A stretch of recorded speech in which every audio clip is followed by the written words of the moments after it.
across the board with what we have been discussing. So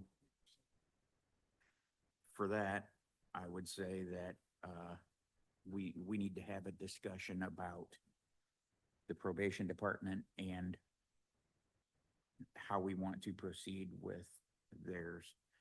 The next line item that I have, please, go ahead. Judge McCord also made the comment, it appeared we were just doing the state mandated minimum of what, 2.8%? And he would like, that would be on the low end of what anybody else is doing unless they're over, like the council. He suggested we not do the absolute bare minimum cost of living because he knows, I think, other probation officers probably will not. It'd been nice if Addie was able to give us the answer to your question. That would have guided us better.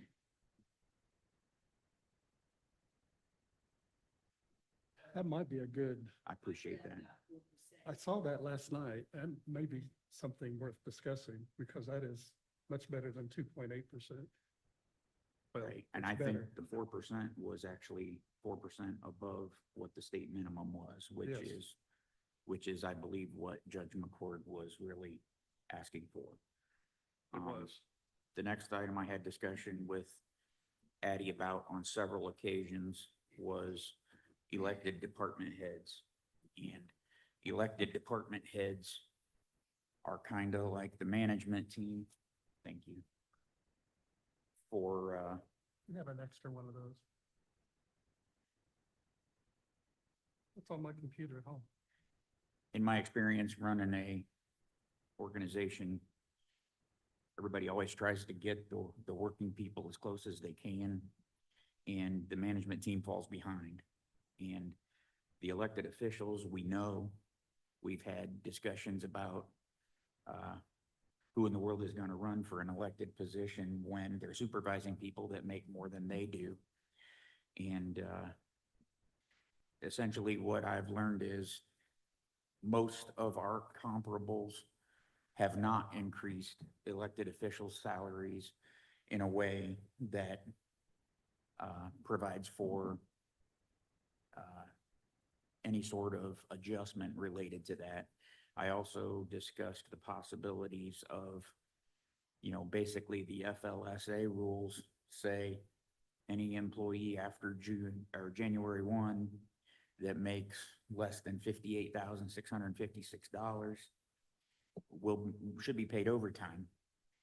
And the state law says, or can be read, or however it is, that elected officials and their chief deputies are exempt from that rule or can be excluded from that rule. We don't want to use the word exempt because that has HR implications. But just because they could be excluded from that rule doesn't mean they should be excluded from that rule. That's my opinion. So based on the comparables that we have seen for elected officials, our elected officials, as I said, and many times, are supervising folks that have higher salaries or very similar salaries to their own. And the objective of having any department like that is to have somebody with some knowledge of one of those offices have some interest in pursuing that elected office at some point. I fail to see how we can adjust to any of those if any employee would have to take a pay cut to run for an elected office. So that's of concern. We saw that happen late last year with the 911 director. His salary, the salary of the previous director, was advertised significantly lower than the individual that was selected to do that job. Now they opted to maintain his salary where it was, but we had a report in front of us that told us what that salary should be, and that is a serious adjustment that needs to be made. And Wagner and Shealy took that one into account. I think we need to have further discussion about the 911 director position because we had that information and I have email confirmation that he requested that adjustment back in January of 2024. And we were in the process of this Wagner and Sheila report, and he's been told, wait. Well, he's waited, and we need to have some discussion about that. But unelected department heads appear to be paid significantly higher than elected department heads. And that has caused, in my opinion, some angst and some unfairness, if you will, and I think we need to consider that. And as we all know, department heads' pay directly impacts their chief deputies underneath. So we need to have that discussion. Go ahead. And she did recommend 85%, because right now we've got a range. Yes, and 85% is kind of a norm. I think we need to have that discussion as to whether or not 85% is the right number. Are we going to keep them excluded from this FLSA ruling, which I'm not in favor of excluding them? And if we are not going to exclude them, then are we going to pay them the overtime? Or are we going to increase the wages so that they are exempt from overtime? My current thought, it's just a thought, and again, I'm 14.3% of the vote, is if we make every change that we're talking about making this year, seeing some of the budget requests forthcoming yet today, I'm really concerned that we have to make 100% of all these recommendations this year, because the bottom line is going to be beyond the new lits and more than we want to dig into. The balance of the general fund is where I stand now, but that's my thought, just as you shared your thought. Sure, I appreciate that. And in all reality, with the department heads, the elected department heads, we're talking about 10 to 12 individuals, because we're talking about the department head and their chief deputy. And that's something that we need to look at. I agree, but all told, we're talking probably 50 people outside of every area we're talking about adjusting. Sure, I understand. So are all these are just recommendations at the time, We're right? just discussing. Yeah, we're not making any decisions All right. today. So, but on Addie's report, is that, I know they're recommendations, but as recommendations, it's not something that we have to 100% go by, correct? That's correct. They're recommendations, and there are items in that report that we can make changes to. And keeping in mind, she provided us this report. We knew where we were behind. She separated out all of the categories like we asked her to, and provided as accurate of comparables as she could. In many ways, that's been needed for a decade or more, and that really shed some light, in my opinion, on how things need to be considered. I agree with that statement. The few areas where the comparables are lacking, like elected officials, in my opinion, in all counties, I shouldn't say elected officials, elected department heads are struggling from a wage standpoint because of the way nobody wants to adjust an elected official's wage, right? They're elected by the people, and having input into adjusting, and no elected official really wants to discuss adjusting their own wage, right? They just don't. And that's, I would suggest there is lack of agreement amongst everyone in our comparable group as to what should or shouldn't be done with elected department heads. So I think that's one thing we need to look at. And I agree on that. And I think we're given the authority to make the adjustment, but in the past, elected officials have, and I'm excluding the council, the elected officials have not kept up with non-elected officials. Everybody else has Correct. had a greater raise in the last 4 years. And maybe it's because they are shy to ask for themselves, but her report, their report, really reveals that we're way behind in that area. And I think we've discussed, and you two haven't been, that the council would not take a raise. Well, my biggest concern, and I think I've voiced it to both you guys, is that we're giving raises to people that work under certain people just because of who they are. They're getting bigger raises because of who they're working for. As, you know, like I stated, And with you that, guys, that as a proves chief true. deputy. Yep, that proves true in the And I not just don't think that's a elected. very, that's not a correct way to do it in my book. Yeah, and we've got to consider what that looks like, I think, in You the know, future. Even as an elected official, you're elected into a position, you're elected every 4 years into your position. You have to prove yourself for 4 years before you have the opportunity to get reelected every 4 years. So if you don't do your job, no, but you're not going to get elected. I mean, that's the way it's supposed to work. So I just think that an elected official, all elected officials, in my personal book, I think like Greenfield did, they should all make the same amounts of money. Well, I know there's been an elected official suggest that Wagner and Sheila just does not support, or data wise, But they're just, isn't Wagner Urban Shielding just a recommendation to the county? well, It is. it is.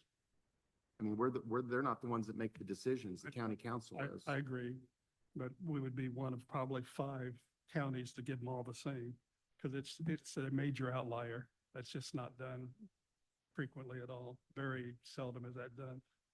I hope we get my glasses. Point well taken, and we've heard it before. I just think if we were to do that, even consider that, it would get rid of a lot of angst and, you know, pitting each other against each other, that you make more than I make and you do the same things I do. I'm just saying, if looking at the specs that she did on the market of the 14 counties, they're all different that they compare us with. I don't think any of them give it the same that I saw, unless I missed it.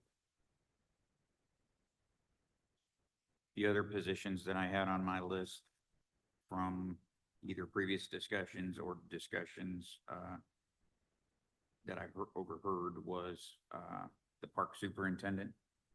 I know we want to discuss that. I would like to, because she can't come up with monies, she said in a text since she met She's on. gonna be short, what, 47,000, something like that? From her Yeah, email. we'll work through that, but, We need to work through what that looks like. That's not a That's- problem. and I brought up the house, we talked about that in the past, but she said it's very legitimate to look at that allowance, and I think, given the budget totals we're looking at, and the fact that she can't come up with the money, I think that's a legitimate, I mean, if we have a recession, we may have to, future council may have to back off that 97%. We will have to take actions to meet the budget. We can't go in the red. And I'm just worried we're eating into the general fund a little bit too much with some of the things I've seen. The last position I have on my list is the Safe at Home Director, and whether or not that's something that we want to consider discussing as a potential add, if you will, to the county budget, because that group, great work that they do, funding is struggle, and their funding has been removed, and that is something that we should discuss and vote on at some point. I don't know if everybody saw the prosecutor's email. You might bring that up, Sure. Shannon. Shannon, I didn't understand that. I didn't hear it. Safe at Home is a domestic violence organization here in the county.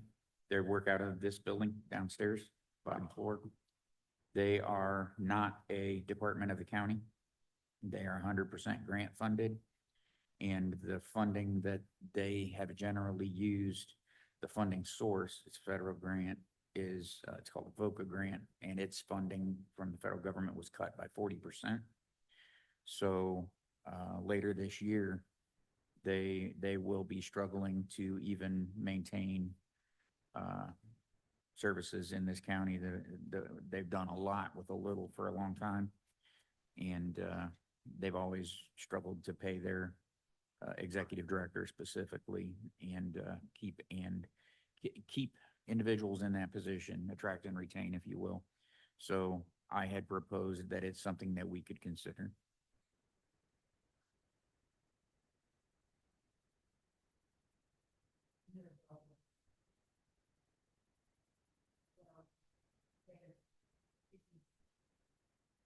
I have told Probably not people- even that much to keep them in the county. Well, we've got a job description from Addie on that position. It classifies as a Pat B, which is a, second rate, second class of, administrative type individual, same category as the CASA director. CASA director reports to the judges. My thought was maybe the safe at home director could report to the prosecuting attorney.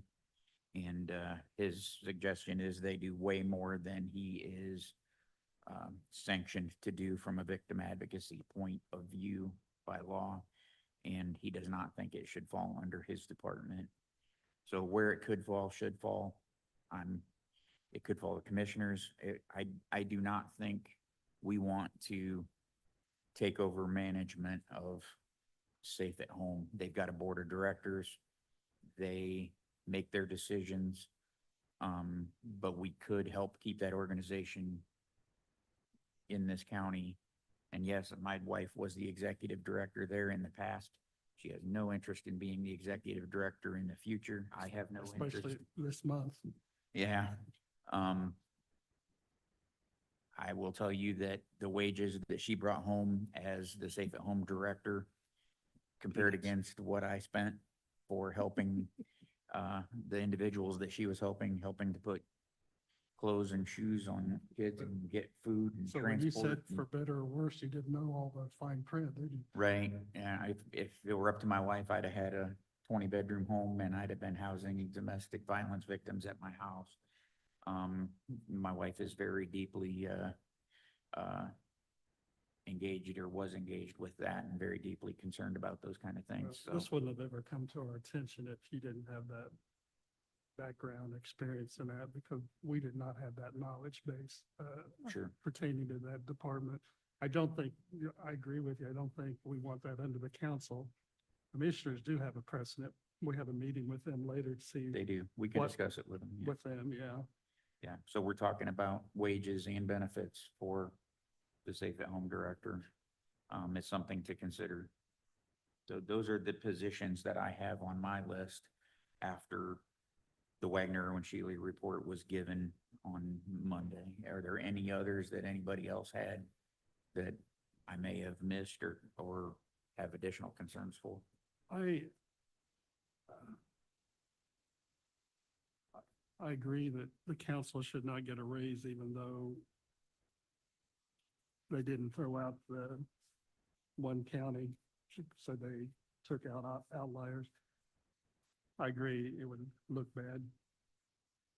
But I think we're paid okay. But what I am a little concerned is there's two other positions that are already paid over because of whatever reason, surveyor and GIS. I would like to see them, not get the 5 to 20 because that would be counter to the report, but Well, the surveyor is an elected department head, and I think that that's part of that discussion. okay. Yeah, But, I don't know. I If agree we're with you. talking about a 4% for probation and they're not on necessarily, Wagner and Shealy didn't tackle that for reasons stated, right. but to give nothing, Hmm. whether it's a 2% because their costs are going up, it is worthy of discussion, I think. Sure. And I'm fine with us not getting anything if the other council members are. Yeah, I don't have any interest in giving the council a raise. If anybody thinks we're doing this for dollars, they're wrong. But as from the surveyor standpoint, I've looked at the data that she provided us. I had a brief discussion with Addie back several months ago, and surveyors are, they're all over the place, all over the state. Some are licensed, some are not. Some work 20 hours, some work 30 hours, some work 40 hours. So having a comparable that allows for accurate representation, in my opinion, of what a surveyor could make is difficult. And I would suggest that the surveyor falls into the same position as other elected department heads in that nobody wants to advocate for themselves to be able to be paid more, and that makes it difficult for the comparables to work that way. So I And think he needs to be included, the surveyor position needs to be included in another discussion about like the department heads' wages. Okay. The only footnote I'll add is 2 years ago in South Bend, the AIC conference, I happened to, and I mentioned this before, sat down at lunch with, I didn't know who they were, but they were a table of surveyors. One was Huntington County, one was Hancock County. And one had a department of 6 employees and the other had a department of 8 employees. He's got a department of 2 employees. I think that needs to be weighed, but also our comparables at Wagner and Shealy, counties our size, the average office size is 2, with the exception of DeKalb, and they have 5. So like all of them, they're all over the map. We're asking that department to do what any other surveyor's office would do. And, it's a lot for a few people, and that's okay. And he is one of them that is supervising an individual that makes considerably more than the elected officials pay. It's just how the nature of the beast worked. GIS. Yeah, Yeah. so we need to Good consider morning again. our elected department heads. I'm not gonna call them elected officials because they're elected officials that are not department heads, such as ourselves, that we need to have, in my opinion, excluded from that. Well, we just need to have rationale. When we start deviating from the Wagner, Irwin, Shealy, because there's going to be other people saying you deviated with this person or this department. Again, us insinuating it's personal. I'm just saying we've got to have a rubric. Absolutely. And we've got to have a defense. Because I think most everyone we're looking at, I think the agreement has been, we're looking at 97% of midpoint. Mhm.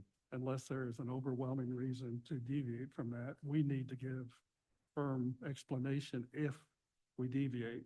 Agreed. Is this the first job position you talked about? I listed a handful Yeah, of but that's- positions Of questions. that, and I'll just touch on them briefly, Susan. If it was The- the first job position you guys. The, had. the probation department is one that I have on the list. Elected department heads and their chief deputies, the park superintendent, the Safe at Home executive director, and the 911 director. I think all have nuances that we need to discuss. That's what, he had a list and we've just been brainstorming and nothing formal. The probation is easier, I think, to, We are the broadcasting. probation, I think, is easier to talk about separately because it was prepared separately.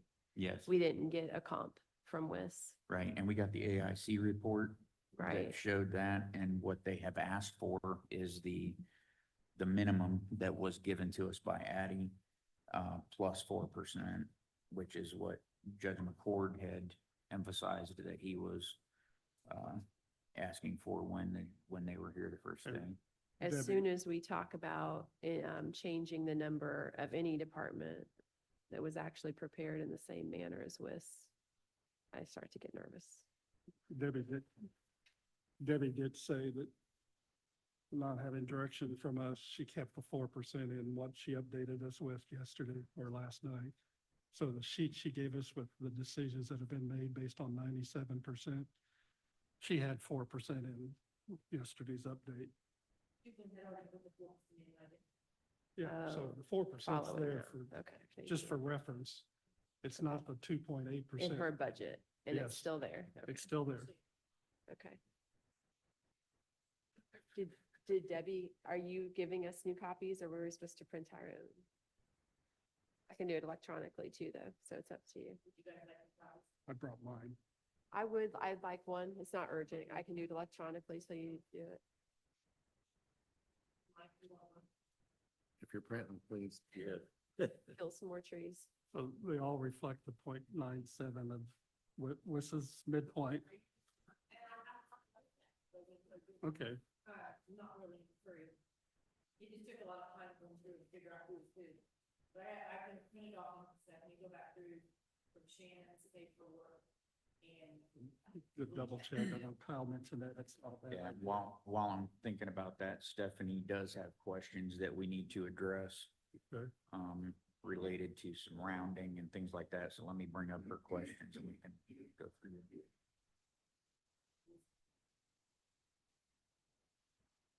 Can't put a sense on it. You know, it's not to be easy now, but.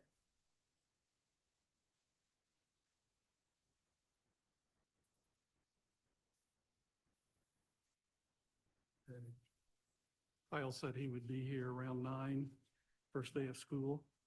If you haven't noticed driving Rough day in, for him, I'm sure. if you noticed driving in to Newcastle, buses, parents, cars everywhere. So the questions I received from Stephanie were, should I leave these as a whole number or add the change?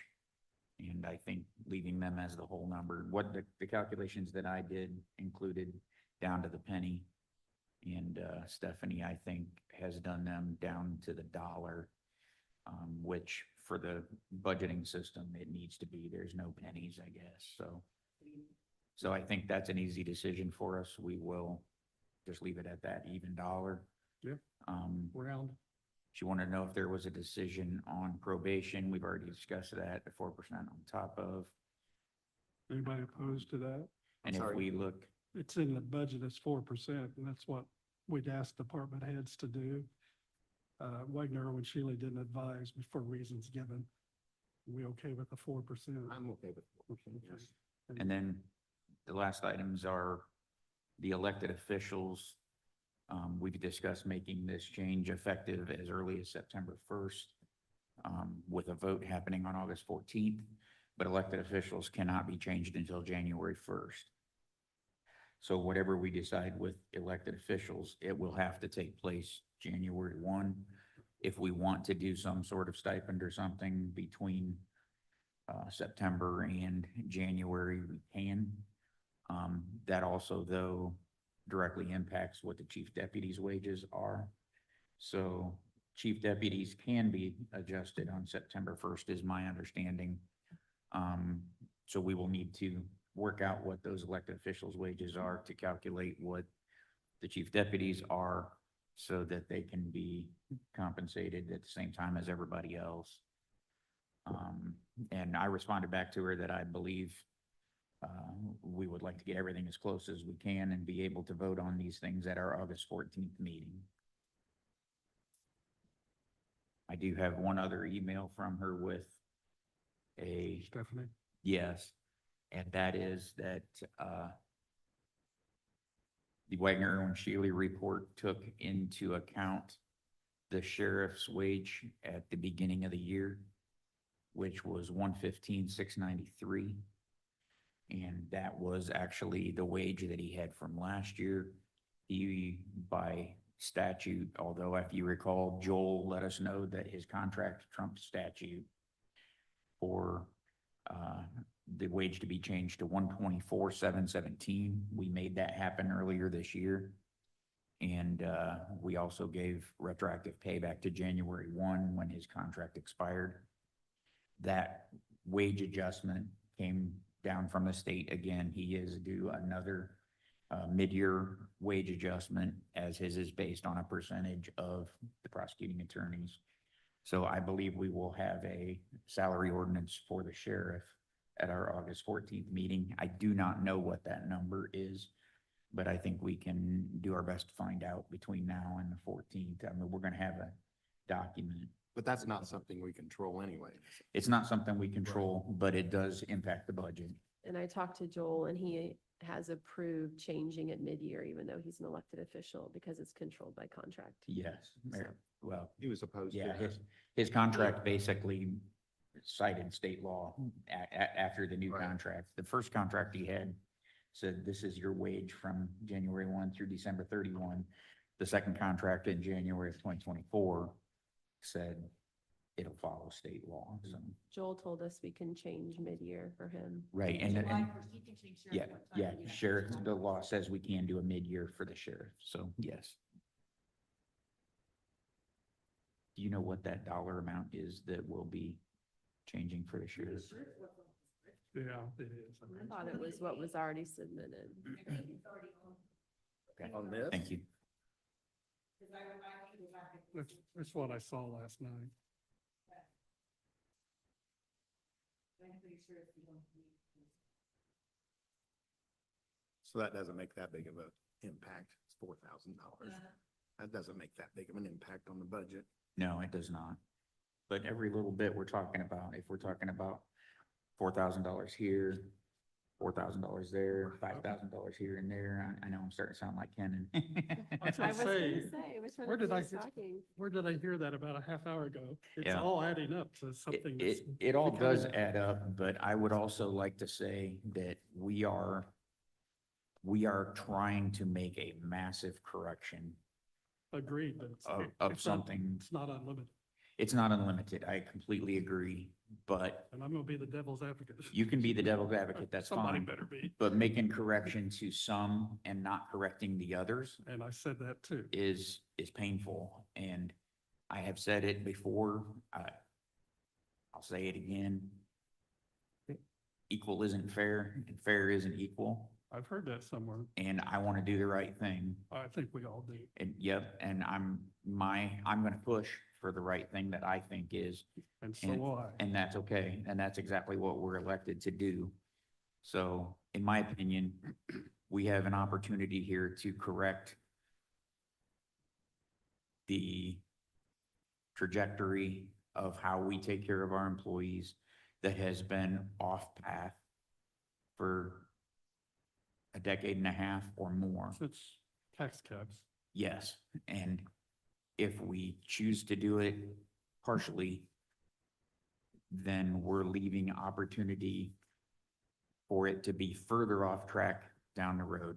I know we do not have an unlimited source of funding, but we made attempts to correct that. And we are yet to see what exactly that's gonna bring in. Yeah. And we are going to see increases in the income of our population, which will bring in additional income taxes. Mhm. We are going to see corrections in the property taxes that we receive. Yep. We know that. It all comes down to do we try to do this down to the penny? Or do we do the right thing? I mean, we were asked by our state representative if we would consider reducing taxes because they're concerned it's gonna go up too much. I don't think it's gonna go up too much, but I also don't think we're going to bankrupt the county by doing the right thing and putting everybody on the right trajectory. That's my opinion. nobody's gonna disagree with the thing you said. We better be very careful about the bottom line. Absolutely. Can you read again the list of jobs that you're interested in looking at, Sheila? Sure, probation, elected department heads, which will also impact chief deputies, park superintendent. I'm sorry, I'm talking really fast, Susan. I got them. Safe at home director. Okay. And the 911 director. The 911 director's pay was considered in the Wagner Irwin Shealy report, and in my opinion is not far off.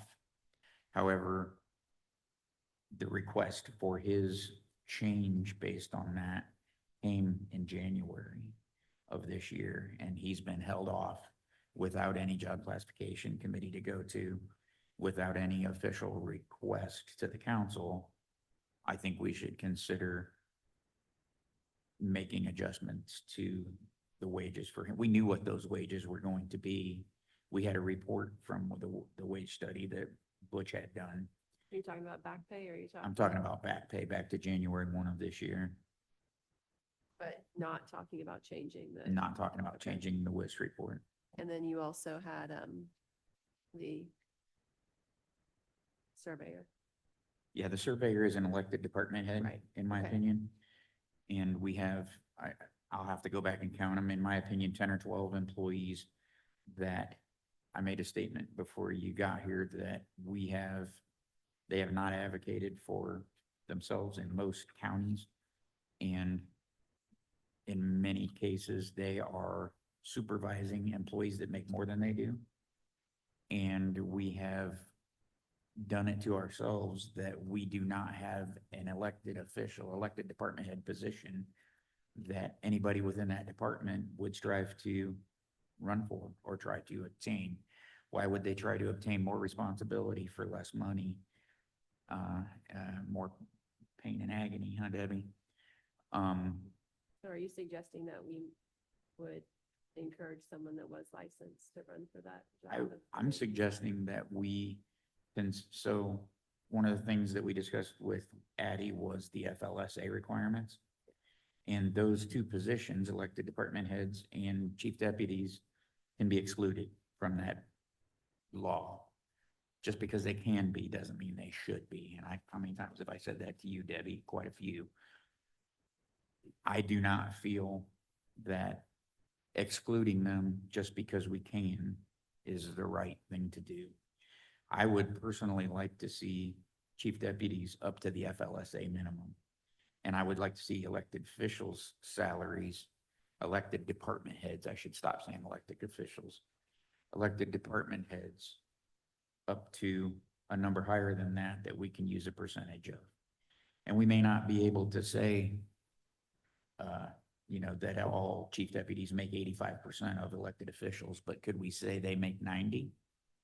Could we say they make 90% of elected officials' salary? If we put all the chief deputies at the 58,656, then I'm gonna do the, Don, I got it. I'm gonna say everything you say.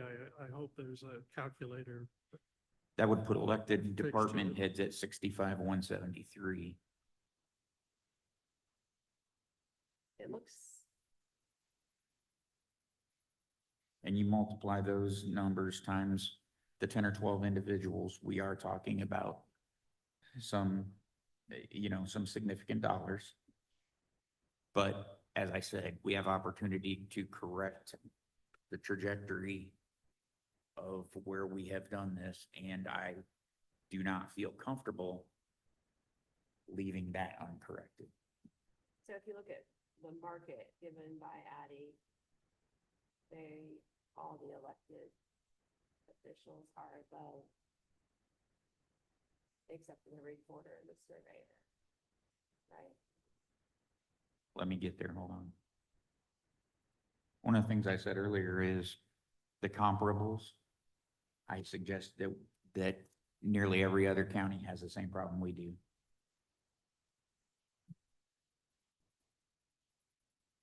My devil's advocate thought bubble on everything that's been said is we do not know a lot of things. We do not know a year from now what all these decisions are actually going to affect the budget bottom line. We do not have to make 100% of all these changes. Now we can wait and see where some of these uncertainties are going to lie and do the remainder of those corrections next budget year. I will not vote for digging more than $1 million into the general fund balance. And again, I'll probably be the outlier, but somebody needs to be balancing the bottom line. And we don't know what that is yet. And we really don't have anything in stone that, our county's gonna grow. I mean, because It hasn't for. it 10 hasn't, years. and, kids aren't staying here because there's really no jobs here. Kids are leaving faster than they're coming in. But And I think that's something else we need to look at, we have a very low number of a retention for kids staying in the county. citizens with bachelor's degree. We have a higher than average population of retirees on fixed incomes. And I just don't think we're weighing that heavy. I have a couple neighbors that just moved in and they're all from out of town. And they came to Newcastle because it was cheaper to live in Henry County. Not for long. But Housing's not, housing's incredibly bad here. and that's the meeting we. And you know, three I came don't, we can't build houses without proper infrastructure either. It just all does not have to be done this year, is my opinion. We can wait and see how all these uncertainties are falling out over the next year. One being an election at the state level and the national level, that'll have a huge effect. Too bad we can't get the Undoubtedly. future to I see. don't know. Why don't we separate the financial piece and the timing piece from the philosophical piece? I am. know, but we're not when we're talking about it. Susan, I can't hear Let you. me finish my thought process. So philosophically, you're suggesting that elected officials need to be paid at a higher level. Can you talk about philosophically why you think that? Because they're supervising employees, they're training them, they're supervising employees that make more than they do. Can you give examples? I mean, I know in the surveyor with the GIS, what are other Yeah, examples? auditor And the auditor's supervising payroll's with- office. Yeah, Those are the two that stick out as Okay. the outliers, in my opinion. And every department head you talk to will advocate for increasing their employees' wages, and they will not discuss their own. They And it- do not want to advocate for themselves, and I think that is consistent across all of the comparables that we have seen in the Wagner-Irwin-Shealy report. And as I said, just because we can exclude them from that ruling doesn't mean we should. is Josh in that situation with some matrix employees at the sheriff's office? I don't think so. Okay. He's got his matrix. What if he didn't have? Well, we're gonna seniority? we're gonna look at those base wages, I think, in the sheriff's department and how that pans out. But I think that Addie did a good job of making sure that that does not It doesn't happen. Okay. happen.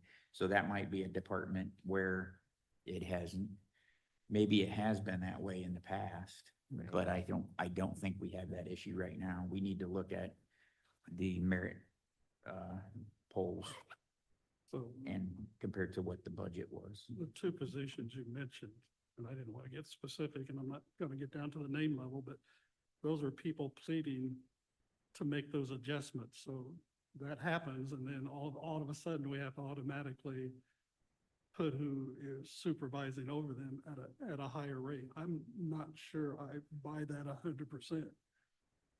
Because I'm saying that's one factor.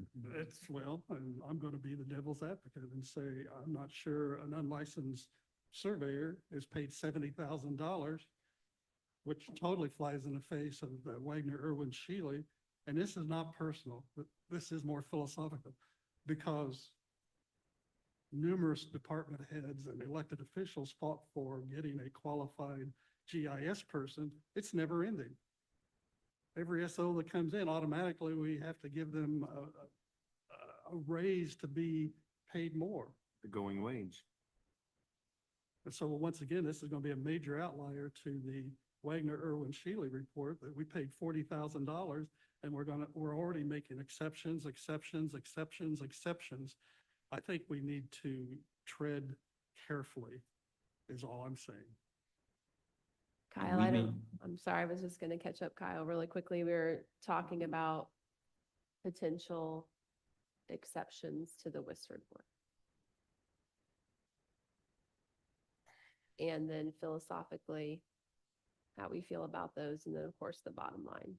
So we're talking now about the issue of elected officials having people work underneath them for higher wages, and philosophically, you know.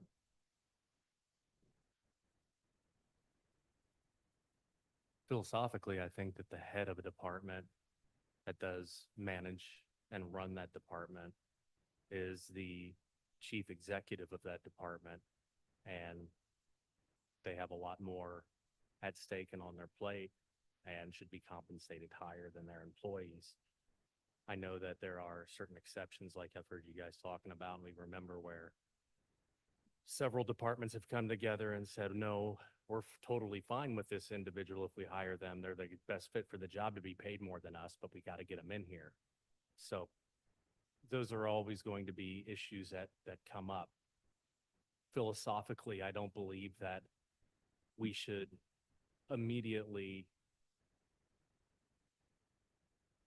disengage from the WIS report. I think that's a standard or a solid foundation to work from. And I think that it gives you a good baseline to work from going forward. I've said it every time we've discussed classification. I think the report is awesome, but I also think it's important to point out that there are always going to be anomalies no matter what you have. And I think now is a good time to stray away from what previously I said, anomalies, let's address them as they come, but maybe try to start standardizing things a little more in conjunction with the report. I see that being, for the time being, a good way going forward to keep the county in the solid working order for continuity as the years go by, to kind of prevent the kind of the bingo tumbler where I feel like we kind of are right now. That's my opinion right now. I have another thought too. Both of those positions we were talking about have been in the commissioner's budget in the last couple of years. Both of those anomalies, we pulled GIS from commissioner, the human resources was in commissioner, under commissioner. And are they, if they're making more than their supervisors, are they in the right place? And I'm not advocating for the commissioner's salary because that is a part-time job. But I'm just saying, are they underneath the right supervising person now? But in the past few years, it hasn't. So both of these exceptions have bounced underneath different departments. So they've changed. Does that matter at all to the discussion? And everybody's been talking, you guys have all been talking about the surveyor having 2 employees. I think that's a misconception because the surveyor has to deal with every contractor round the clock with what he's got going on in the county. So I think, we should consider all of his contractors as employees for him too, because he has to be in constant contact with them too. That's part of that job in every county. It's true.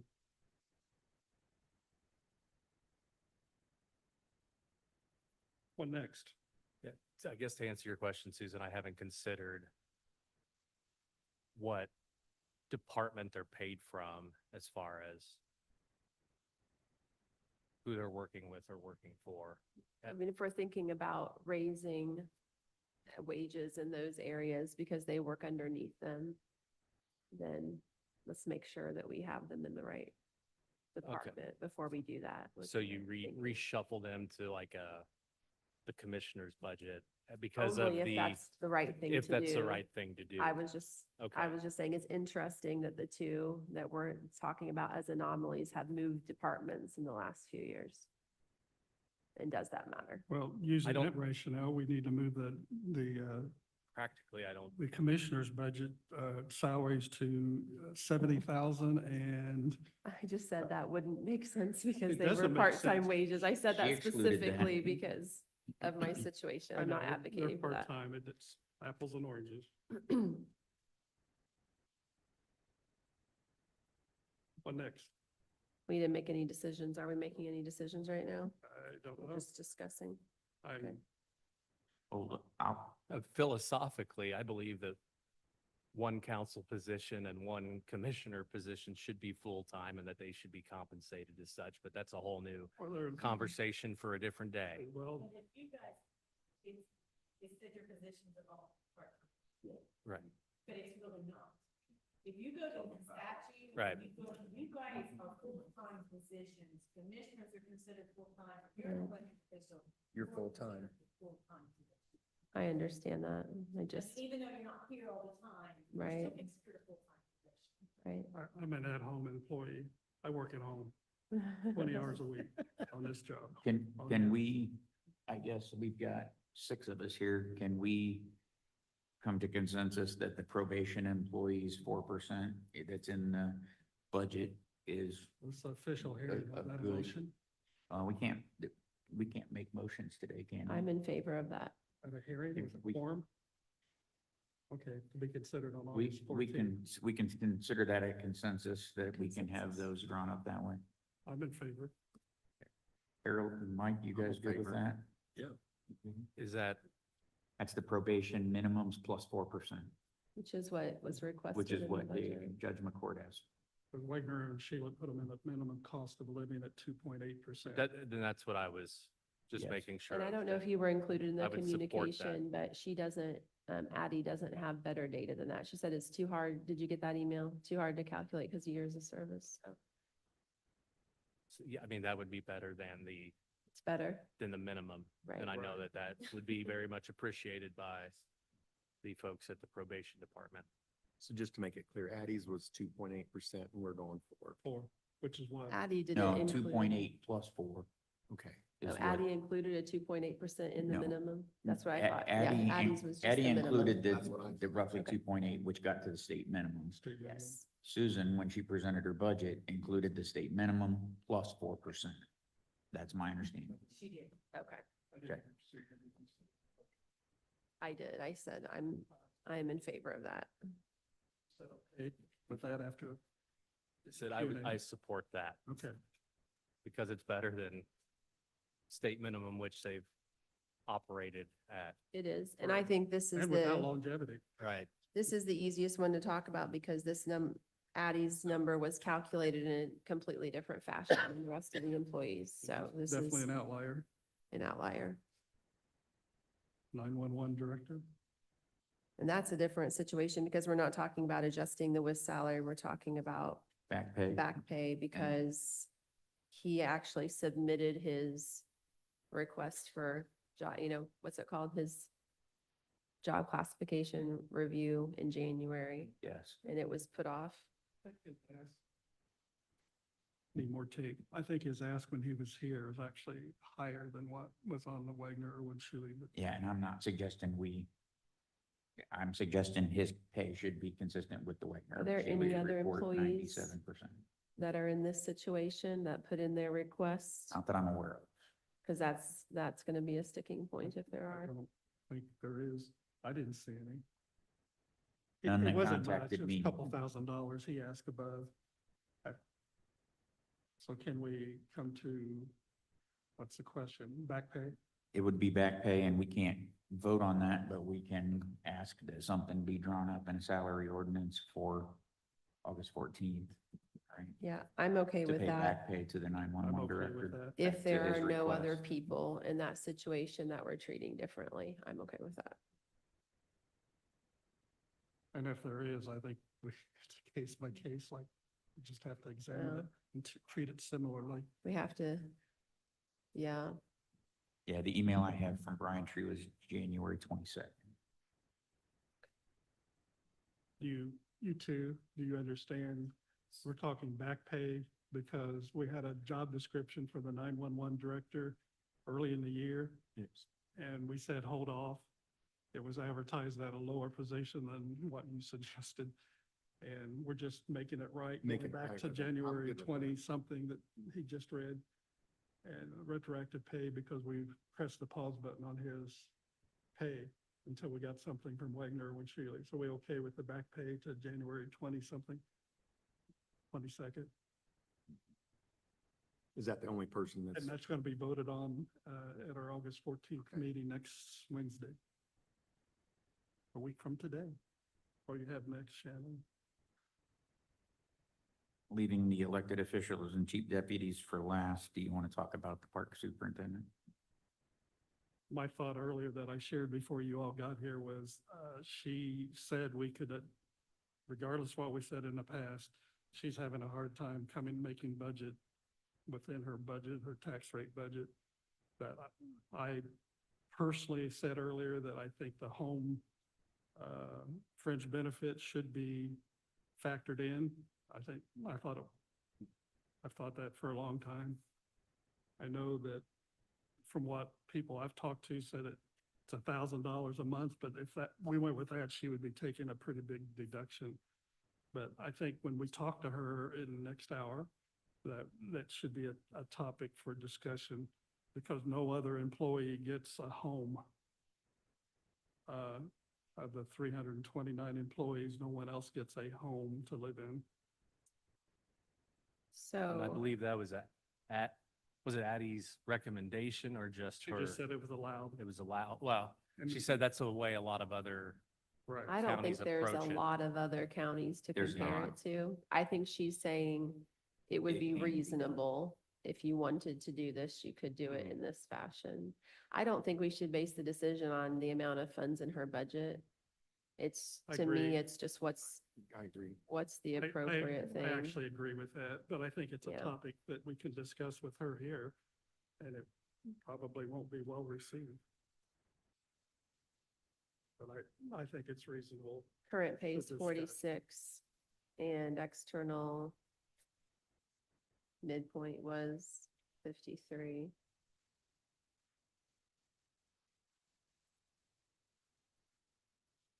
At the 97.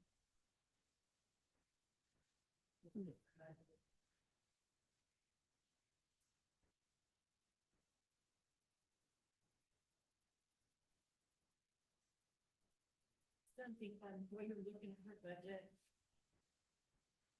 on the general labor, I left that number the same, but I wasn't sure what she had in it with that pump and stuff. Whose budget I is increased the the rate parks? 97%. We didn't know how to increase that other number, so I did leave it the same, so you might need to adjust that. I That's think the she one hadn't ninety-one, two decided fifty-three. what she wanted to Okay. do with it yet.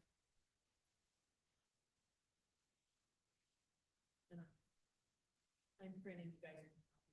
Thank you. Okay, so if we're going to talk about the park superintendent, I think the first question is, do we think that the house should be included and reduce their compensation, and then by what amount? Those are the two questions, I think. I had a conversation right after elected about this. This was a controversial issue back in late 2022. That's why Addie had a memo on this that it could be done.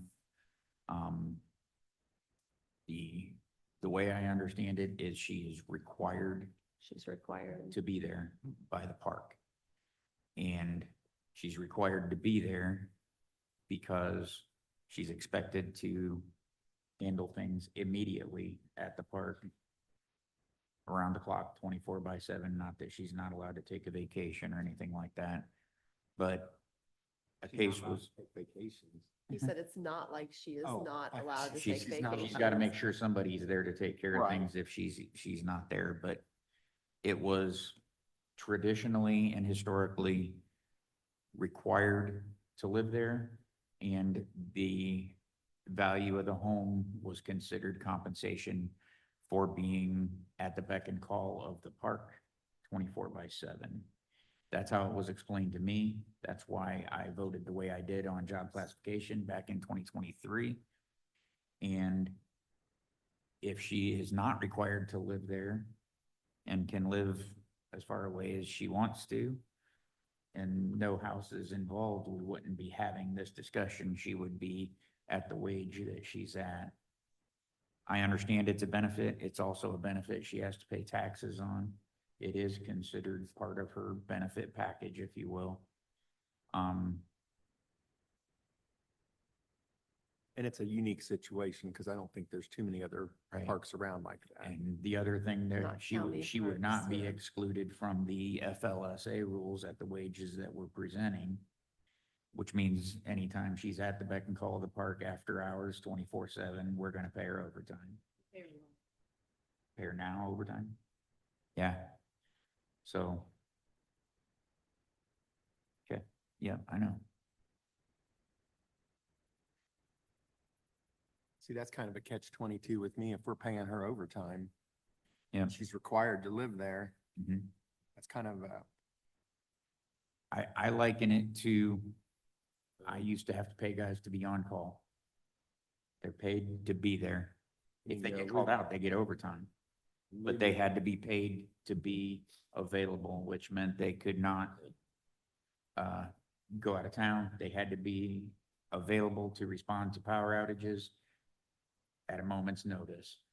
That's how it was explained to me, is that she needs to be available at the call of the park, for the necessity of the park. That's why they want her that close. That's why when I had people responding to power outages, they were required to live within a certain distance of the headquarters. And we paid them, I'll just tell you, we paid them 2 hours of overtime per night just to be on call, whether they got out and did anything or not, When they're on call. when they're on call. She's on call all the time. And we agreed earlier in the year that 50% of her income would be considered for the residents, and the other 50% would be considered for her work. That's, I think, how it has been done traditionally, yes. I do not think we're compensating her for on-call time. That was how it was explained to me, that she is at the beck and call of the park. That's why they want her living right there. That's why that house is there, I guess open to have another discussion. my experience from the public sector for 40 years, our chief person that was over maintenance and operations was on call 24/7. He didn't get any kind of compensation. He didn't get a vehicle. He didn't get a home.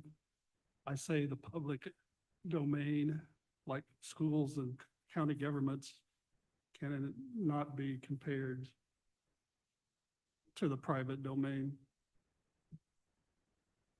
Because we're at the beck and call of the state legislature and taxes, which are not determined by us. I agree. I'm comparing it to what I know and how it was explained to me and how it was done historically. I just have a thought. I mean, if if that's part of her job, that she gets the house with part of her job, and she's knowingly took that job as it being that way, why are we paying overtime for her being there? The state law says we have to, based on her position. This new job description that was just recently written, the newest one, come out of the exempt, got to get all that, the job, that's all that we want to work itself. It is always been exempt. If she was exempt in the past, why were we paying her overtime? No. No, the new help me job understand. description She had, when she took this, and got the house and stuff, they redid. Oh, the okay. job description and everything. that's Okay. when the exempt was taken off. Okay, I understand. Her predecessor was not allowed to live in a home. So there's been changes. This one is complicated. We have to remember that Very. there's a lot of different people in charge. The park board is requiring her to live in the house. The park board decides who fills that position and whether or not they're doing a satisfactory job. They control hiring. We are just setting a wage completely separate from how well she does the job, whether she should, there's a lot of different people in charge of this. Yeah, that's true almost in every department, though, how well they do the job. We don't have any control over that. Yeah, you're right. So just considering the park board is like the department head. But we do the budget and the salary.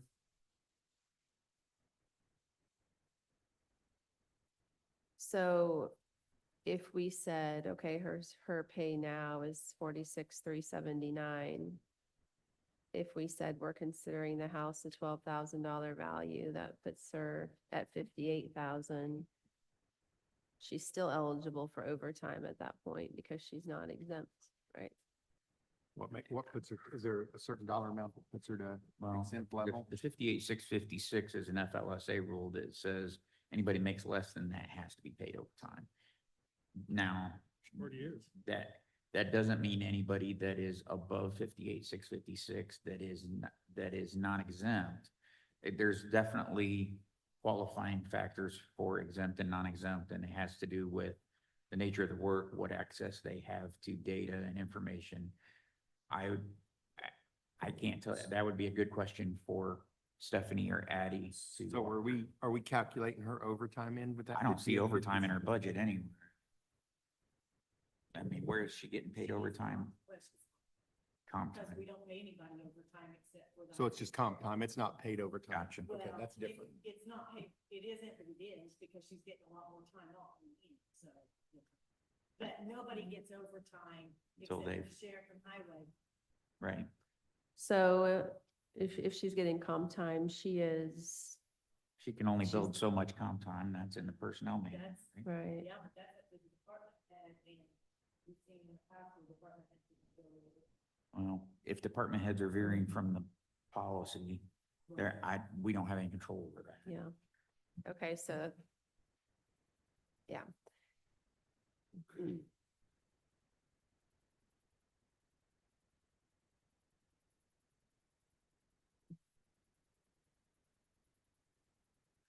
So I see this as one that there's not necessarily a right or wrong. We probably all have to just It's a very. go unique by situation. consensus. Yeah, and there's no, Addie can't give us comps because not very many counties have parks with houses on them. So we either can include it in the value in her wages or we cannot, There's very few counties that have county parks. right? Like Especially- ours. Well, yeah, especially like ours. I mean, we were the outlier by far in Mm. that area. There's not a lot of other counties to compare with. There's a lot of city parks. There's very few county parks. It's only like four memorial parks in the state of New England. No, Very few. let me try to articulate this from the IRS Employer's Handbook for exempting fringe benefits. Lodging on the business premises is exempt. Furnished on the premises for the employer's convenience and as a condition of employment, which means that's an exempt amount or an amount you can exempt from taxable salary or taxable income. But the rub is, do you include it in her salary and have her pay taxes on that? Or, and if you don't want her to pay taxes on that amount, is it being exempted from her salary? Can you include it as part of her salary for the purposes of a salary ordinance to say she makes X amount of dollars? And this is a question above my pay grade. Well, I'm not sure that's one we make, is it? I mean, No, it's a benefit, but it's not a salary. Right, so I don't know which way that would end up shaking out, because it could be considered. If we did consider it a benefit that was part of her employment, then that could be used to get her above that exempt amount. Or to make her exempt status where overtime is not necessary to be paid, to take her up to the 58 level, hypothetically speaking. So, I mean, I know we agreed on the house as part of it. we did. We did, we agreed as so much. Previously. Previously, right. 2023. What, Yeah. 20, yeah. And we agreed at a certain dollar amount for the value of the house. We agreed that there was no dollar amount assigned to it. We agreed that her wages were gonna be what they are, and she was required to live at the house. Therefore, it was not going to be part of her, it was a benefit for her, but it was not part of her compensation. Okay. From a wage standpoint. Thus, she That's what doesn't was- pay taxes on that. That was what came out of the job classification committee in, I'm gonna say, March or something, Yeah. 2023. Yeah. But she pays taxes on that part of the compensation. believe for the so. house. It's a benefit. So I just think it's gonna be a really hard one. This one's a really difficult one. I think what if the house went away? I mean, what if the roof blew off and we didn't approve money to fix it and the park had to decide she wasn't gonna live there anymore? I think it's simpler to just, Then I think that that'd decision be a stand with the violation of park. a warranty of habitability. what'd you say? I think that would kind of run into a violation of a warranty of habitability, meaning if you're furnishing, like under landlord tenant law, if you can't rent change something to that. someone, you have to furnish them a place that they can safely live. Safely livable, right? So if it's not safe to live there, then I think there would be a duty for the park to repair that to keep her living in the unit. Would they have to repair it or could they relieve her of her obligation to live there? I think ultimately, They have to I would repair think it. that they would be able to relieve her of that, and then depending on if it was part of her compensation, declared part of her compensation package or not, adjust pay accordingly. That would be my guess. I think it's, It's a very murky area for me because yeah, my I'm not an expertise when it attorney, comes to but in law. my mind, like, I think we should just pay her her salary and the house is completely separate. And if that house goes away in the future, they can just Yeah, look decide at it that as that house, essentially the park board's renting it to her for $0. what'd you say? Consider that the park board is just renting her that house for $0. Right. I mean, I just think otherwise it That's gets almost kind of very how it feels. confusing. That house, I mean, now it seems to be in good condition, but it's a very old house. There's no guarantee about the quality of the house, about the state it's in. I know it's a lot nicer now than it was in the past. I don't know. That house was built, what, in the thirties, forties? I don't I know. don't think it's that old. I mean, it's.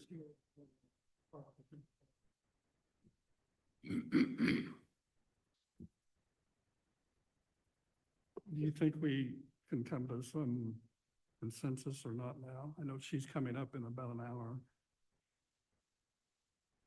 I had down county council to talk hours at 9:45 before the extension. Yeah. Before whoever's next. I think everyone's gonna have to just say how they feel about it if we want to reach consensus, because I don't think we agree. But are we really in a place that we can? Yeah. And isn't that the park board's decision, not ours? To make those decisions about salaries. the The house? salary is our budget's choice. ours. That's kind of what we're talking The about. park board has stated that the park superintendent has to live there, and that's their choice. And I, That's been run by our attorney. and I think from what you said, Susan, I believe I agree that we just consider what the salary is. That's something that could change in the future, depending on the park board and what happens, the living requirements. So just us focusing on what the salary is what's, I think, most prudent. To And me, we have it's- that from yeah, go ahead. WIS. Yeah, I think that this is part of letting the park board have the authority they've been given. And it is what it is. They control this piece of it. I agree. I agree. We know Kenan doesn't agree. Harold and Betsy's not here, but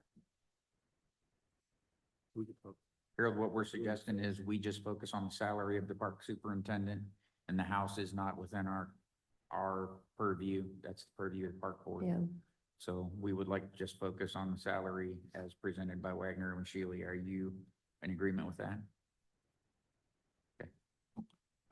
If this were a vote, I'd abstain. But to be clear, I don't think that we should raise it up to that FLSA No, amount. that we're talking about the 97% of midpoint as developed by Wagner and Shealy, which is 51,961. Can we move on to the county council? Unless Kyle, were you changing your opinion, which changes our consensus? We can- No, I just wanted to glance at something real quickly. Are we okay to move on, or you'd like us to press? It probably won't, we can move on. It probably won't have any. Okay, well, the county benefit. council budget. You're just won't- interested. I'll tell you that I as will an forego attorney, I my am interested salary in- as councilman for next year when it comes to our budget. We appreciate that, Betsy has Kyle. also done that. You guys are so generous. Okay, county council budget won't take very long, other Yeah, I than, won't have to worry. I Did we think- get new copies of the budget yet? That's fine. Okay. No worries. um, 3 years. I think we agreed earlier that council, and tell me if you don't agree, but just to get into a consensus, that we would have no raise. I'm good. with We that. should not get a raise. I mean, based on the WIS report, Yeah. right? There is no Right. We're already increase in above what we- salary. We, What was that? Yeah, the cheap seats back there.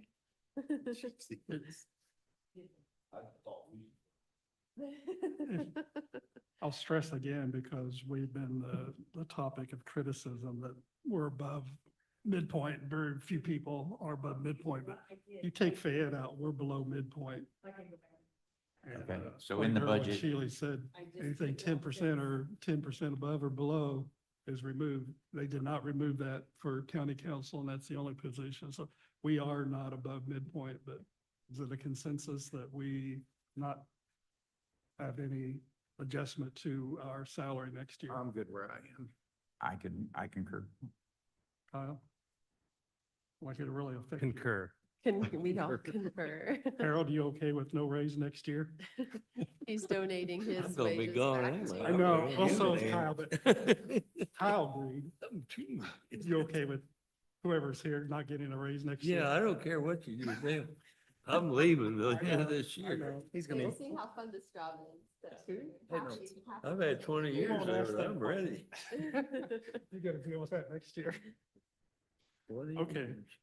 mean? Sick pay compensation, I think we agreed to 135. We also talked about longevity. That's pretty much set with the rule from last year, what that amount is. We haven't had employee benefits for years. The community correction pay, for those who weren't here, somebody explain why community correction pay is here, because not everybody was here when we had that discussion.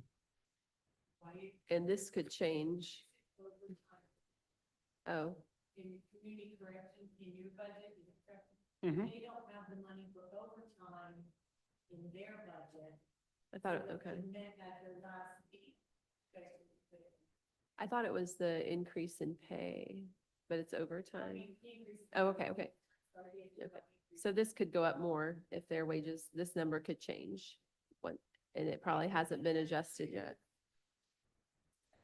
72,007. So I'm gonna put in parentheses.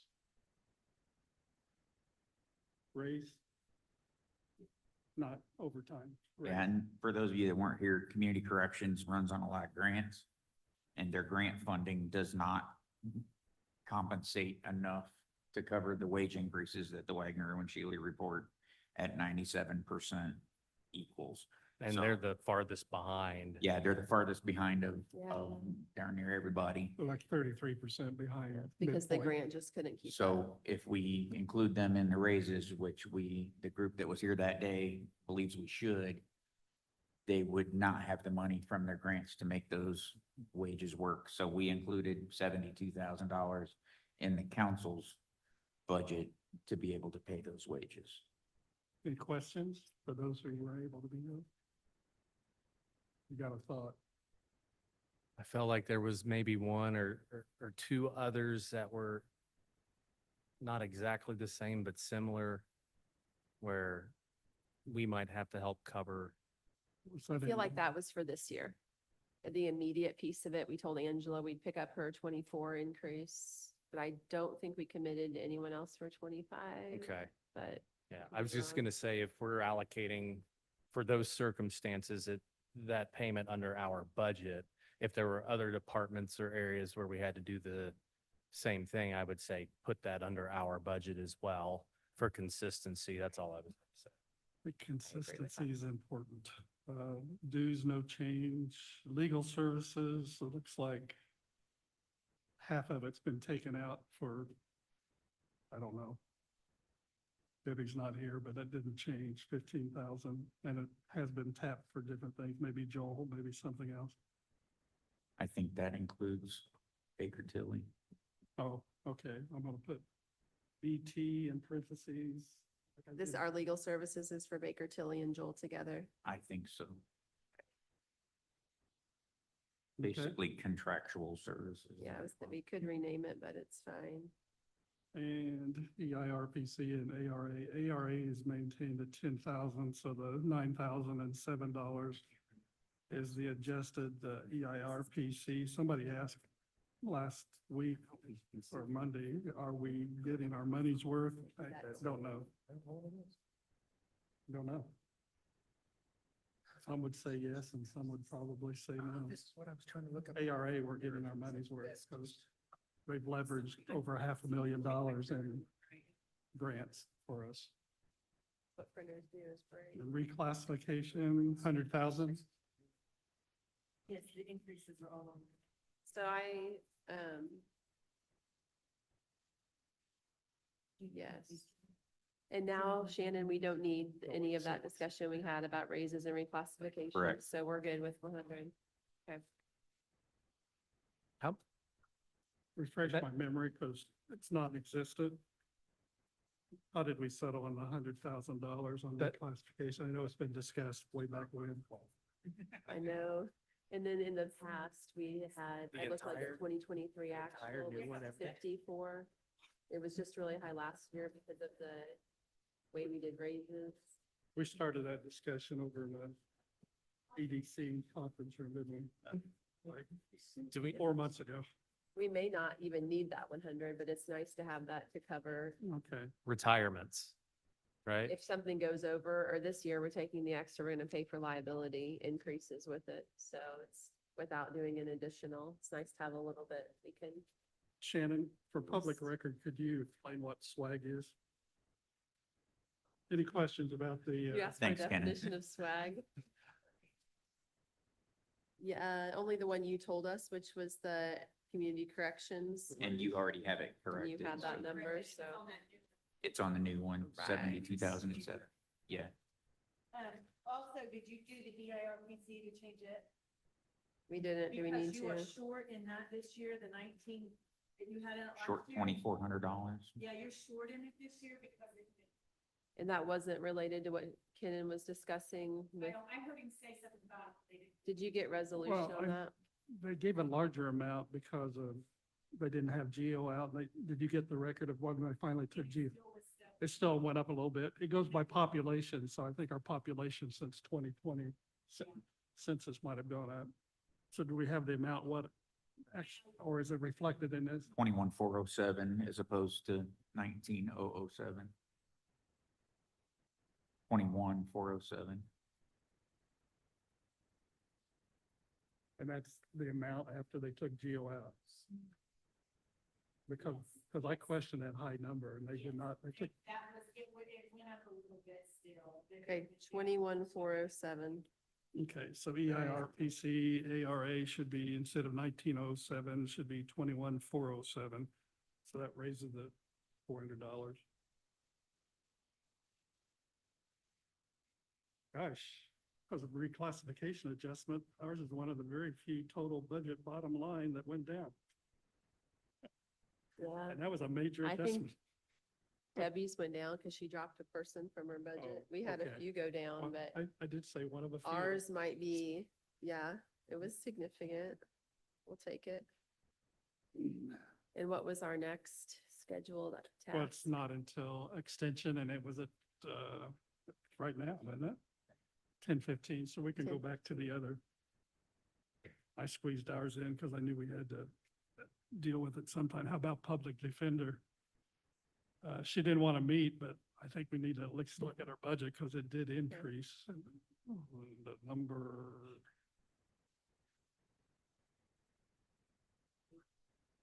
$271 is the number for public defender. Was that one of the updates or not? Was it? Probably had wages fixed, so. I didn't make the bill update. Okay, 270. 271. Because we have time right now to look at it.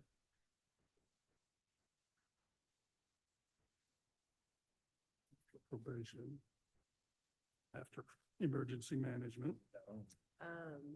25 of 32 in what Debbie gave us. Easier to ask than to report. Yeah.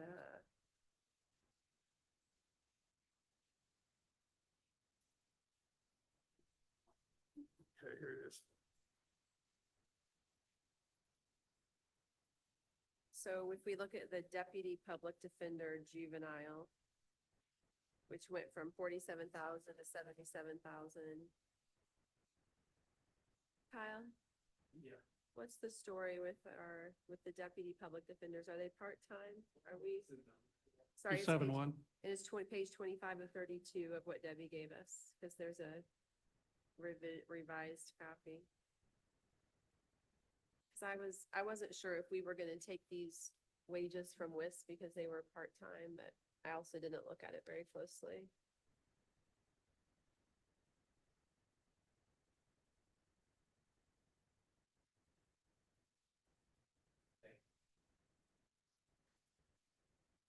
How much time should we give you?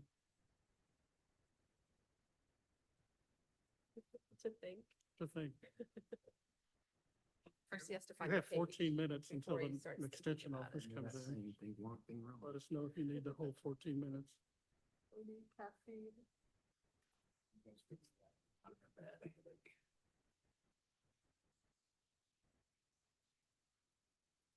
What did Wagner? Let me text Kathy, but I'm pretty sure they I've were, never been really, I don't uh, have a lot of understanding of this office, but right here, if you look at this, then we pay them this 47,109, but I think it's because they're part-time, but this says deputy public defender part-time, 20 an hour.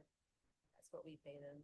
And then here are their external midpoints. So that's a huge That's almost double. increase.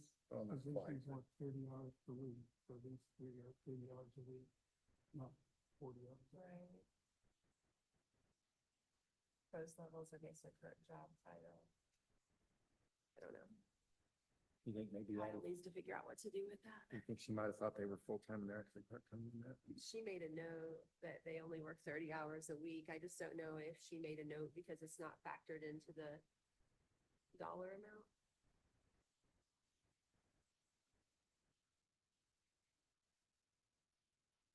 Yeah, I was gonna say, what she turned in back in July for Debbie was total 345,000, now it's 452. So it's up 107,000 in the past month. And I know she's factored in the Wagner with Shealy, which is I fine. can't hear you. What? I said what she turned into Debbie was $107,000 less than what Debbie just handed us. So I think a lot of it's the Wagner Irwin Shealy Yeah. information and that's fine.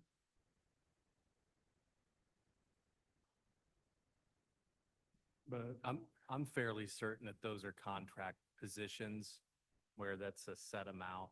They get benefits with that, but then they're allowed to have their separate practices outside of the PD, which would denote why that payment is much less than what your average is for those positions on a quote unquote full-time. That's where you're employed schedule, but I texted Kathy just to verify. So here's a question, Kyle. I have heard the possibility that they are not as present as they could be. There's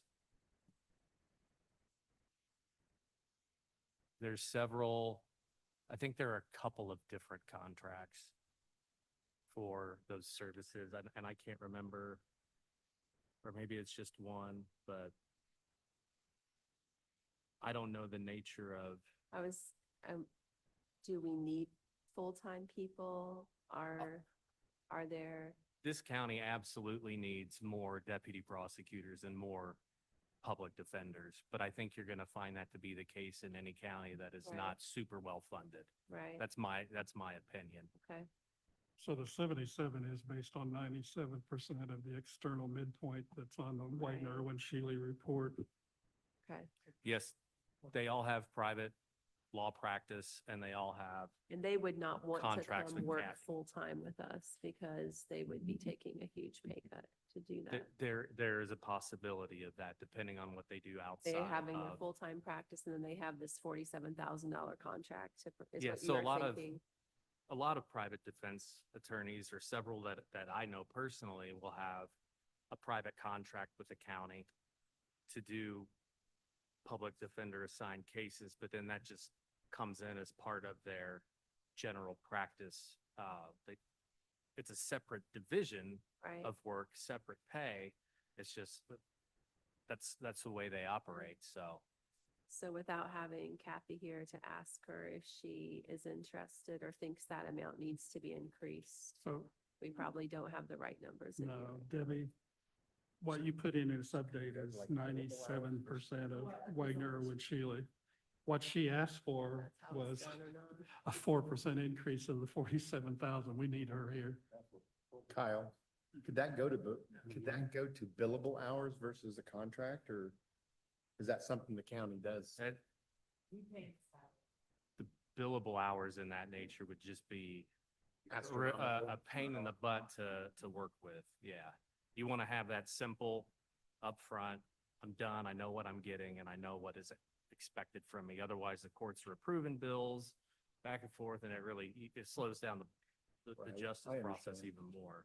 And we don't know what she's comparing this with, because every county might have a contract that might be full-time, part-time. I mean, it's all over the map. So we don't know on the felony, the midpoint on the 14 counties is 93,000, but we don't know if the expectation in those other counties is anywhere in the ballpark with what the expectation is in Henry County.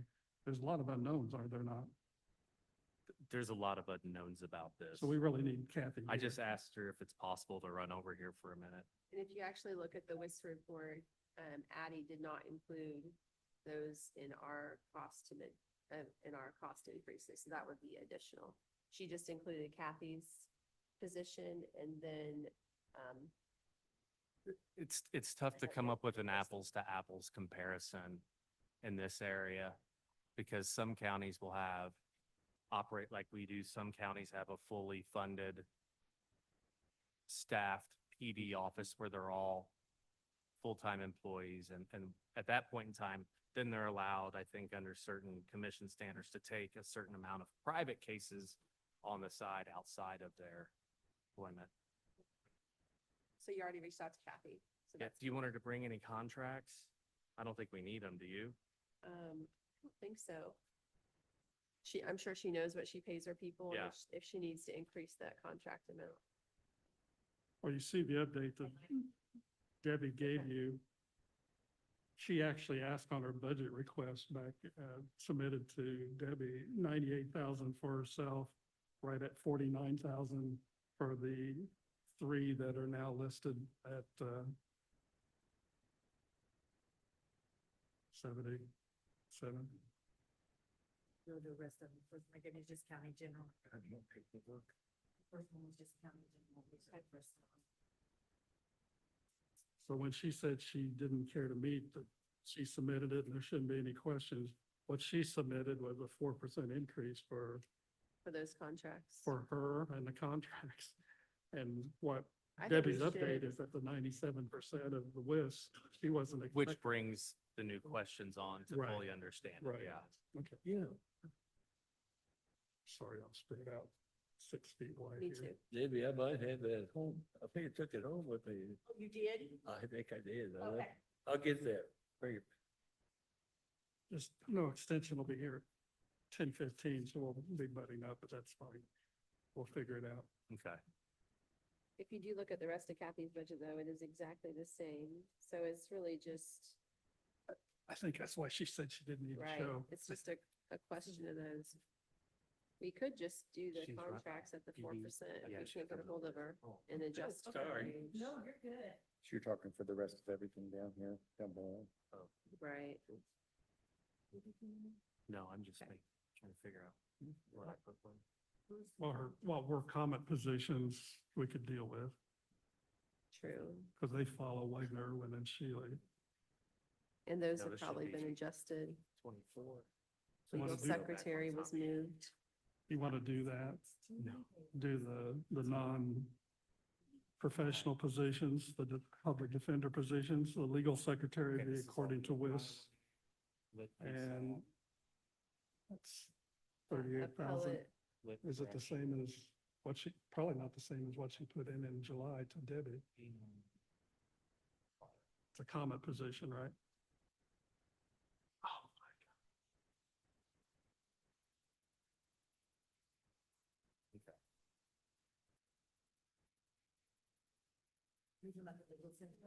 it's been Yeah, you did put adjusted. those according to the Wagner, Irwin, Yes, Shealy. 44,847 is the 97%.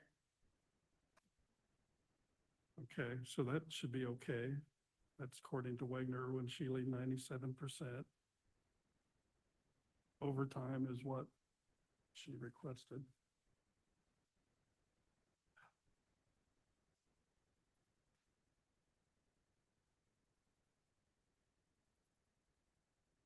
Hi, Kathy. Oh, he's yelling. Hey there. Trying to find overtime in what was submitted in July. I think one of the big questions is to what extent, when, what do we need to do in the future for more PDs, where we stand right now. It's kind of the big question. And then what brought this up was we've got the contracts and what they're paid and their private practices. The job study report shows high numbers. The contracts are much lower, which it makes sense because they're not fully under the PD umbrella. What are your thoughts? What do you think we need to do going forward?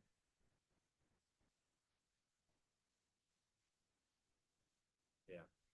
Who actually pulls the trigger on that decision? Who controls that choice? It's hard to hear that.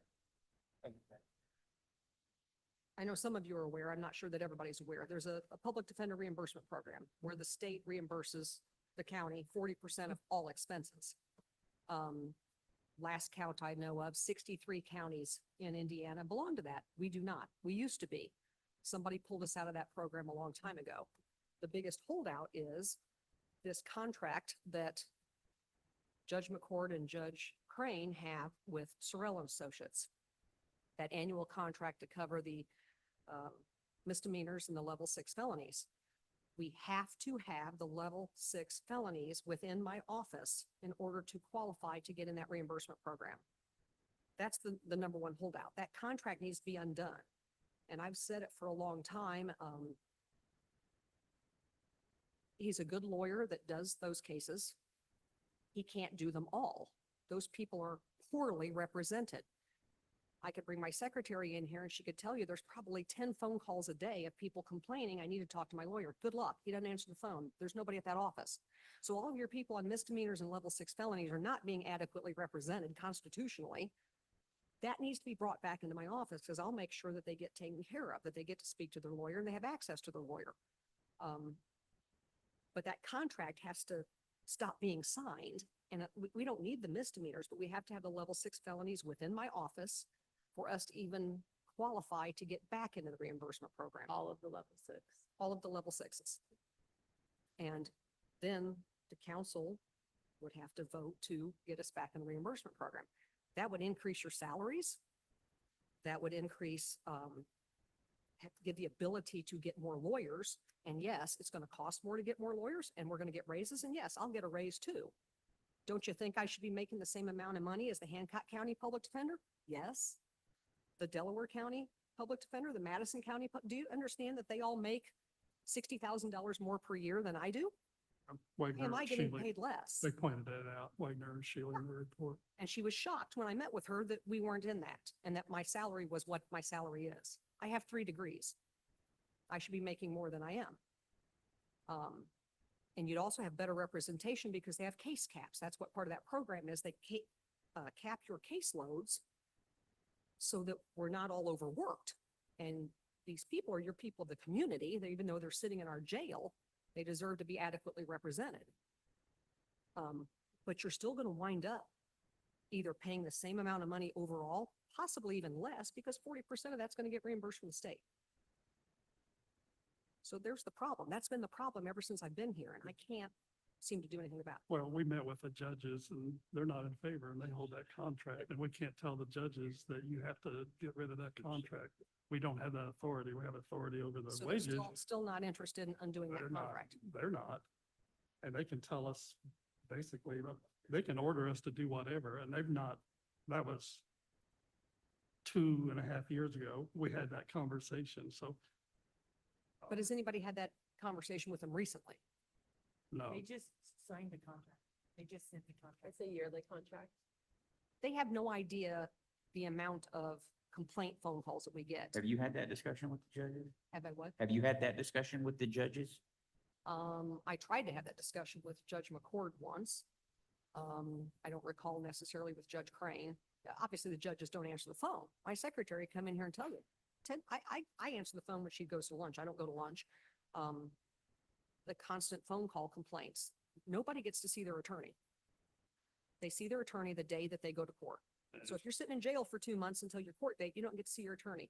And I'm terrible with names. Who was the guy that was on the county council whose son was unfortunately arrested on a level 6 felony? We all know him. We all know him. I can't remember. The guy that has the hair. That cuts hair. Oh, Clay Morgan. Clay Morgan's son was arrested on a level 6 felony, and Clay stopped me in the hallway and complained. My son's never spoken to his lawyer. I said, and he won't until he goes to court. So he understood the frustration of that. I know when we go to the state conferences, there's always the public defender board association there. They show the map. We're one of the few counties that doesn't participate in the 40% reimbursement. They ask us why not. And I tell them why not. There are some areas where the council can put pressure on different departments fiscally, but the courts are much less. They can keep that contract for the misdemeanors. I just need the level 6s in. We can't even apply to get the reimbursement program without the level 6s in my office. Kind of dovetailing on what Shannon brought up, you think that can be a conversation with you and them? When we had that meeting, they commended you on the job you were doing an excellent job, but they had no desire to change that agreement with whatever that company you mentioned. I mean, and if it takes that to do the 40% reimbursement, I don't know how we can't force that. We can suggest it, It's all collaboration and it's a Right. project that would need to be started right? and discussed and pathwayed out now for next year. Right. And again, it's just a discussion. It has to start somewhere. The council could participate in that discussion.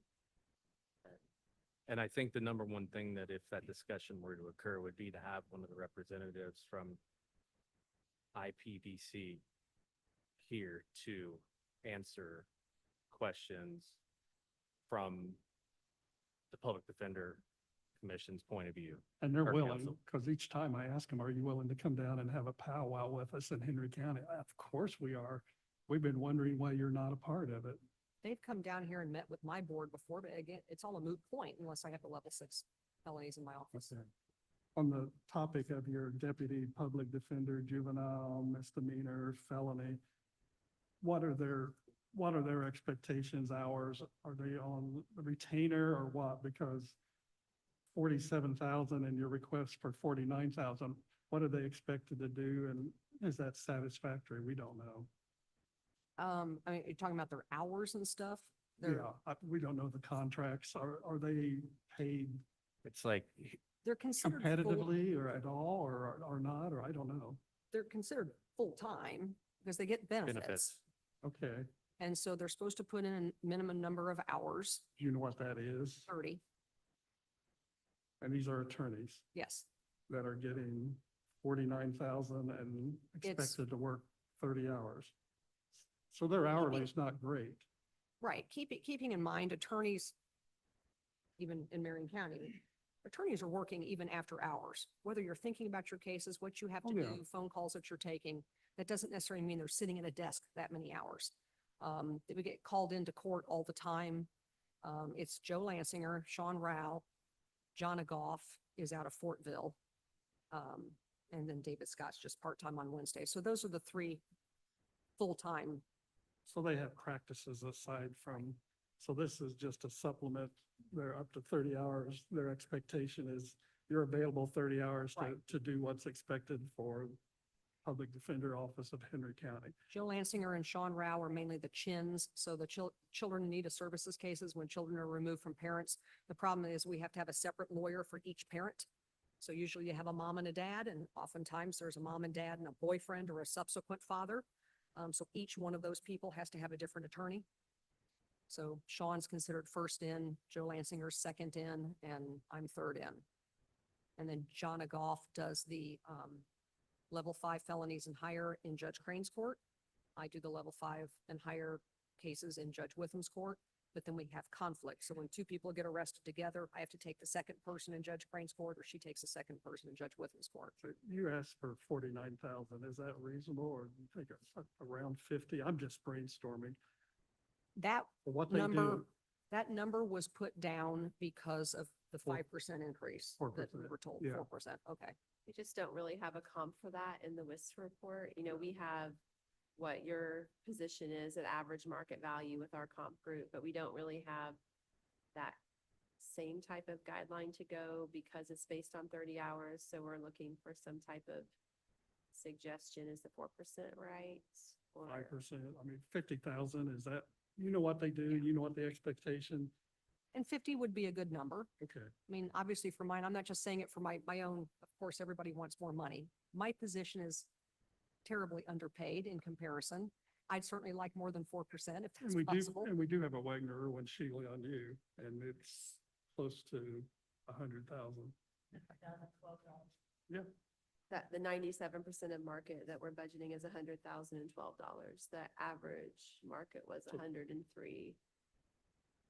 105, and that would include We're Delaware and hitting Hancock and 97 for Madison, and everyone's. it also the- includes Fayette discussion right and now. Rush and Randolph, so it's a mix, but, okay. So still underpaid, but less underpaid than you were a year ago. That'd be great. So we're looking at, with the report and what you said, 100,000 for you, Mhm. 50,000 for these three that right now are getting 47, and you're okay with that? Yes, I am. Okay, And your legal secretary is budgeted for 44,847 from the 37. and So that's, so she's budgeted at 44. 44,847. Okay. And she the was at 97. 36. What'd you say? And she was at 36. Did you? She say? was at 37, 132. And that would go to 44, 847. Yeah, 44,847. That's 97% of market. And those are the only salaries I see on here otherwise. So Debbie, I think we're changing the 3 deputy public defenders to 50,000. which is about, Yeah. yeah, and hers to whatever Wagner would say, about 100, okay. Yeah, Okay, and that was really all we had questions. We just didn't know Okay. what to put for those 3 contract Okay. amounts, so. and the felony is higher. Currently, they said the felony person is higher, but you're not seeing that. You're thinking they all three should be paid the same. The juvenile and the misdemeanor, you think they all three should be the same? Yeah. Market is, the felony one's usually a little higher in other markets. Your thoughts? They are the In a traditional public defender office, you wouldn't get to the felony level defense work until you've had several years of experience working through misdemeanors into the lower level So should it sixes be and then up. higher or same? I mean, I can understand the rationale behind that, but the difference that we have, actually, I think it used to be the highest number of CHINS cases in the state of Indiana for some reason. I think it has to do with our DCS local office. But Joe Lansinger and Sean Rao, we get called in often on short notice because there's statutory requirements when they have to have initial hearings. So like Jonna Goff, my felony person, she rarely has to be here other than the Thursday criminal court day. Whereas Lansinger and Sean Rao, we get called in all the time on short notice, few hours notice that we have to be in court all the time. So I'm fine with them being equal. Fine with it to be equal. Okay, so And if- 50,000 for all three. If you did get the level 6s in your office, are you the one that initiates that state reimbursement program? Is that your decision to make if they're there? Or Say if that the again. level 6s would come back to your office, are you the one that initiates that reimbursement program?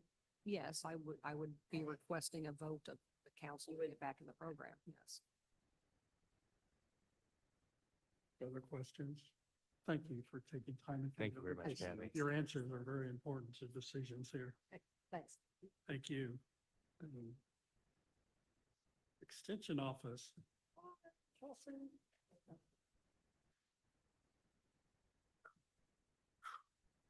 I'm glad she came over. Yeah, me too.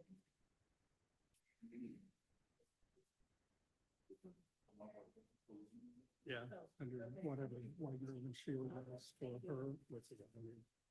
And the others, she said 50,000 instead of the, she put in 48 something. Oh,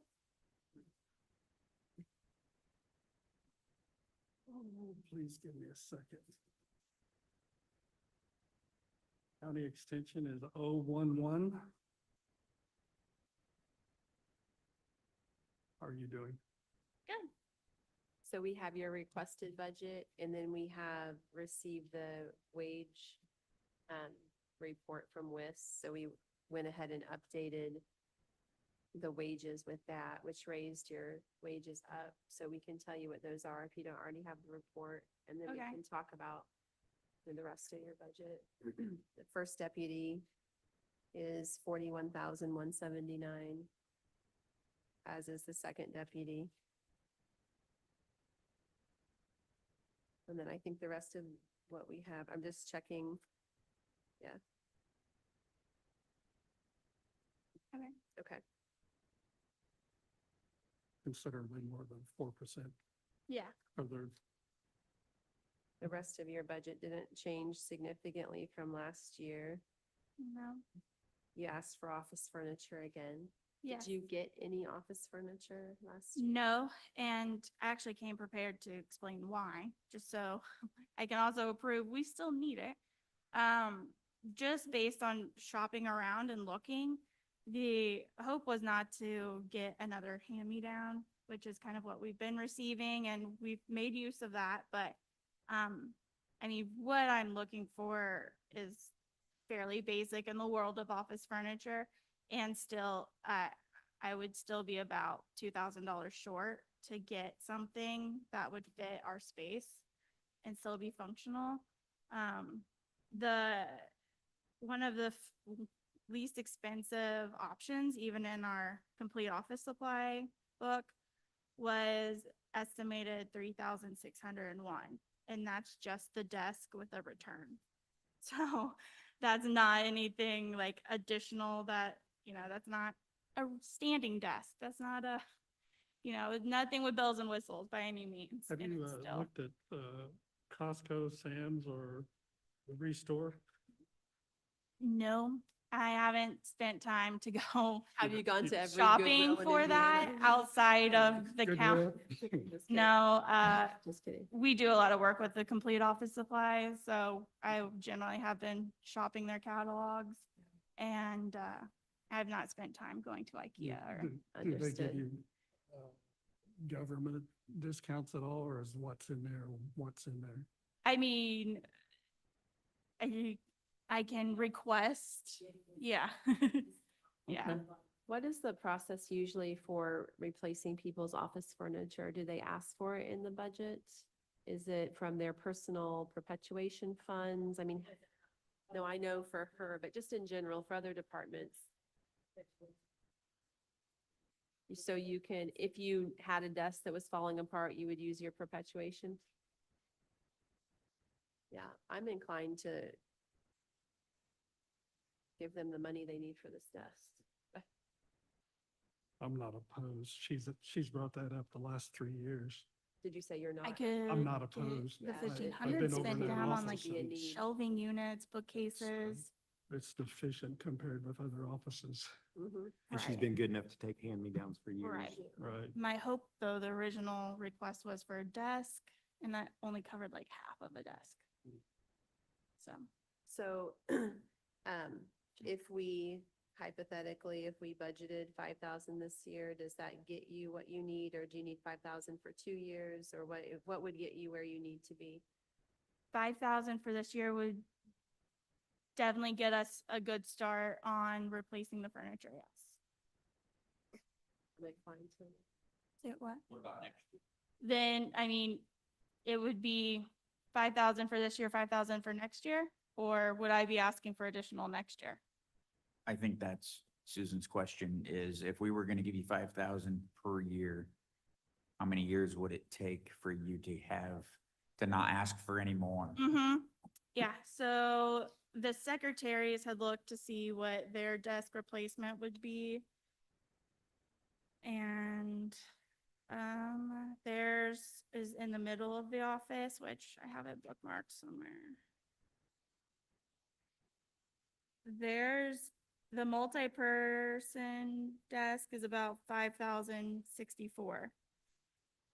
So, So what and if, that's go ahead. being generous. The other one's about 12,000. Yeah, I mean, it's the basic level. I would Yeah. take a look. yeah, I mean, we can. The Where the the 12-person, no, sorry, the 2-person one is 6,379. So Pardon me? What was that? I would say 3 years, Yeah, I thought- we could update. all the office desks. That includes a second educator's desk too, I just, the two secretaries and mine. At 5,000 a year, Yeah. 3 years. So Well, is, something to consider next year. yeah, so is 5,000 for 3 years better for the council than just funding it this year since it's a non-recurring Given all expense? the uncertainties, I would vote for, I would suggest 5,000 a year because we've got some huge requests coming up this afternoon. Those are recurring expenses, though. This is a one-time, but yeah. So are we saying, what's the consensus for that? Better to do 3 years at 5,000 or?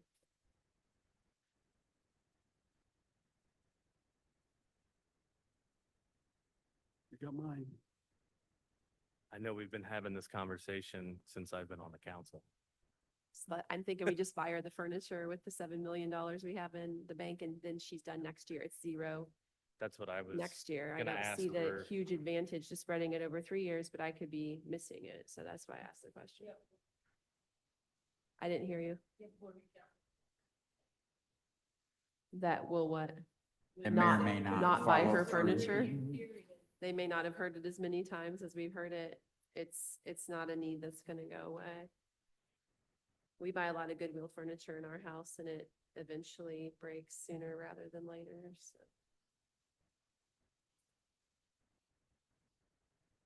I'm in favor of that. Just a one time, be done with it. While the interest rates are good. That's my opinion. That would certainly be easier to make one bulk order, get it in, and then it'd be done. And I won't have to come back and keep requesting. So $15,000 one time would get you what you need. Yeah. You would have to make an additional appropriation request and bring it to the council. Okay. Or do you need 13.5? This year is what we're suggesting. I think we should just buy the furniture. Since we've got 1,500 there that hasn't been used, is 15 total what's necessary? Or would you need, We could put Or would it be- zero in this budget and just ask her to request an additional now and we'll Yeah, just. she's stick got with her. 1,500 in 2024. I think Kyle's asking if she needs a total of 16,500 or is, or Oh, 15,000 understood. total. yeah, I guess my thoughts were she's already planning to spend the 1,500. The Yeah. 15,000 would be additional. And rather, I would like to see us just have that come as a one-time request that we can vote on Actually, at the council yeah. meeting. Actually pick out what you're gonna buy and come with a dollar amount and Yeah. target 15 and, and then come and ask. Okay. So the additional amount, am I requesting 15 or? Ask actually what you need. Yeah, Okay. Actually pick out your furniture and Okay. come ask So do it one time. this year. So are we gonna put this to zero then? That's for- what I'd like to see, take Okay. that amount to zero for next year. now run. Yeah. Right, Okay, that's so- right. You know, You I've could tell got the everybody we cut catalog, it so I again. mean, they're bookmarked. I've got the unit numbers. So I can have a quote to you tomorrow. Our meeting's the 15th. August 14th. Sorry. So I'll get it to you. It'd be too late to begin. That's true. She's right. Okay. That's true. Okay, September, Whatever the second Wednesday is. It's the second. I'll pull it up. okay. How about I just get it to you It's the 11th. ASAP and then, okay. And then the meeting September 10th 11th, at 11. 11th of September, September 11th at 4:30. 4:30 PM. So just for, you have probably already realized this conversation went a lot differently than last year. And last year when you sat down, our financial situation was much differently and we don't want to abuse that at all. But we now have a more appropriate level of reserves because of the interest income that we've earned. And so as a non-recurring expense, this seems much more reasonable than when we were trying to grow and hit that reserve. So thanks for Okay. your patience. Yeah. Do want you guys to have furniture that works for your job. We just couldn't afford it last year or didn't feel like we could. And And- now I feel like we can, which is why I'm saying let's just you know, buy it now, but. Well, we appreciate that. We do make do with what we have, but we also want to present ourselves as professional and, sometimes our hodgepodge desks don't help that appearance, so we But, appreciate it. but your customer service makes up for it, but now you'll Yes. have both. Yes, yes. When I met with you 4 months ago. Yeah, Time flies. yeah. You were losing one of your employees to Madison County. Has that been, or some county nearby? You have a replacement? I've not kept up. Yeah, we're interviewing tomorrow. Okay. Yep, so I'm hopeful that we will have a candidate, who I would hope be able to start maybe September 1. And the new wages will be effective September 1 if we can hit that. So the contractual services has already been signed for Okay. us. So this is not a full-time position you're trying to replace. This is a full-time Oh. position that is included in the contractual services. Oh, I understand. Okay. Mhm. All right. It is, how extension works is that deputy 1 and deputy 2 are the office manager and the secretary. And then contractual services is a percentage of my salary, that is, county, state, federal. So what the county portion gets sent up to Purdue, and then Purdue pays me. So that is a set number that I don't even get to determine. It is determined from Purdue, what I request from the county. And that includes, all of 4-H, all of Ag and Natural Resources, Health and Human Sciences, our Community Wellness Coordinator that we share with Rush County, and all the other programming that we do within Henry County. What, your contractual services, what's the title of that position? What do you name it, that position? It's the 4-H it's the 4-H, HHS. I mean, it's the extension personnel. It's myself and the position that we're filling.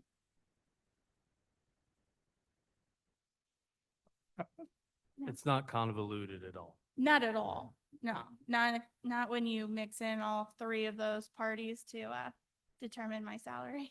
How do you think that I wasn't available in state to go to the 4-H fair?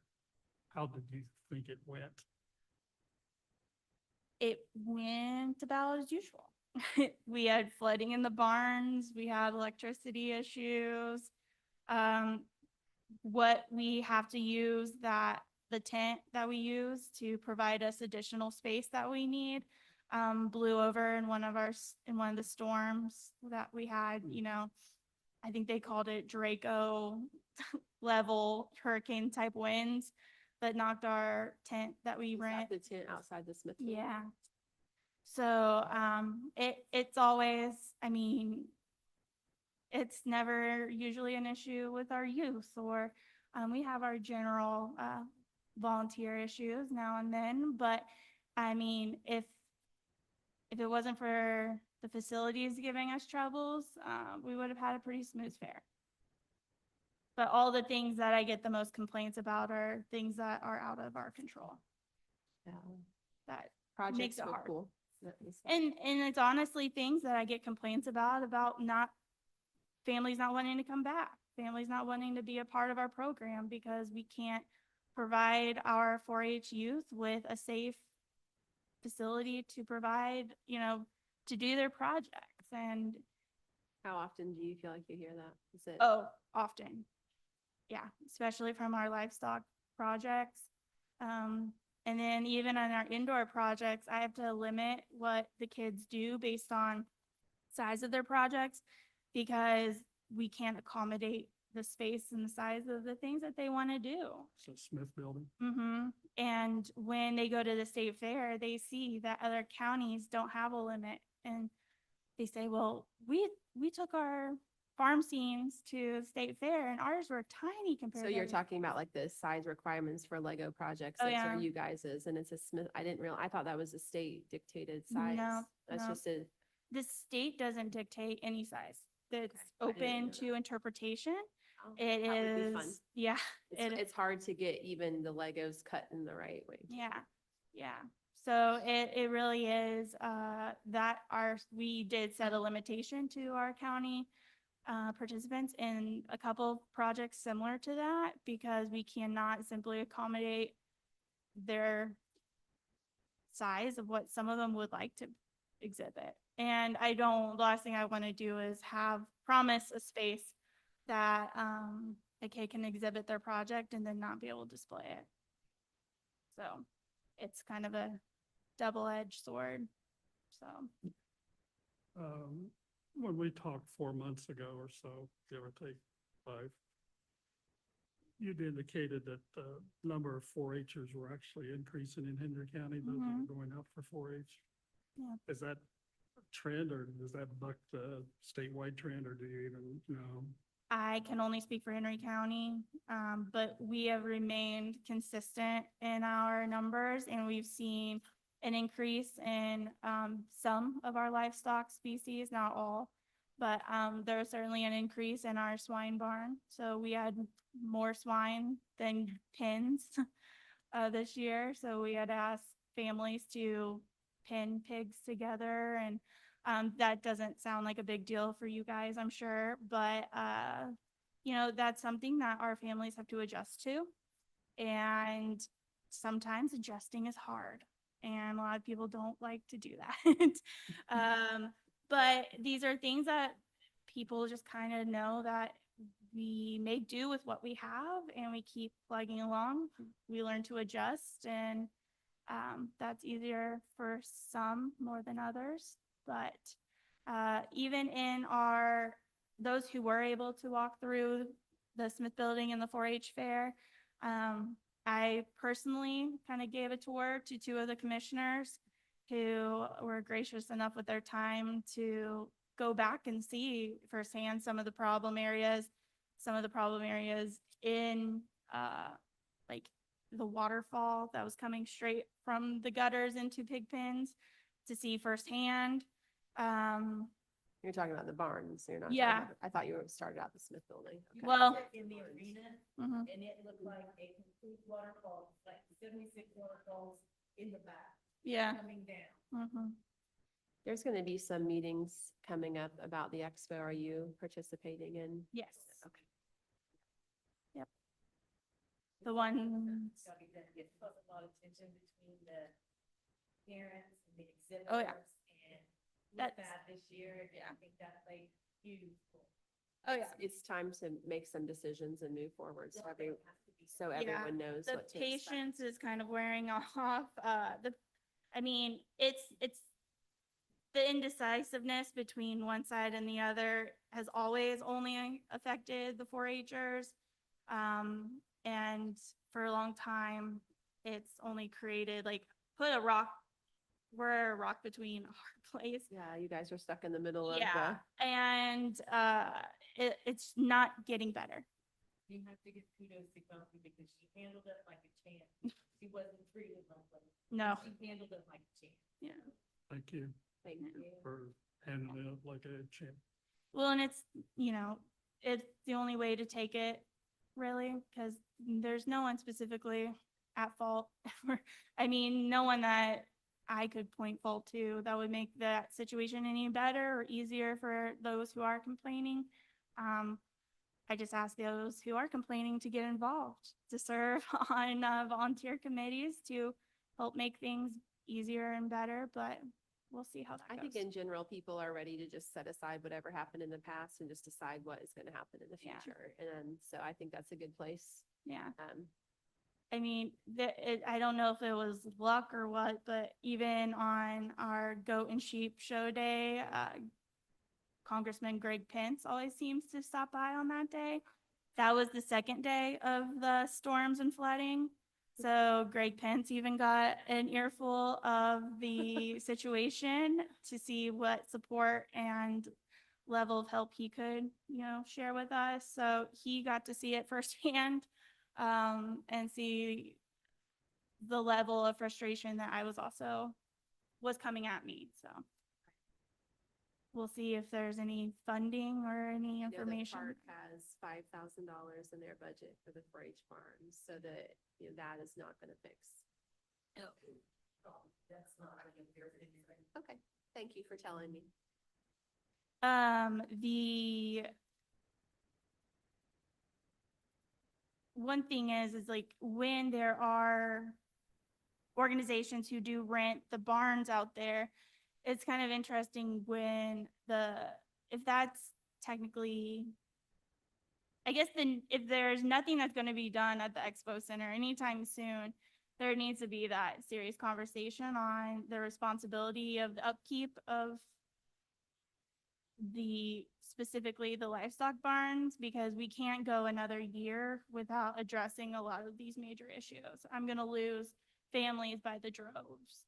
And that's gonna greatly not only affect our youth, but also greatly affect, extension in Henry County.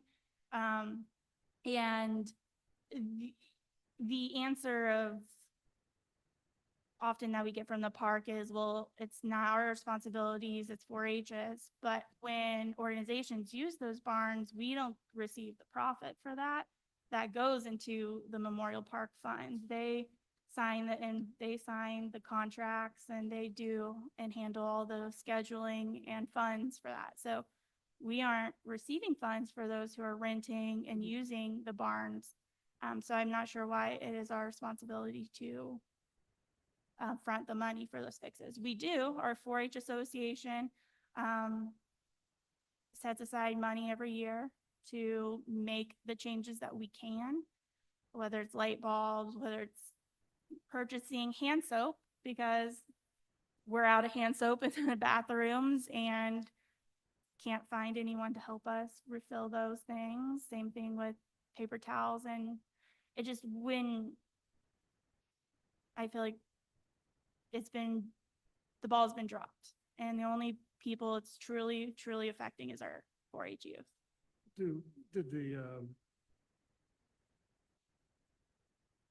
Did the 5,000 extra dollars we give for the fair help at all?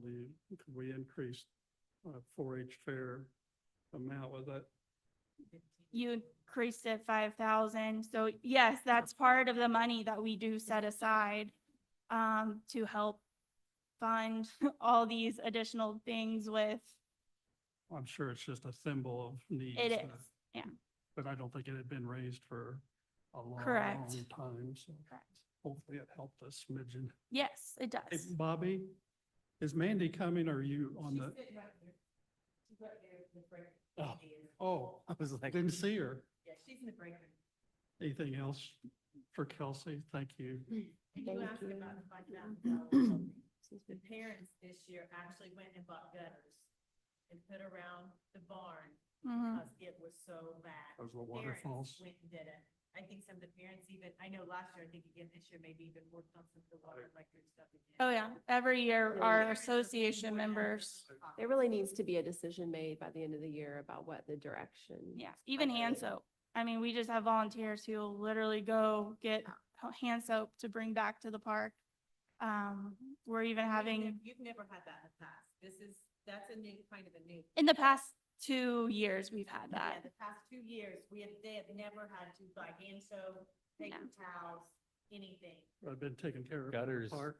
gutters. Gutters It's utterly ridiculous. and welding, yeah, Yeah. it's, yeah, Yeah. it is utterly say utterly ridiculous. I said Yeah. utterly, and I wasn't trying to be funny. It's just gutter, Yeah. utter, I get it Well, now. I just And kinda- utter, yeah, I- no pun intended, but Next- thanks for pointing it out. Yeah, next to highways, I have gotten far more complaints about 4-H facilities over the past 3 years. Yeah. Than any other topic, and why me? Or Yeah. try to do that. Yeah. Sorry. I'm sure you get more than I do. Yes. Thank you. I guess our Okay. next person's been here in the break room. I didn't know. I was waiting on seeing her out here. Okay. So Well, we enjoyed talking to you. Thank you. Yeah. Well, thank you. I enjoyed visiting your office.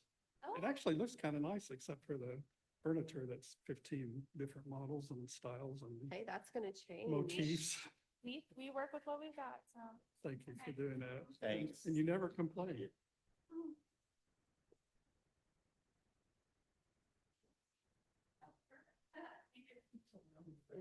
Do we have an updated EMS By the parents, Debbie?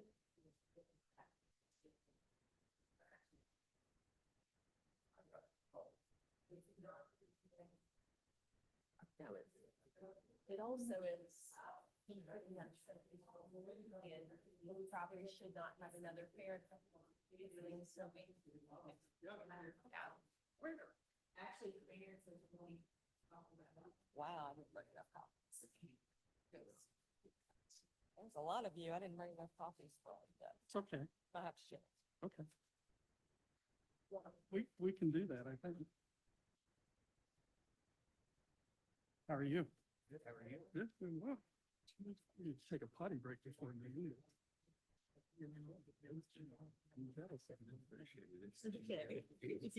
Can't stay long. Mine's not popped, but it's finally hit. Okay. No. This is under Sheriff's Critical Care Emergency Ambulance 4907.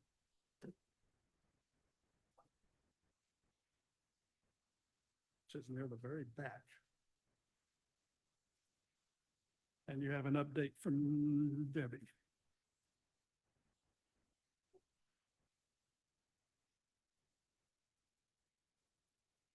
And if you move around, just move the portable microphone if you would, please. We're broadcasting live streams. Who's the liaisons? Shannon. I am, Take the lead, sir. Right. I don't really have much to add other than to just turn it right over. You go ahead, Mandy. You can walk us through your pamphlet, so be careful. Budget copy, and I didn't think to print that out. Gonna share. But she said she didn't make enough copies, so I can look off for you. Do you have one? Then I'm looking at, the new one Debbie just gave us with the revised wages, but I can definitely still share it with you.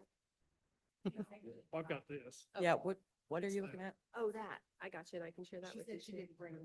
I didn't bring a budget copy because I knew you fine. guys would have that. Sorry. Sure. Either one. Okay. They have one down there. Yeah, my, that's fine. Okay, thank you.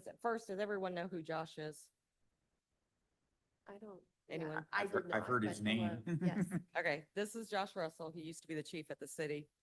He was our Yep, Josh. consultant, back when I first took over. I brought him on as a consultant for all those questions in EMS that I didn't know. You're in a very successful ALS service, and we're bringing him back as a consultant I'm glad to hear that. for Between ALS. Bobby and Josh, I'm here because of you two.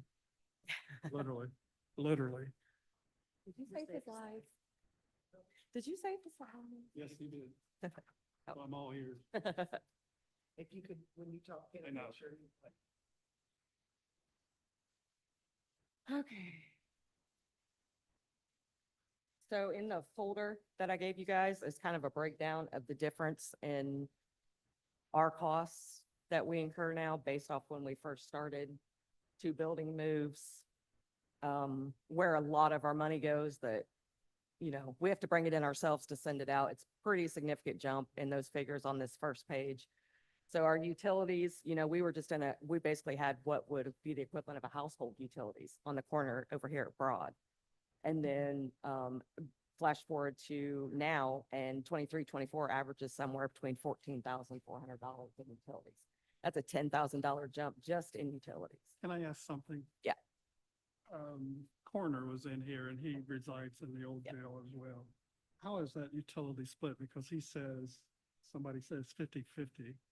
Depends on which utility it is. So, and this, again, that's a good point. This is my cost. Okay. So he still has his 50% of some of It those is really- bills. It's ridiculously gone up. So the one that we split is heat. And that's in the winter because those records, they need to be, kind of climate controlled. We dropped it, I would want to say to like 45 degrees because it doesn't have to be toasty, but it can't freeze and get condensation in there either. So on that bill in the winter, we split it, we do 3 ways with the commissioners because If not, it would be a lot to heat all of those cell blocks back there where those records are. And then a kitchen that we can't use now. We did bring them down quite a bit by cutting electricity, rerunning power, shutting a lot of things off. But you can't, the way that it's built, you can't just like, oh, I want to shut off the whole back of the jail. It doesn't work that way. One, no one really knows. Well, you can ask Jay. We probably asked him a million questions on how powers ran. We just flipped breakers and tried to figure out what Any way went to off. keep it and- on? Yeah, it's, so we just did the best we can. And then we found that we were also paying utilities for the bay and the transition center and the water. And then there was a water leak that, I mean, we just incur all of that ourselves. And then commissioners, I think I took part of that water bill and was like, you're gonna have to help us with this because it was ridiculous. And then I think we actually got some of that back. But all in all, it's increased my utilities $10,000 at least a year just to be in that facility from where we were before. And then the other big price increase that we're seeing is insurance. So our insurance in 2021, we paid $13,245. I did a little work, get some vehicles off of there that didn't even exist, that the insurance still had under liability. And then in 2023, I did even more so. And then I believe it's 2023 when I realized we were also paying for the coroner's insurance and a couple of the health departments and all of the EMA vehicles. They were all being put on ours. And that was at 15,000. Flash forward to this year. And so far in insurance, we've paid $38,773 in all of these insurances. And that's not even, Bobby had to have the commissioners pay 9,000 of it because we doubled it in our budget line and it still wasn't enough to cover the increase. So it actually would have been 9,000 more than that. So it's We pretty. know what caused that major insurance increase. Was it liability? I mean, changing insurance companies, maybe. I Just don't, the changing of carriers or? because we've changed nothing. We haven't had a workman's comp claim. We've only had 3 since I've been as director. And we haven't had one since 2023 when I actually broke my ankle picking up a body for the coroner. So on your budget that you submitted, workman comps is this line. I mean, it's listed as workman comp. That's the insurance you're alluding to. That- That went from 20,000 request last year to 40. That's what we're talking about. Yes. Workman's comp. Yes. Yeah. So, and they kind of move those around as they want. On the one that I actually write, I probably had it listed out and then they put it on one line because it's all insurance. But I think you guys have the one where it's like listed out. So I basically rumor control. Let's just start there. The rumors are killing me. So we brought you a bunch of facts because rumors make no sense, right? Like, so let's just deal in facts. So the biggest thing that I've taken away probably from the last few months and the tax meetings and all of these things that's happened is that you have a need for increased services in this county. And you also have people asking for more money to maintain the services as they are, but it's actually for less services than you used to get. And you don't really have anything that's in writing that says, here's what we'll provide for this amount of money. We already provide those services, and I'm going to give you proof as why that is, how many we've already done, what we do pretty much on a weekly basis, and then why we need to go ahead and go to ALS because less services at this time make no sense. And if you went even to neighboring counties, Josh can tell you, Reed's doing this right now. They're bringing private services in to help with the influx of the calls. That's not going to get better. It's only going to get worse. I'm already here. I exist. And we've done it successfully. So I've got a lot of people saying, well, you guys are failing financially. Nothing's changed on our end. You can see the numbers. The numbers are only increasing. Where we had our problem was our billing got dropped. Then it got dropped, and then we realized they hadn't billed since January. So when it came to a dead halt, it came to a dead halt plus 2 months. So we are just now starting to recoup. And if you look at how much ALS will bring in, these are our figures as is right now. These are current. Just in this one right here, just in the 911 calls that we've taken, I've given you, because I hear that a lot. We don't do 911s. In the last year alone, we've done 161 911s. If we upgraded those to ALS, right? If we were to upgrade this, it's got a highlighted little pink. It's from billing. You can have mine if you want. Okay. So this is the number of 911s that we have done in the last year. This is August 1, 2023 to August 1, 2024. If we upgraded, and this is low, $600 to make those ALS calls, we've already recouped all the money we borrowed from you and lost up to this point. That's how much of a difference that makes. So you've taken 154 ALS runs. So, right, and then But- you add the increase of ALS, because right now it's BLS. BLS, and then if you look on there, there's one or two of those that were a medic intercept. So we were able to bill an ALS rate because it did require medics, so we called the city for one. How does that process work? First, I just. am So familiar you with- mean like on a call if we need Yeah, if I ALS? call 911, how do you end up coming from my house? How do you end up? So coming? if you call 911 and we are needed, meaning all of the city resources are utilized, we all wear radios. Everyone's required to have a radio.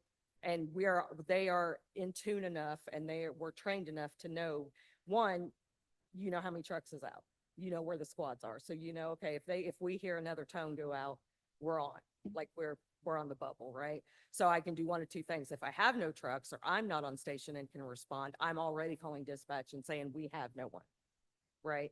But if we do, as soon as they say, and someone's going to ask for it, and usually it's the lieutenant, we'll say, can you see if the county has any trucks? We're already checking in on dispatch. And then we communicate with dispatch. If we get on scene and we need a medic, then we're saying we're going to need a medic intercept or whatever it is, or they're already sending a medic in a squad. Okay, so I was under the impression that you did not take 911 calls because you weren't able to. No, we absolutely, the percentage that are, and that is why the state encouraged us to go ahead and do it, because there are services all across the country that are a BLS service, period, that respond 911 in their communities, and they do medic intercepts. Just like Middletown does. You're Yes. describing, yeah. Yes, they're created that way. We are no different. And I've attached a contract and highlighted the part in these contracts. I have 5 of these, working on a 6 with Middletown, actually. All of these make us the priority transport and the priority BLS 911 call. They call us first. We determine if that's a BLS or an ALS call. So if you hear a nursing home call go out, that means we've told them you're going to need a medic. Because we know, if they've got shortness of breath, chest pain, anything like that, you're going to need a medic. We're not even going to put that person at risk. You need to call the city. But I have it contracted that we're first, and we do take those calls and we do filter them. So I needed to get that out there because I keep hearing you're not 911 in the community, but we are. Not only are we contracted to be, we do back up the city. So you, excuse me, you take the 911 call comes in and then someone makes a preliminary decision about what kind of service is needed. And then if the wrong call is made, when you get there, then you call. And we take them from residences too. There's been occasions that I will call dispatch on my phone and facilitate an ambulance from the city getting to that because they call us. There's so much confusion in the numbers and who people want to call, and they don't feel it's quite an emergency, so they want to call the non-emergent number, but what they call is us. So either I'm saying I need you to hang up and call 911 because it sounds urgent, or I'm calling dispatch saying, hey, I've got a 77-year-old female, and then we're triangulating that way. Like, we do a lot that people have no idea that we're doing. So I just wanted to kind of correct the narrative around what we actually do. And I think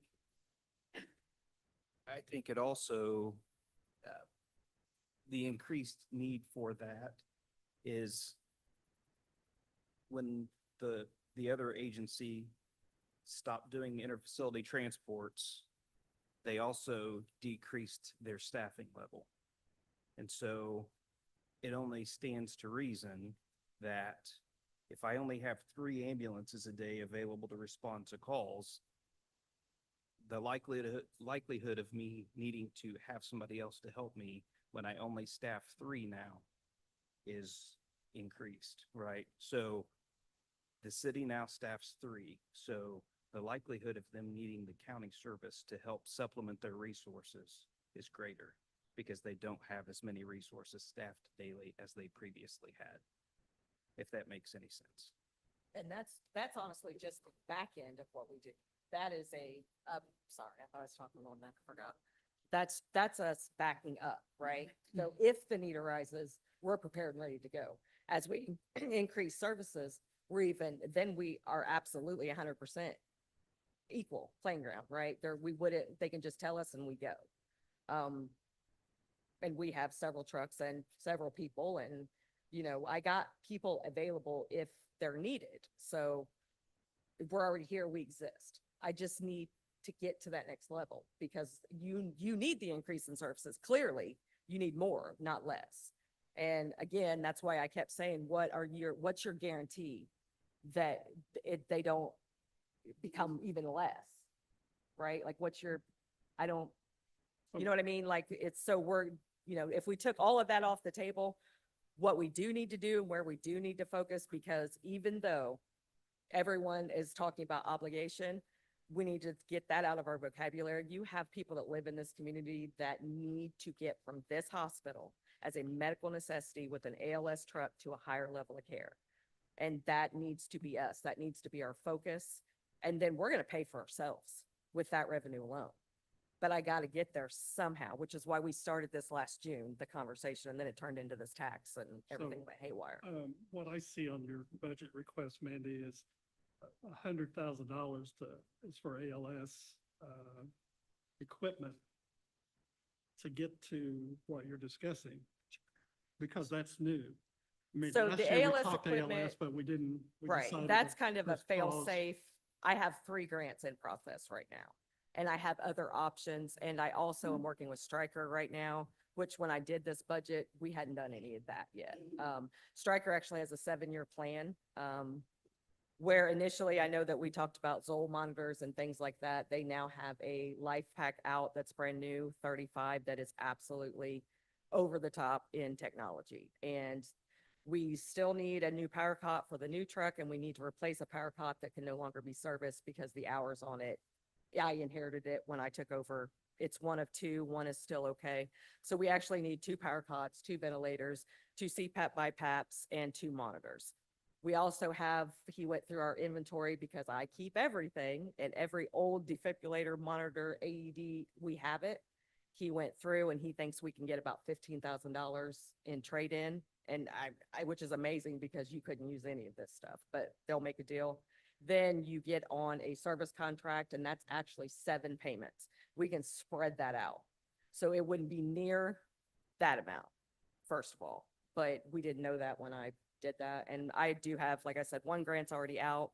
I think they're supposed to start announcing the end of August. And then I have 2 I'm waiting to come off of being forecasted where I can actually So apply. in addition to the 100,000, which explains where you're trying to go, to achieve that, you need that kind of money. Yeah. To do that. Most of the rest of your increases are things you pointed out at the beginning, insurance. Yeah. The workman's comp, salaries. Salaries. Given the Wagner Irwin Shealy report, is about Yeah. 2/3 of the increase. The other 1/3 are relating to operating supplies, which you just now touched on, from like 31,000 to 58,000. Yeah. I take it that kind of goes along with the rest of the plan you talked about, expanding ALS. That all is needed to be able to Right. accommodate and support that. So about 2/3 of it relates to increases in salaries. Number of staff, are you talking about? I saw it's broken down in the Wagner Irwin Shealy report into different layers. Yes, so they did a really good job on those polls and rewriting those job descriptions. Really impressed with how much information they were able to come out with. We did put like full-time positions into the budget lines. We won't start out with full-time positions. But I don't know that it won't become a need in 2025 to staff 24/7 an ALS truck. So the PRN rates are what would come into play there. Because once you tell the hospital you have a truck available for transfers, you don't want to take that away. That's not a part-time thing. So I need to be sure that I can accommodate that. And that's going to be maintaining medics 24/7. We already kind of incurred the cost of the advanced and all of that. That doesn't go up that much. Our staffing level isn't going to change. So if you take the difference between what we already are paying, what you really need to add is the medic and then like the dollar increase for the advanced. It's not as much as it may appear looking at it like that. But honestly, as far as the budget goes, really it trended pretty on par for what I expected it to. It didn't go up that much based on how much services were gonna increase as a result of it. I was kind of surprised. It's gone up, a request from last year with the amended 38.85%. But like I said, 2/3 of that is Mhm. based on the Wagner-Irwin Sheaver report. Yeah. Um, So this last paper that I gave you, this is billing up to date as of yesterday. I didn't pull a new one this morning. And you can kind of see how those numbers, this is how I have to look at them. So you can see it, they started off real slow and then they got real big and they're trending at around 90,000 a month. I don't think we have that sheet. We don't have that sheet. You don't have that sheet? He has that I have sheet. this one. Yeah, this one, you don't have this. We don't have that one. Well, that just checks that I didn't get all of them in there. We were looking. Or for- some of you have two. 'Cause I know I printed the same amount, but yep, he's got two.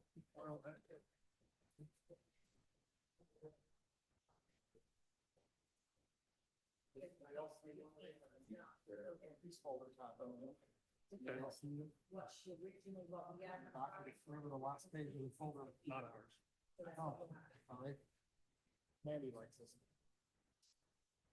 Well, Can you tell us what that's the one different, explanation. or tell me, other people I know, what the different titles are in this category?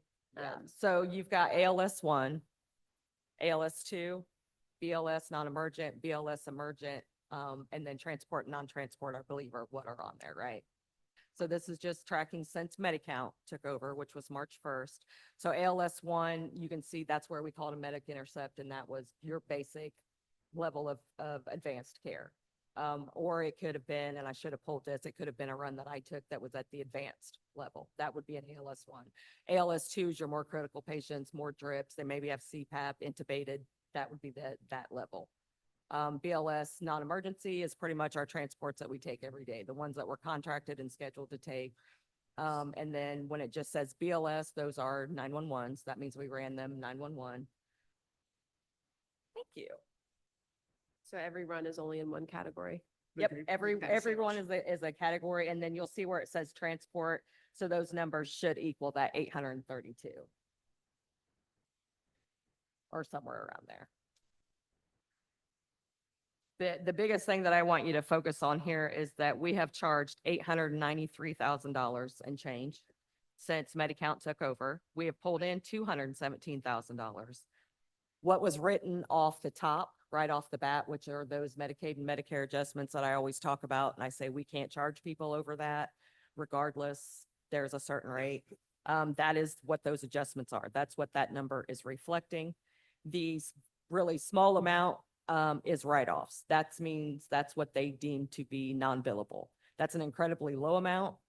And we try really hard and work really hard to maintain that low number. There are going to be some, for example, yesterday, they had Glen Oaks, they had pushed him at 9 o'clock last night into the lobby because Glen Oaks's van was down and they couldn't get transport back to Glen Oaks. And what am I going to say? So I sent a crew to go get that person and they said I could bill them. We'll try. There's a good chance that becomes a non-billable. So, but those are kind of conciliatory things that you do for your residents in general. So basically that leaves $344,000 still at play. There's still money out there that is unaccounted for. So because these numbers reflect, all those adjustments have already been made. These are billed runs as of right now. So the adjustments have already been made. So that there's still over $300,000 in revenue just sitting out there that we're just waiting on, trying to figure out where it's gone. And it could come from various places. I've tracked some. I got a certified mail envelope from ambulance billing 3-4 days ago and brought almost $50,000 in checks over here. So it's out there. And it's just left on the table, right? And it could take, that is why it's so important in January. I really, the law that's getting passed that they have 30 days to respond. That is huge. Because right now it could be months and months and months. There is no deadline. It's just whenever. And if I've had to correct it, send it back, add a signature, a face sheet, change insurance information, well, then you start all over again. And some of these are going to have that, just transferring billing and the difference in documentation. So it's not that the money isn't there. It's not that it isn't billed. We aren't doing less services. We're doing more. We're not bringing in less money. It actually will be more. We just had a lapse in billing and it absolutely took the $130,000 cushion that I had for an emergency and wiped it out. So I'm starting over from scratch. Then as I start to build it back up, I pay $40,000 in insurance bills because they hit in June and July. So I'm hoping, Debbie, that's like the biggest, like those are done, right? Like those big bills is always in January and June.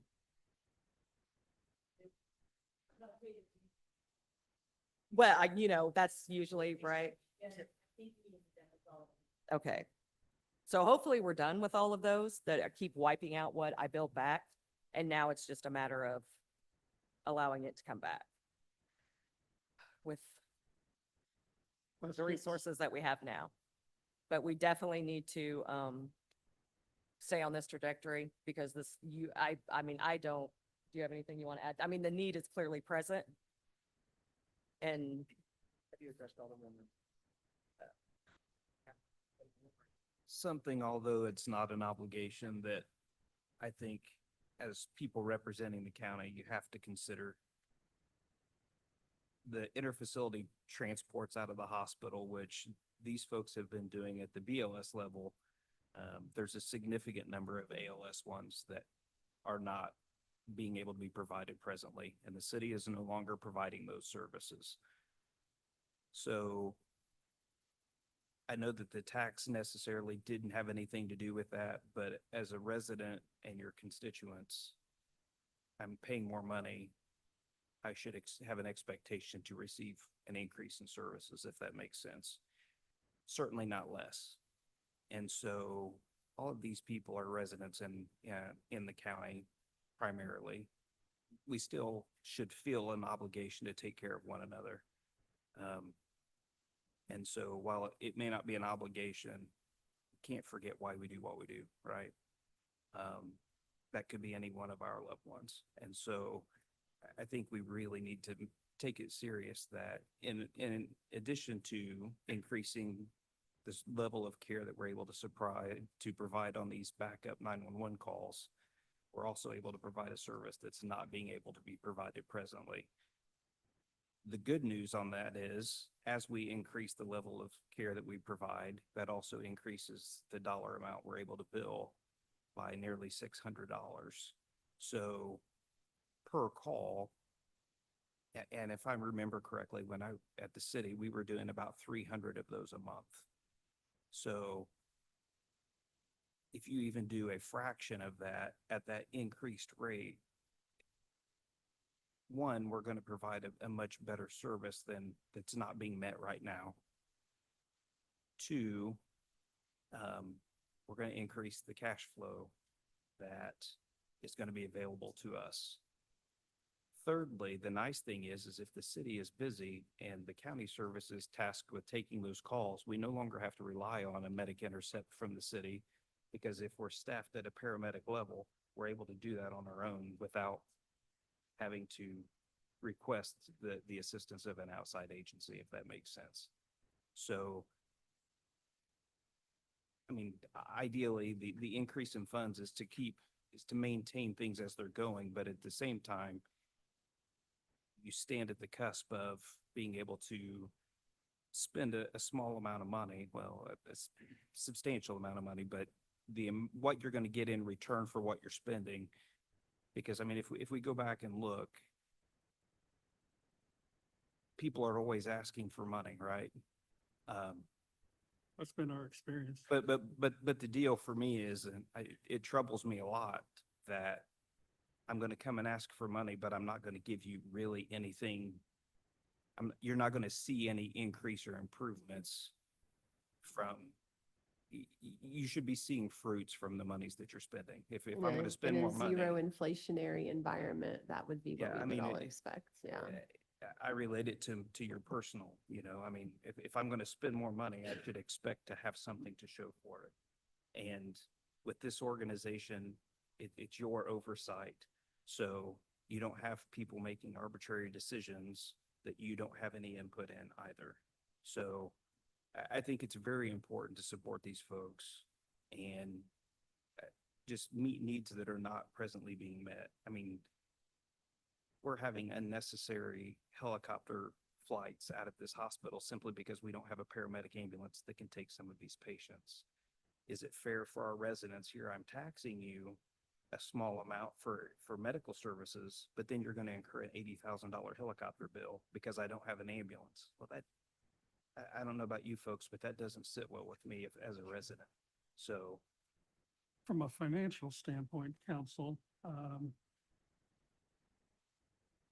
the request this year, and I don't have qualms with your request at all. It's a $313,000 jump from this year. And the lit we passed will pick up half that, 150 to roughly half, real close to half. So we have to figure out the other 160,000 increase, which is what we're doing with every department. I think this Thoughts? budget works differently though, because she has a revenue stream that, Yeah. How would you calculate that? well, Difference. we've had trouble every year. That's gonna be difficult because Yeah. they're talking about increasing services, being able to bill more. We don't have a yardstick to measure it by. Everything that I have discussed with Mandy leads me to believe that those receipts are going to increase. By how much? Sorry, at the ALS level, we were kind of throwing some numbers around. At the ALS level, even on the low end, at 250 runs, say 250 runs, transfers we take all year. Just that alone is $260,000. Okay. So that's low end. And that would be a reasonable expectation based on how many come out of here. So Yeah, that's, and like I said, that's low end, that's at ALS 1, that's with not adding anything. That's just, we go get them and we keep them monitored, maybe on a hot monitor to the heart hospital.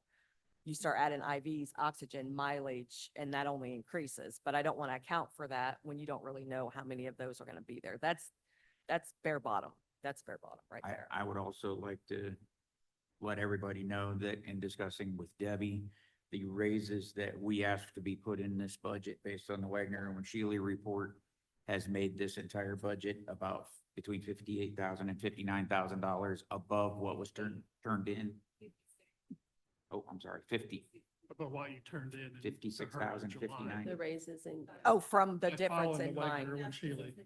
Oh, I That's thought you the- said it was 50. Big chunk of it. So we have to somewhere take $5,659 out of this budget because we cannot make the budget go up that went to the state. So we'll need to reduce that amount somewhere. I wanted to make sure. What did you everybody say it raised with the pay? 56? $5,659. Yeah. Okay. Sorry, I was off by a zero by what I thought she said. So I do, oh, sorry, Shannon. Yeah. I was just gonna ask Mandy. So when you, go ahead.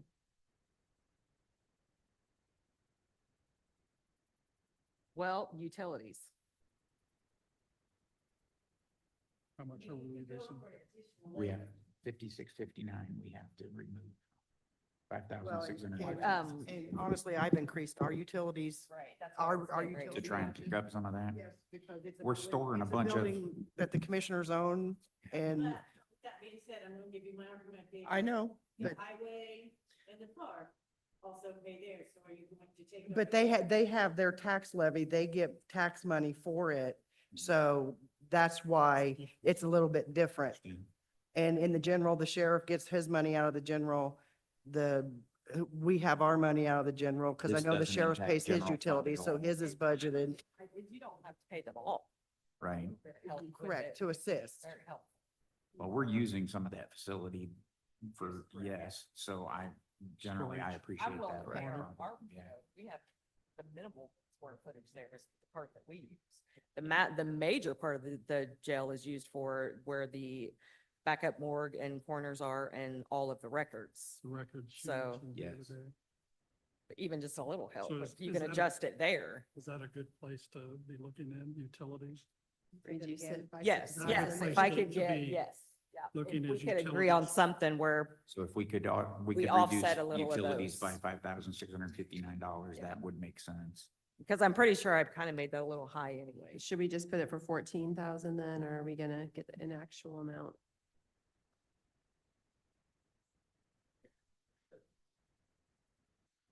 I say we put 14,000 there. 6 of one, half dozen of another. Yeah, The coin. So You're saying Mandy, when 14? you, I suggested 14. Okay. When you put the budget together, you are planning on covering the additional wages, and then you, out of the additional receipts, and you're just planning on this $100,000 that you'll hopefully get from the new tax. I just want to make sure I understand your thinking. Yes, so it should be from that, the way that the original budget was, and I'm looking on here to see if they, Mhm. were on there.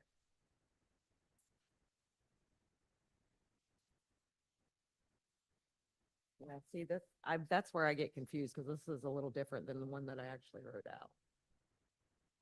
Because I see the ALS, BLS equipment. Is that what you were planning on using? Because the I don't think that receipts? does this account, does it, when you have this up here like this, Debbie, is this? Because I don't see a medic on here. I don't see the advanced on here. So you turned it in as director, you have the EMT, DMR, that's No, I had advanced medic, did a salary ordinance that included advanced medics, 3 full-time. Or tell me where it is and I'll go get it for you. It's gonna be in my big filing cabinet. And then I had an ALS supply line. your ALS and BLS is together. You have Okay.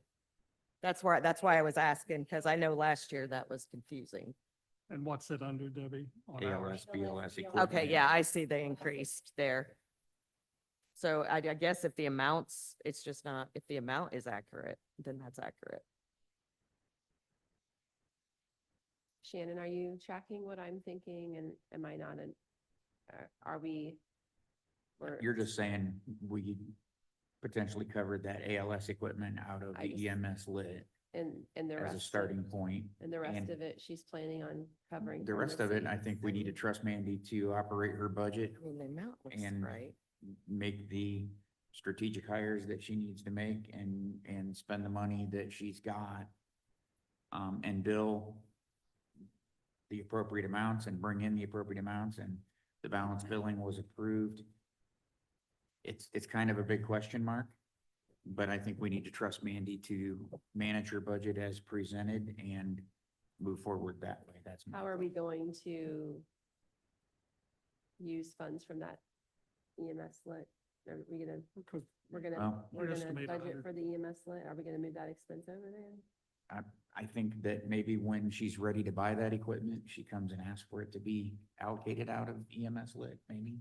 That's my first initial thought, right, kind of off the cuff. we estimated So hundred start ALS fifty-two, the transports until ALS next year. equipment's 100, so what, That's So ALS the and ALS BLS. equipment, right, but we it's are 100. probably going to be looking at getting that before next year even gets here. We're gonna have to, because we need to start taking these transfers. That's where the money's at. So, I know that there was it's like getting a medic on there or whatever. Well, I technically already have a medic on the payroll. I have 3 actually. But they're not in a medic position. And then you have Josh, who's coming on board as our consultant for our ALS program. So I'll find a way to get that equipment before next year even gets here, whether that's coming to you with a contract from Stryker and it's a $30,000 payment once a year, whatever it is, I will find a way to work that in. The only thing that we've ever needed any extra money for is payroll. It's to supplement payroll. I can figure out how to get everything else. And then the supplies that go with it, which was the increase in the supplies, because we're going to need to supply, we'll need more oxygen, we'll need more drugs. I have to get the licenses for all of those things that cost money. But all in all, even the meds, I mean, you can speak to that. The meds for ALS, that's not where our big expense is. So, The new EMS money won't come in until January. right. So I mean, we need to kind of speed that up. If you really want us to get leveled off, get you back your 80,000, start fresh, So you're then I suggesting need to get these 100,000 transfers. not come out of EMS. Is that what I'm hearing? Right. I mean, I would say, payroll's all I've really ever needed help with. That's what I Sorry, needed Shannon, Could you use your microphone? What'd you just say? the itch, the If- extra If thing. we need it before January 1, we're gonna have to figure out how or where it could come from, and I'm not sure where that would be. I'm trying not to need it. Does that I mean, I'm trying to, if I can start taking the transfers, but the last conversation I had was that you guys weren't gonna move because Susan wanted to be in her new position, and so no one was gonna approve any of that stuff, and I Well, just we don't need have any to- money till January anyway. But I'm not asking for money, I'm asking for the positions. Gotcha. Because once we start taking the transfers, the money is going to come in itself to cover the position. Or we have to at least take the leap because there's nowhere else to go. Does that make sense? Like if you want us to get the money coming in, because what's gonna happen is we're gonna bring, what we're gonna bring in is gonna pretty much be ate up in payroll. And then you're gonna add the utilities and supplies to replace the supplies that we're using. And we're gonna stay right at that level. It took me a good year to build up $100,000 that we didn't touch. And I don't have that kind of time, and the need is just getting worse out here. The salaries, that takes effect in September, September 1. That's and what we had planned, yeah. That's the biggest increase. In 2/3 of September? your increase in your request comes from salaries. So that's of your increase from last year. Okay. I Um, haven't even fixed the last increase that I didn't know about. I still gotta come and do that one. Okay.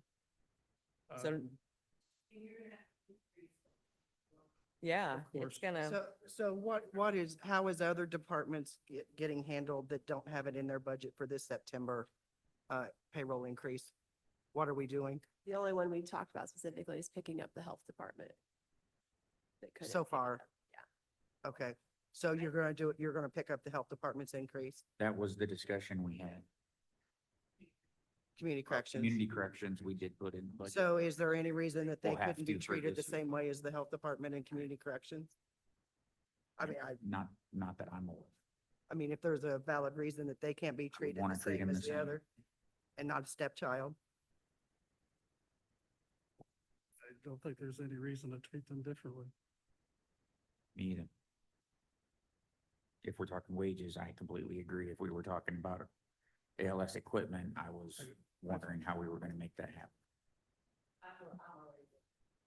Okay. so that's, it was in there because based off our conversation last budget session, before all this stuff happened, I said if I was to split that up, which I kind of did, payroll and ALS equipment, because we didn't know where we would be at this point. At that time, we had the offer from the city to loan us pretty much anything that we needed. I have no idea. And I don't know that it wouldn't be a better idea just to make sure that we have our own. And I'm working on that. I'm working on it right now. Okay, so, we would treat you like every other department when it comes to wages and fringe benefits. Okay. The other, what I said, the monies for some of these others not coming in until January, but that'll get you what you're asking for. So are we talking about just the increase in wages?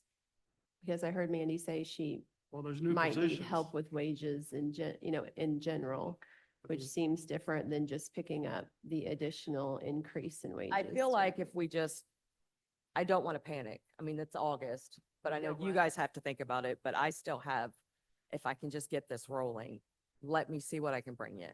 I don't, I wish I had a magic 8 ball that told me. They could tomorrow get the $300,000. I mean, I don't, my goal is to not need any more from you. That's why we wanted the help for 2025 to start covering the payroll for ALS to get us started. And even if you go back and listen to last year's budget session, I said it, I don't know that it'll be permanent. In fact, I don't think it will be. Because I think we'll become self-supporting, and that's why I brought Josh on, because he proved he left with 1.5 million in a non-reverting fund by doing exactly what I'm doing with the format that I'm doing. And he returned his budget every year because he didn't need it. That's my goal. Well- That is, I mean, that's a good goal. I don't want to lean on anyone. In the updated form that Debbie gave us, all these positions and salaries are in there. And is the intent to address that in September or January is my question. Everybody else has been September, but she's got new positions. Am I thinking wrong or? Yeah, on Talking the, that's, September. yeah, I don't, yeah. The salary ordinance that I Just turned in raise- was that. Mhm.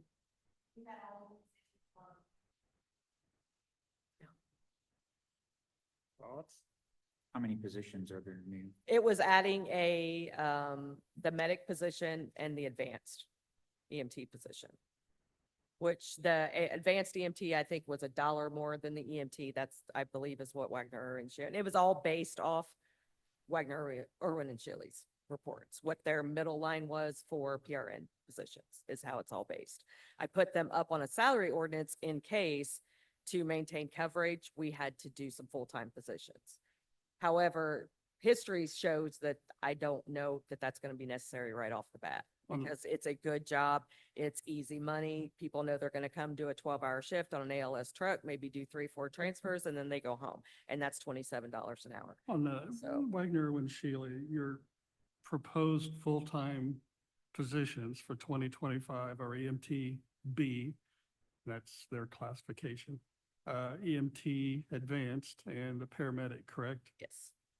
Those were the EMTB we put on every year just because that's what we operate as now. And I do have 3 testing in the next week. So I'll have 3 more advanced and I already have 3 medics that work for us right now.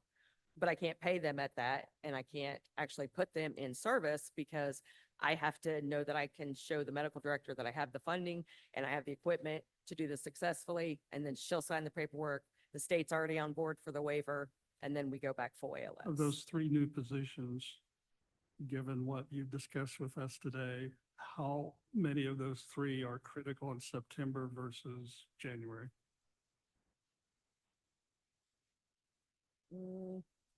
I would say the advanced. The advanced is critical need. That's the most and- critical need that September would be ideal to do. Because you're not gonna need to pay paramedics. You're not gonna need to pay paramedics the paramedic rate until you're able to provide paramedic services. So until we obtain the equipment and increase that level of care, it doesn't make sense to pay people to provide a service that you're not yet able to provide. So make sure, correct here. Because that's just a month away. Right, the September advanced would be advantageous for you Yes. to meet the plan you've discussed with us, especially relating to ALS. September, and the other 2 could wait until January. Unless something changes. Now, if I was to all of a sudden find out I got a grant and I could secure that equipment, Let us know. then that could change. Debbie, know. Yeah, like that's the big hurdle we're trying to get over right now is getting this equipment and getting all the paperwork signed and ready to go and then. But as far as I'm, as Starting to feel stupid. Have a little concussion right now.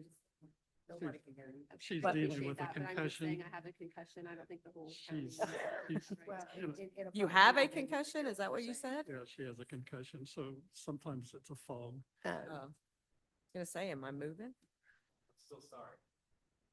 Thank you, Kyle. We only put one. I so appreciate that. I think that was sincere, but I don't. I Okay, think that's- he's saying, that's why sorry he hit me. It's hard to As long as the figures are discern accurate, tongue in cheek and My sincere. chiropractor asked me if I got the concussion from budget session. Okay. Roughly equivalent result, same.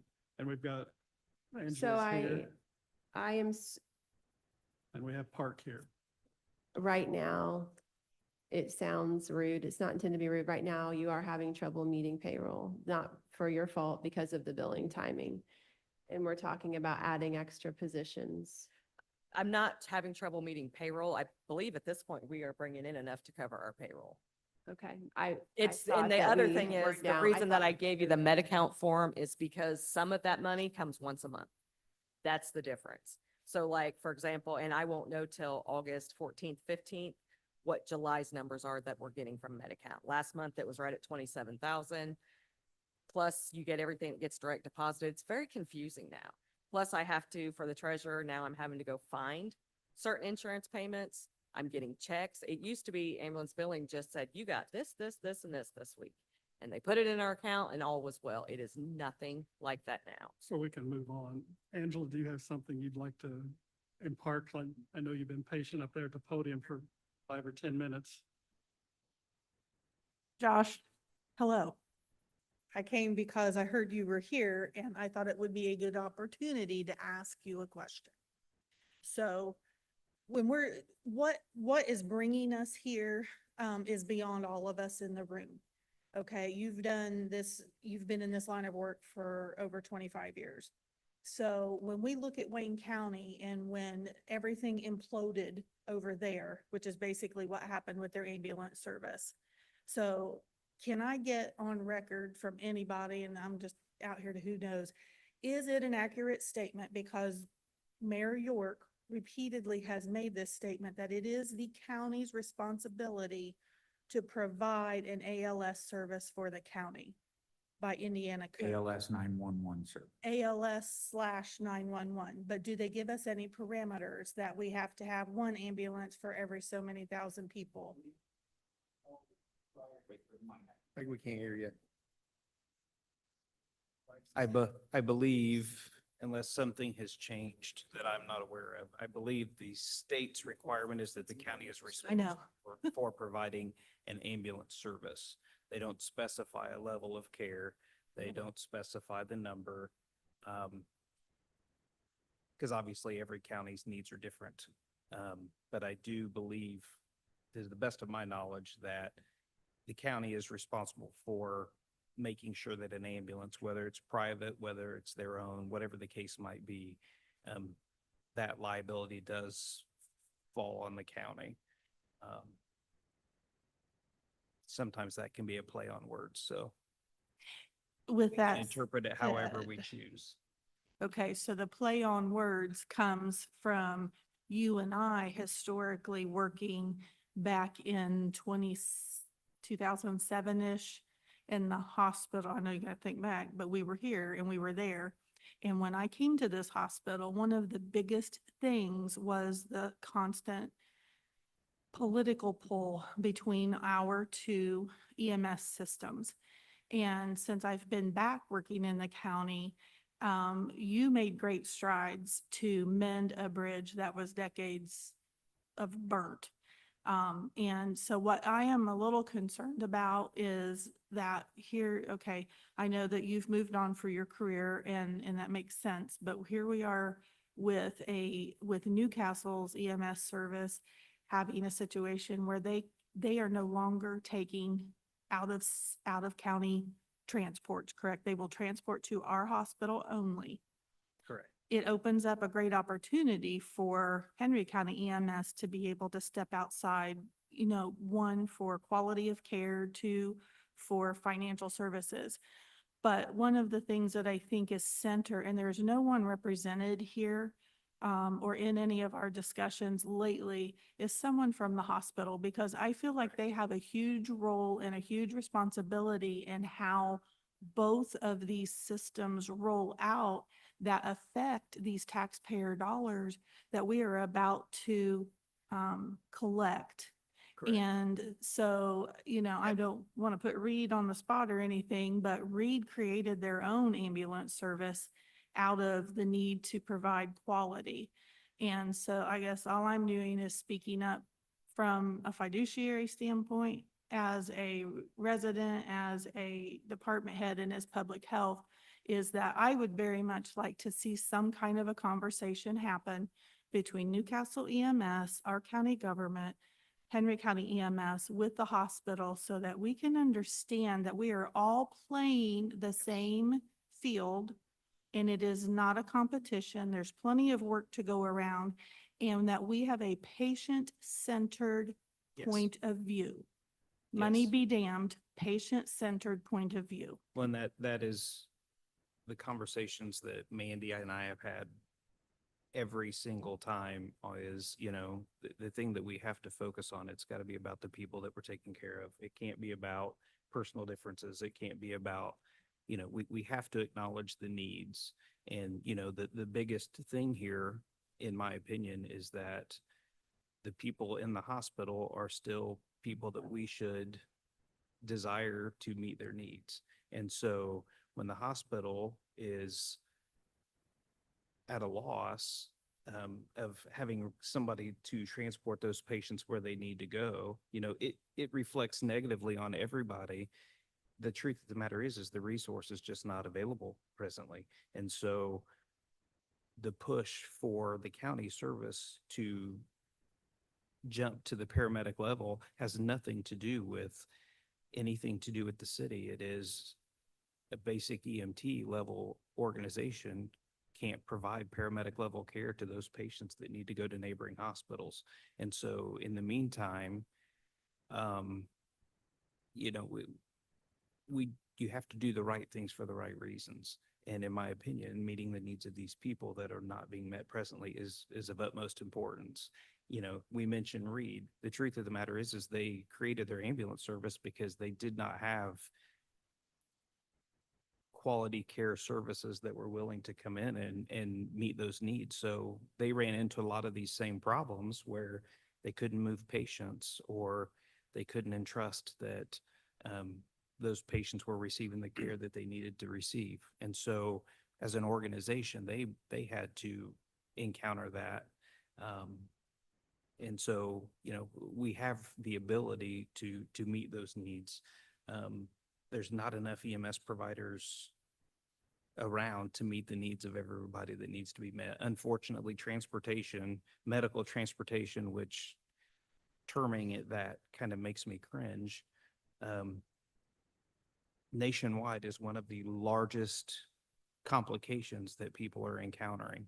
And so unfortunately, how do we fix that? We have to provide adequate resources somehow. And unfortunately, that means dollars and cents and people. We're gonna need to move on. And I It does, don't wanna but cut anybody just off, but- one last closing comment is that if you want to look at the dedication of Midwest Indiana District 6 Healthcare Coalition and the sincere effort to put patients first, go back to the article that the ER doctor wrote from Winchester Hospital, and how money was not an issue that evening, but how we had and I saw it. I got there at 9:47 that night and I saw the line of ambulances ready to take those people out. And so all I'm asking is that we have a new tax. And people are mad. That's all there is to it. But I think what will help them understand that doesn't get communicated is that we are working together as a team, as a system, and that the hospital needs to weigh in, and it doesn't need to be a battle in the Courier Times. But we should be able to levy this tax and hold your company accountable, the hospital accountable, Newcastle, all of us, because it's not the wrong thing to add. We should be accountable and we should be transparent how we're working together to make it better. Well said. And I just want to follow up with one more thing and what Josh said. And transporting out of the emergency room, people are waiting days to get transferred out of this hospital. And if it were me lying in the hospital, or my mother or my father has passed, or any of your, it would be unacceptable to get Yeah. to a higher level of care. Very upsetting. And, you know, what Josh has said is, I know. we do the right things for the right reasons, and it will benefit. And look, I know everybody knows that I am the Henry County EMS's biggest cheerleader and will always be. I'm Newcastle EMS's biggest cheerleader. Absolutely. We need to do the right things for the right reasons.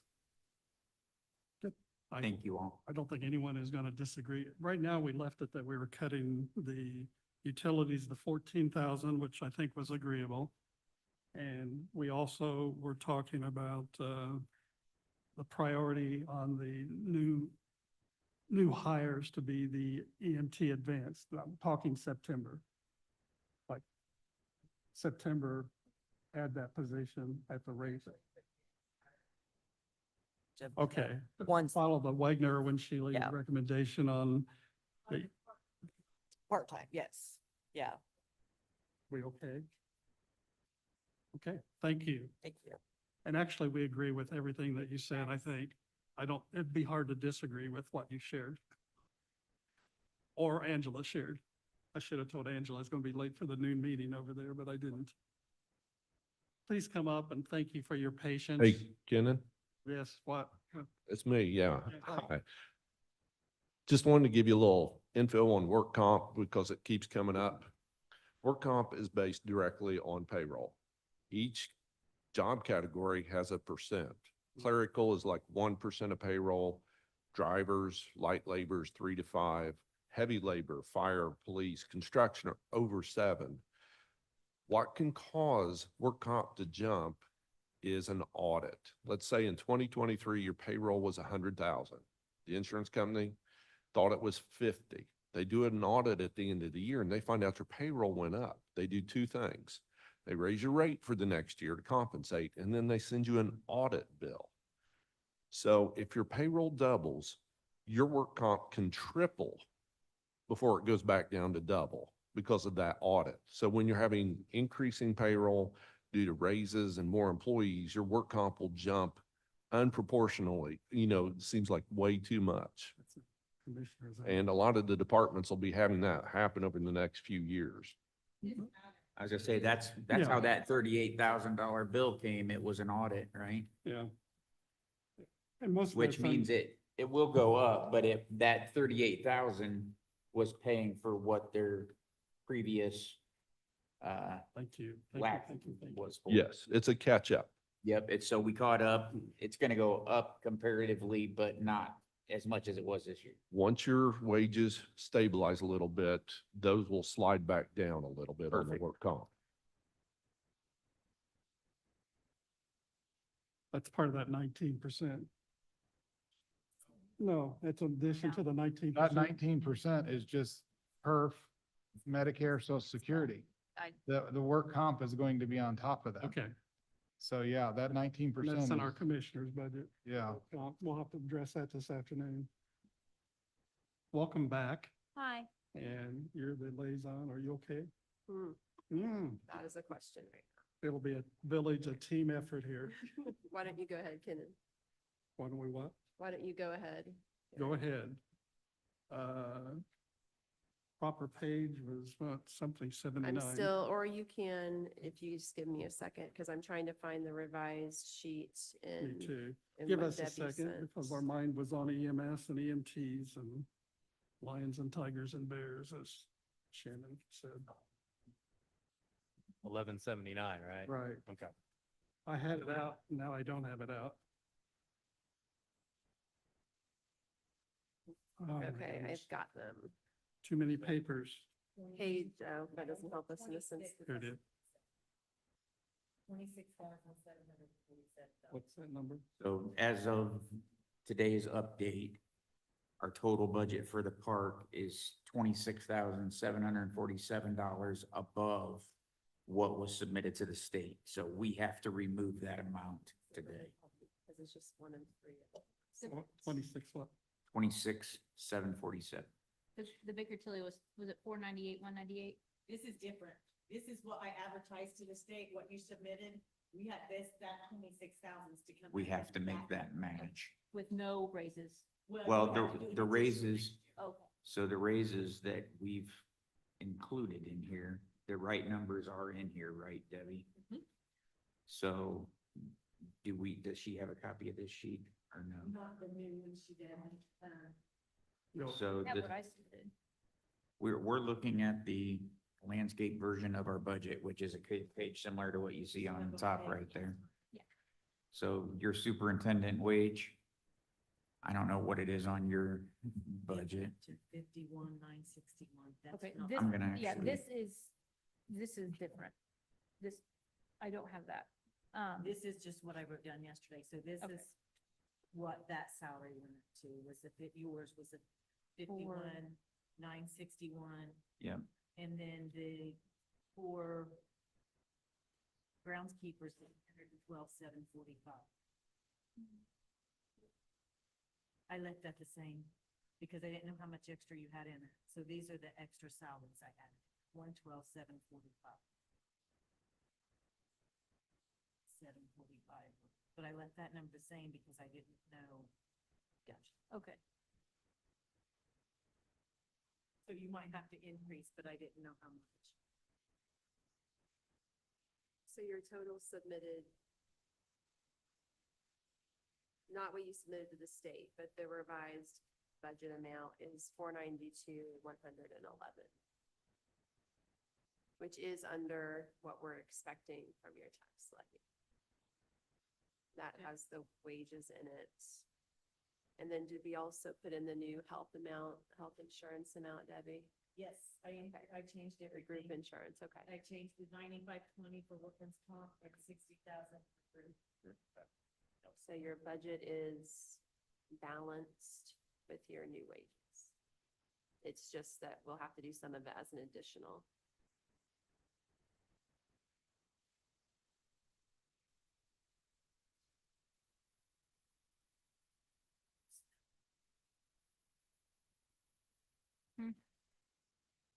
This is before, we haven't talked, this isn't started yet. It's different, yeah, well, we haven't got that. But this doesn't include part-time. Right? This doesn't include any part-time increases. Right. And so that's gonna be the difficult, that's gonna be the sticky part of it for you, I think. And- It's all sticky. Okay, tell us, talk to us.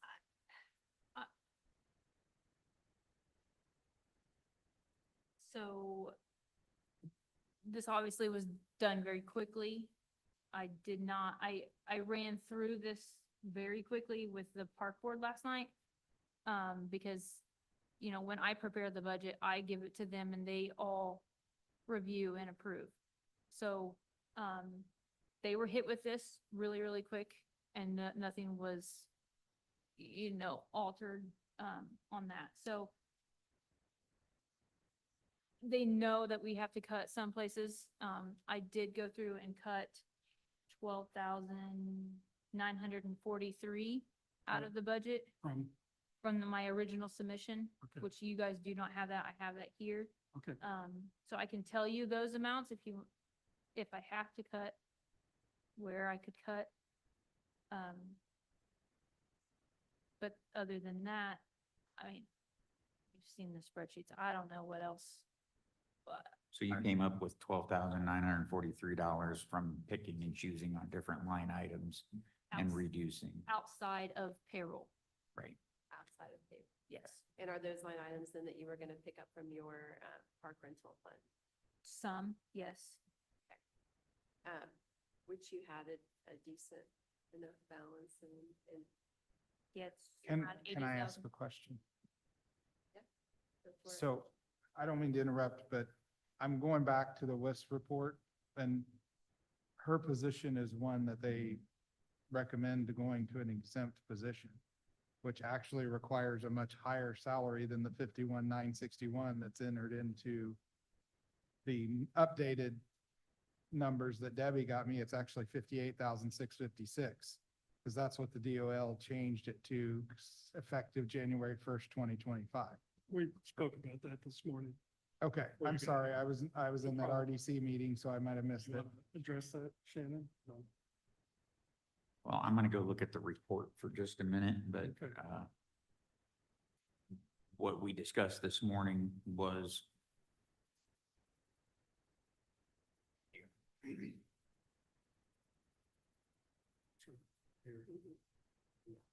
what we discussed this morning was accepting what Wagner and Shealy had presented as the recommended wage at the 97%. And,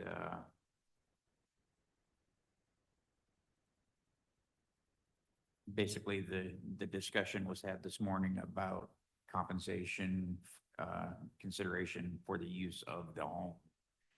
And what was decided this morning by, consensus of the group that was here is that wages are our purview, and we wanted to consider the wages, and the use of the home on the property is under the purview of the park, not us. So we are going to discuss wages, and that was it. So that was discussed this morning. I need to look at this a little further to talk about what Chad's discussing. But give me a few minutes from there. Did you look at the implication of cost for your part-time people? Yes. How significant is it? So if I go to the 97% midpoint range for all of my employees, for every park employee, the over budget, was $83,903 Just in that line item? just for payroll. Total payroll, part-time, full-time? Yes. 83? full-time. Yeah. Do you know how much of that was part-time? Because we already have the Yeah. full-time reflected here. Let's see, so. I haven't broken down into the categories. Do you mind to do some math? Sorry. That's fine. Ordinary. So the.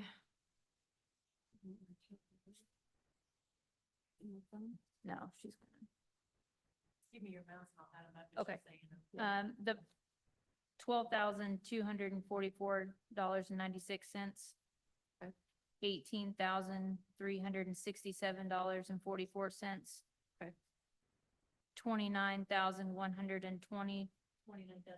120. 29,120. 14,560. 14,560. $26,339.04. $12,228.84. And $12,228.84. And that is just the part-time positions. That's $156,000. Did I? Say, $156,741, because I rounded them up to the nearest dollar. Okay. I Oh, got sorry. something very That's close, okay. something very close to that. 156,741. And that was your increase in part-time wages. That seems, That would be their yearly. oh, the new total. Yes, that would be my yearly total for my part-time wages. Because I don't have it broken down part-time, full-time. It's just general labor covers part-time, full-time rangers. Okay. And so the increase in part-time expense isn't a number that you've done yet? It's okay if you haven't, I'm just asking. It's the increase in part-time over before. I have what they have now. $1,233 is what she's increased that total line. That total line item. But that Includes also, some of your full-time. yes. No, No. yes, the foreman, the one position. Because the other three grounds didn't increase. Debbie, that line, Groundskeepers keepers increased $112,745. Your ground, the 3 full-time, the 4 full-timers, 3, whatever.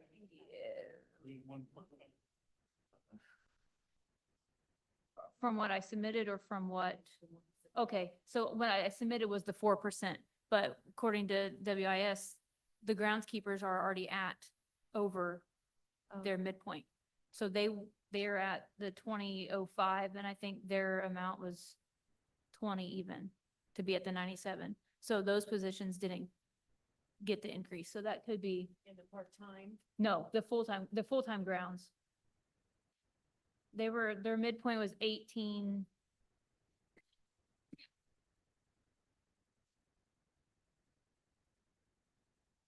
You're talking about hourly or So, yeah, so they're, 1856. that's their external. Well, that's the load. low, I'm sorry. Their 20. 2062 is their full, so 97% of that I think was 2006 or 20 even. 20 even. Yeah. I go by salary, don't go by hourly. So that's where I. So, yeah, sorry, I go by hourly, or I mean, we go by the salary side, not the hourly side. So those three positions, I submitted the 4% increase. But if we go back to the 97 and we don't do the 4%, then those three positions, so I don't know what, I know we've talked in the past that no one would get a deduction or a reduction in pay right, for 2025, correct? correct. Yeah, so that would stay the So same they then. would still say, okay, So that's not the right number that I gave them, because I just looked at 6,504. That's what they currently. do. 36,504 is what they make in their full We said value. nobody would get a reduction, 36,504. so that would maintain then. Unless discussed later otherwise. The full-time grounds won't get raises. Because they're already at there.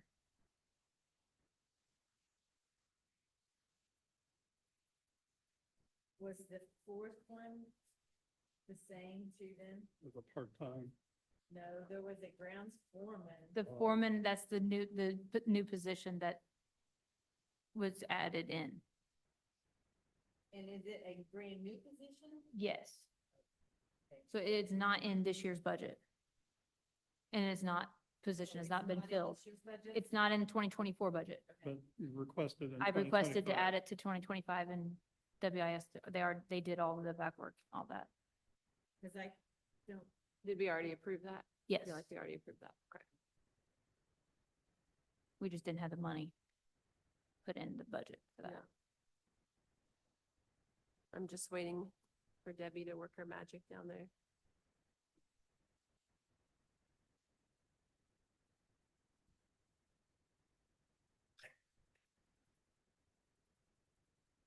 so I gave you a wrong number because I thought the foreman's position was just increasing one of the numbers.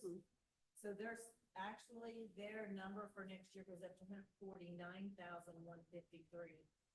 with that $39,000.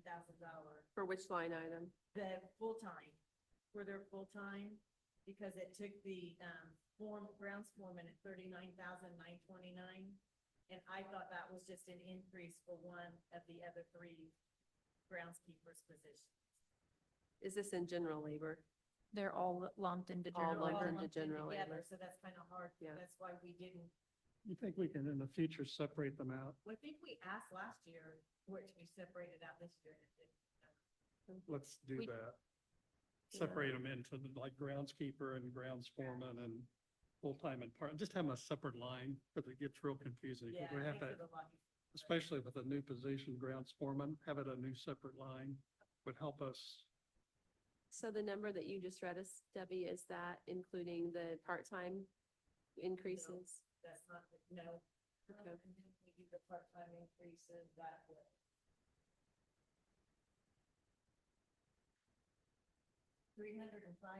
$305,894 is the grand total. Can you read it one more time? 305,894. That's under current general labor 305,898, for. 894. Okay. Now you're So that's officially gonna over make budget, your cut over your bigger. tax levy. Gonna make. Imagine that.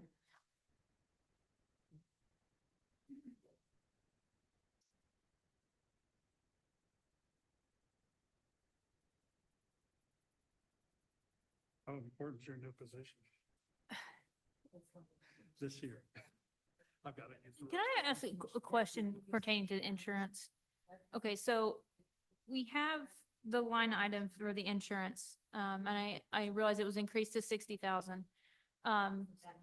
What happens with that money if nobody, so we have one park employee that has insurance? Assume it, you're saying. Yes, if we don't It goes use it, into the insurance fund, just to keep that fund healthy. Cause I had them to take it out. And because in 2022, 2023, and 2024, we've only had one employee that has ever had county insurance. right, We've paid 125, 75, and 45,000. up to 60 to cover the potential.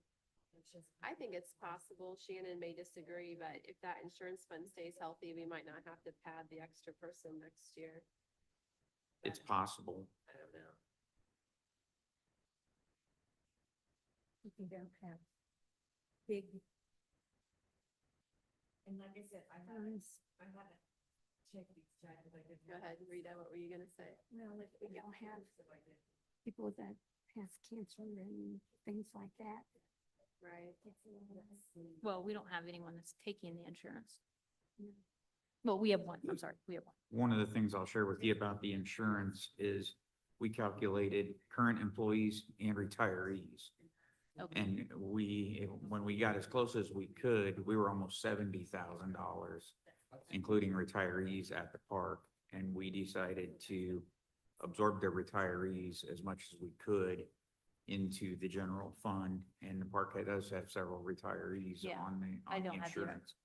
So getting to that 60 was kind of a balance, even medians. what we tried to get to.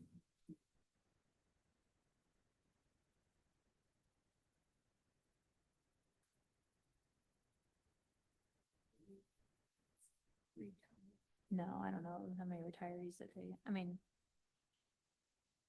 just see it's creeping closer to that 125,000 that we just got rid of.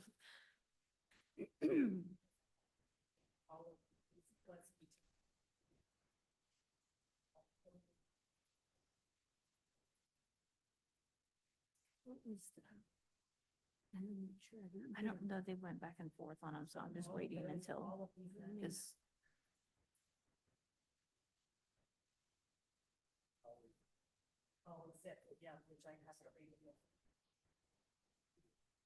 So we won't know. Yeah, the increase, the general labor, I was right now, after what they just.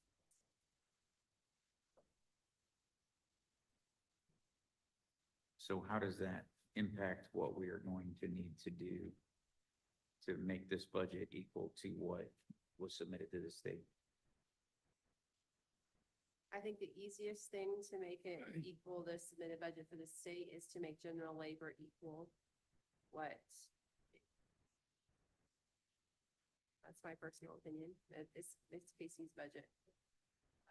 are we talking the midpoint rate, the 97%? If we consume, right, so your submitted budget was 465. So we could take general labor to whatever value would make your budget 465, and then you can come back for an additional again. So I have for my general labor with the midpoint 267,413. Is that what Debbie said it was supposed to be? 'Cause I thought it was. She has 309. 309, yeah, I don't know, that's with the foreman, the grounds, full-time grounds, and all the part-time grounds, and then the secretary line is separate, so I think that might be, Maybe the difference. yes. Because I separate, because those are separate lines. So what do you think So the my, general labor needs to be? the 97 midpoint rate, general labor rate or amount needs to be $267,413.87. Okay. 266, what again? I'm sorry. 267,413.87. You just cut one. No. She thinks the general labor needs to be 267,413 That's her number for what because the she, secretary is separate. did you have the separate secretary in that, Debbie? Nope, that was just general labor. Yeah. I don't know what that number should be, but I went by, I took, 3 salaries at 36,504, Yep. the groundskeepers. That's what I had too. Then Rio, let me redo my math. Rio, no, go ahead, what did I say? 36,408 times 3, I might have added the next one on here. And 39,929.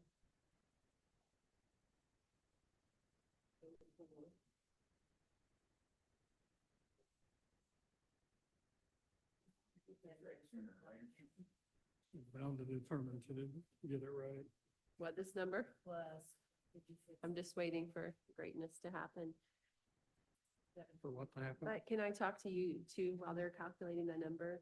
Are we gonna consider adjusting the levy to give them the money they need for their general labor? Or are we telling them to go get it from their equipment fund, or how do we? Look, when we Cover adjust their the levy, expenses. we're talking probably cumulative bridge with the effect on the general fund.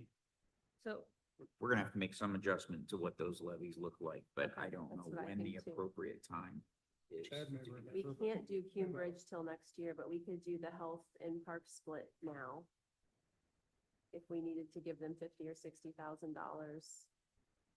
I'm not saying we should do that, I'm saying we could do that. We had about a $5,000 bill from Baker Tilly when we did that. It was, which is not a big deal compared with the monies we're talking about, but just we're changing the tax rate. Chad, do you remember? Slightly away from the We gotta- health, just a part. It's just part of what they do. You want Baker Tilly charges? I don't know who it was, but there was a, Maybe, but they charge me every year to help do the budgets.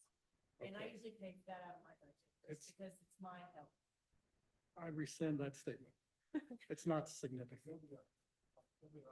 Yeah, Chad came up with this, it Yeah. actually Chad's was a little bit higher, it was 306, 182, so that's what we're coming up for 300. I don't know how, based on the part-time. What I know, I based it on what I know, like I know my part-time seasonal workers work 28 hours a week for 13 weeks times 2.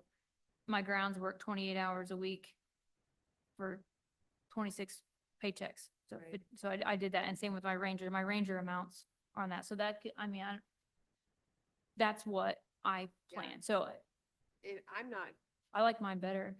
yeah, I like yours better too. It's So less. You want the two, what do you want in it? $267,413.87. 14, so it'll be 14, we can't do change, which round. Oh, I'm up. sorry. 14. 267, 414. Yes, that's rounded. And then my secretary line would be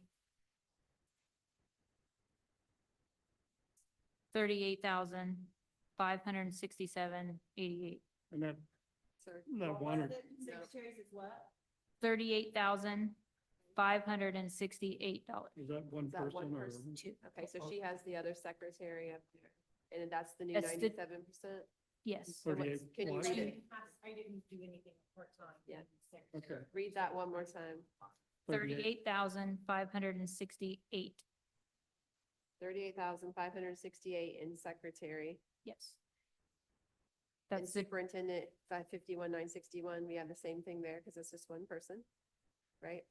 51,961, That's That's- 97% of what. yeah, that's whatever that is. two, and then the 2 for secretary, and then general labor, okay? So where we at? You're at 305, 982 with those two. Is that what we're short? What's the total That was closer to 100. new ask? Who's on first? I have it at 83,904 over 83,000 over? the 498, 198. Is that what I'm banking off? And that is not including the 12,000 you cut? Or it It doesn't? is including the 12,000. It is including the 12, and you didn't tell us what that 12,000 is yet. What did you cut out of curiosity?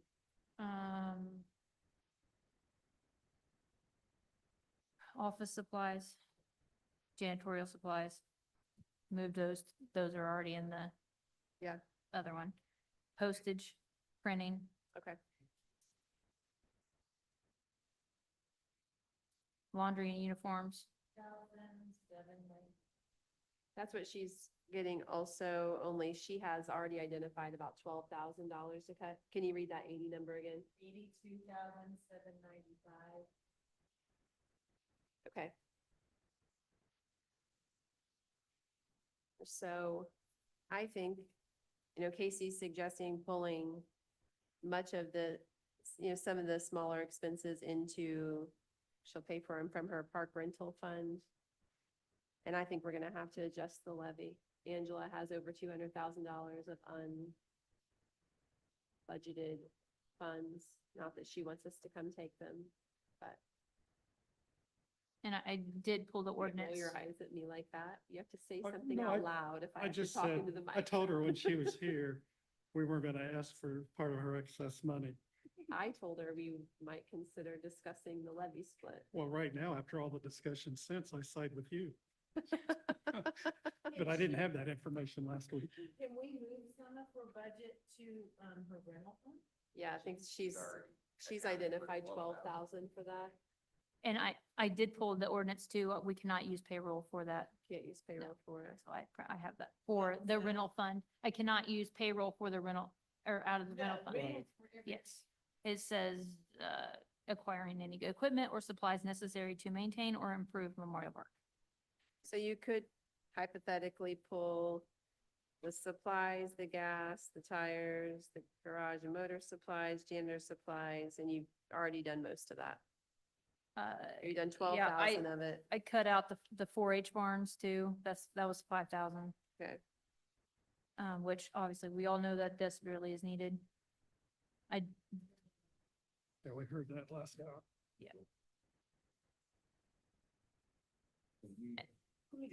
Okay, is it easy for you to make those changes in that report and bring us another? She wants to remove the 5,000 for 4-H buildings. I can tell you, I'm removing a bunch, unfortunately. I think there's been so many numbers around, I'm gonna just, I yeah. couldn't hold find on. my backside with both hands right this minute, so. I'd like to see what an updated spreadsheet looks like for this part. I think it would be beneficial, maybe for you too. But definitely for us. Pretty much. And what else did you suggest for the 12,000? You wanna start from the top? You've got the That's the only 267, thing- 414, That's the only and thing, I just need to know what would change. I need at least 20 minutes to go get food and caffeine. I won't make it. Move this out. She's bringing a pizza. Do it. Let's see. Oh, that's sweet. Can she bring me caffeine also? I need a Coke. I need a Coke, Can we or else get I'm going home. Cheese, pepperoni, sausage, I like something with some meat. meat, protein. Protein. No veggies. If you're vegan, too bad. I like veggie pizzas. Domino's has Sausage and pepperoni. really okay good, with this? or did have. It's been 10 years since I've had it, but. well, they're open now. Mhm. They're open here in town. What, Are they? what do you not like? There was one close to I don't like Alice, sausage. worked over there. And I ordered regular pizza for the guys that I ate.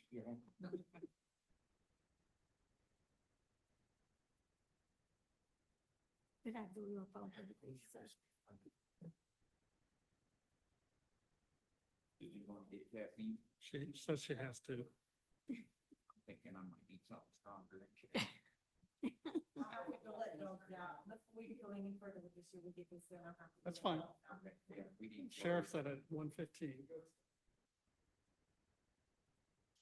I hope that's close.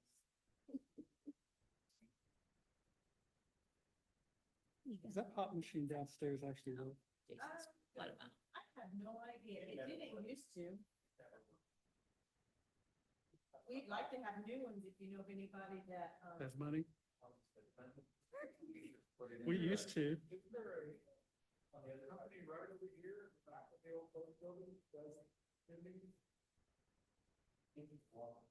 I tried to get Newcastle Vending or Henry County Vending or one of them to get a vending machine out the park. And he kept telling me he's bringing it, and we didn't yet to see it. There is one. I think Nick White So on that. are we waiting numbers or? She's plugging spreadsheet. Okay. Debbie's gonna drop numbers into this and then get us a new budget for the Okay. park and we'll have to figure it out from there. I think We have we're another gonna meeting have- at I think there was 9 so o'clock many Friday. Changes made, it's just easier if I go back. and- me too. Okay. Like I said, I'm almost. Can you be completely here lost. Friday at 10 o'clock? Because at 9 o'clock, we have an hour-long meeting. We're not. Or just picking- do it by email, back and forth. I don't have the numbers for social security and retirement. So I know Well, that, It'll go up. I did account for a little bit of an Everything. increase, but Well, those the two- raises. Yes, right, It's tied to the raises. a little bit because It all goes up. Yeah.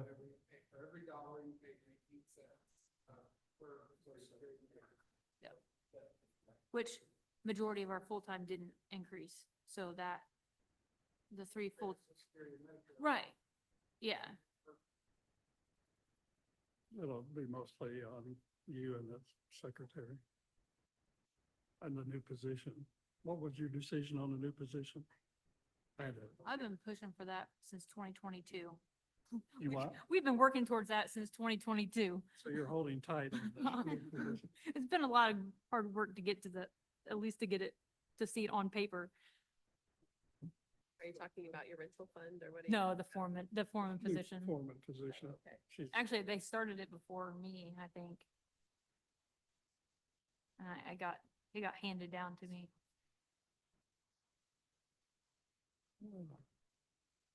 we have time to go out and get drinks, but Betsy's bringing pizza. Did she approve my Coke? I added a Coke for Susan. Okay, if not, I'll go get it myself. Might get it quicker. but She won't get here until 1:15. We'll be eating, but that's during the Yeah, sheriff I can time. wait till 1:15 as long Okay. as I have it before. Does anybody else want to go out and get a fountain drink at LJ's or the thing that's right across the street from Top Hat. I think it's opening next week, isn't it? Yeah. Jimmy John's? Yeah. I wanna. Is it next week? 14th, 12th or 14th, I don't maybe remember. it's 15th, yeah, okay, Grubhub. somewhere around there. I wanna know Could be somewhere around what there. Grubhub is the does. car wash. Grubhub now? made quite a bit of money. this I summer. knew it. Is It's, it it's some- an, it's a person's name. It's something different than what we've got. Yeah, it's not Clancy's and it's not. Yeah. It was Just- something. I would've liked We've got car washes running out I of. get the. Right, those- right. Can we support that many car washes? They must think. that we're- So we're waiting on. I know those numbers. Clancy's getting be not very good. Oh, we have a monthly thing at Clancy's and it's, yeah. I it's- know. They didn't get bugs off Yeah. or anything. You guys can take a break. Get fountain drink. There's an XX large sausage pepperoni coming. If that's not your thing, go through a drive-through in the next 45 minutes. Are Sheriff will we- be here at 1:15. Are we breaking now? I'm just. Oh, letting you she's- know. Them, no, okay. Debbie's putting numbers in. Got a new Yeah, I think for And us, then we she's need to gotta hold. leave, so I don't know that we can do any more. I sat there 5 years ago. 5.5 years We'll ago. end up bumping into the customers. That's, I'm okay with that. I don't need to be anywhere tonight, Pizza so. again for dinner. Want me to just order some pizza? Unless somebody already said. We do. That- Betsy's bringing it.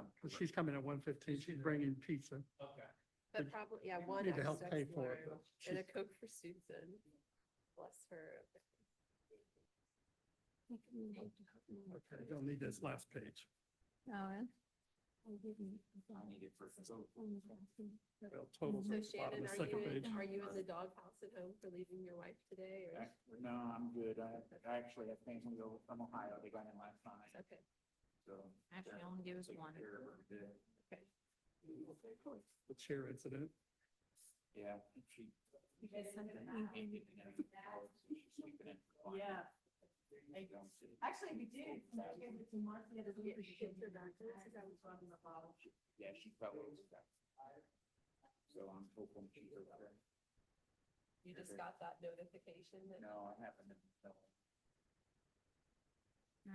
They said it'd been up since, what did you say, 3, 4? Where are we So at? that's, is that when she found, when you got it? He texted us at I 4:15. saw, that's why I said it was an early morning for us. I'm up. I'm drinking I had coffee. only been might as well asleep be. for a few hours when you sent that. Okay. $98,399, It's what- exact. 98 what? $98,399 is what you have to put it where we need to be. Does she have any balance, like, as far as over budgeting this year? or That's we- not for the levy. That's just for what was That's- turned that's into just the for state. Submitted. Okay, And thank that's you. what you have to do an additional appropriation for next year to get your budget where it needs to be. After January. And Susan, what I heard you say earlier was just pull that from the general labor, one line item that can cover that. And then just know that she's gonna come back for the additional. We just have to make sure that the money's there when she comes for the additional. Right. Which is why, yeah, but I think it's up to Casey where she adjusts that. That was just a suggestion. I can't. True. pull That amount from anything else. It would So- just be a collection of things. Yeah, I mean, So- unless you're gonna let me pull from the group insurance, which that's gonna do nothing. I mean, that's Right. not gonna work. Did I hear you say though that there is one additional position in this budget? Yes.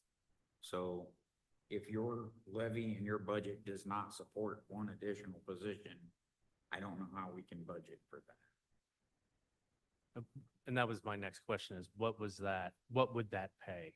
What would that That position was be the 39,929 plus benefits? Was that the foreman. foreman? Yeah, Foreman? the 97% And rate. that's the new number from the report? Yes, the Okay. 97% of that yearly salary.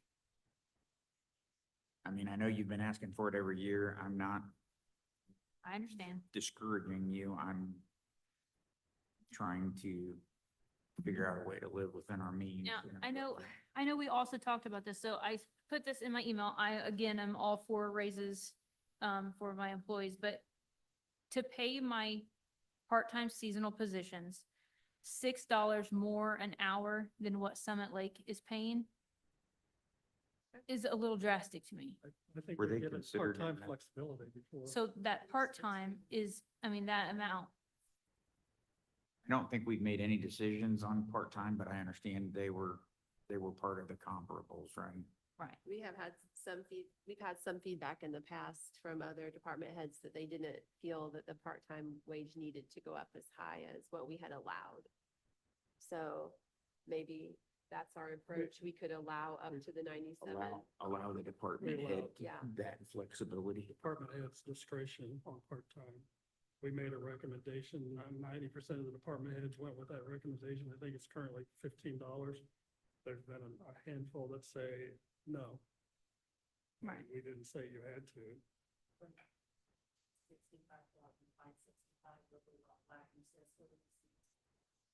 65,000. 65,000 from what? For Baker. Yeah. That's what receipts would be. You mean Baker Tilly? or Baker. am I miss- I mean, No, yeah. I just want to make sure I know what you're talking about. Okay. Yeah, Um, sorry.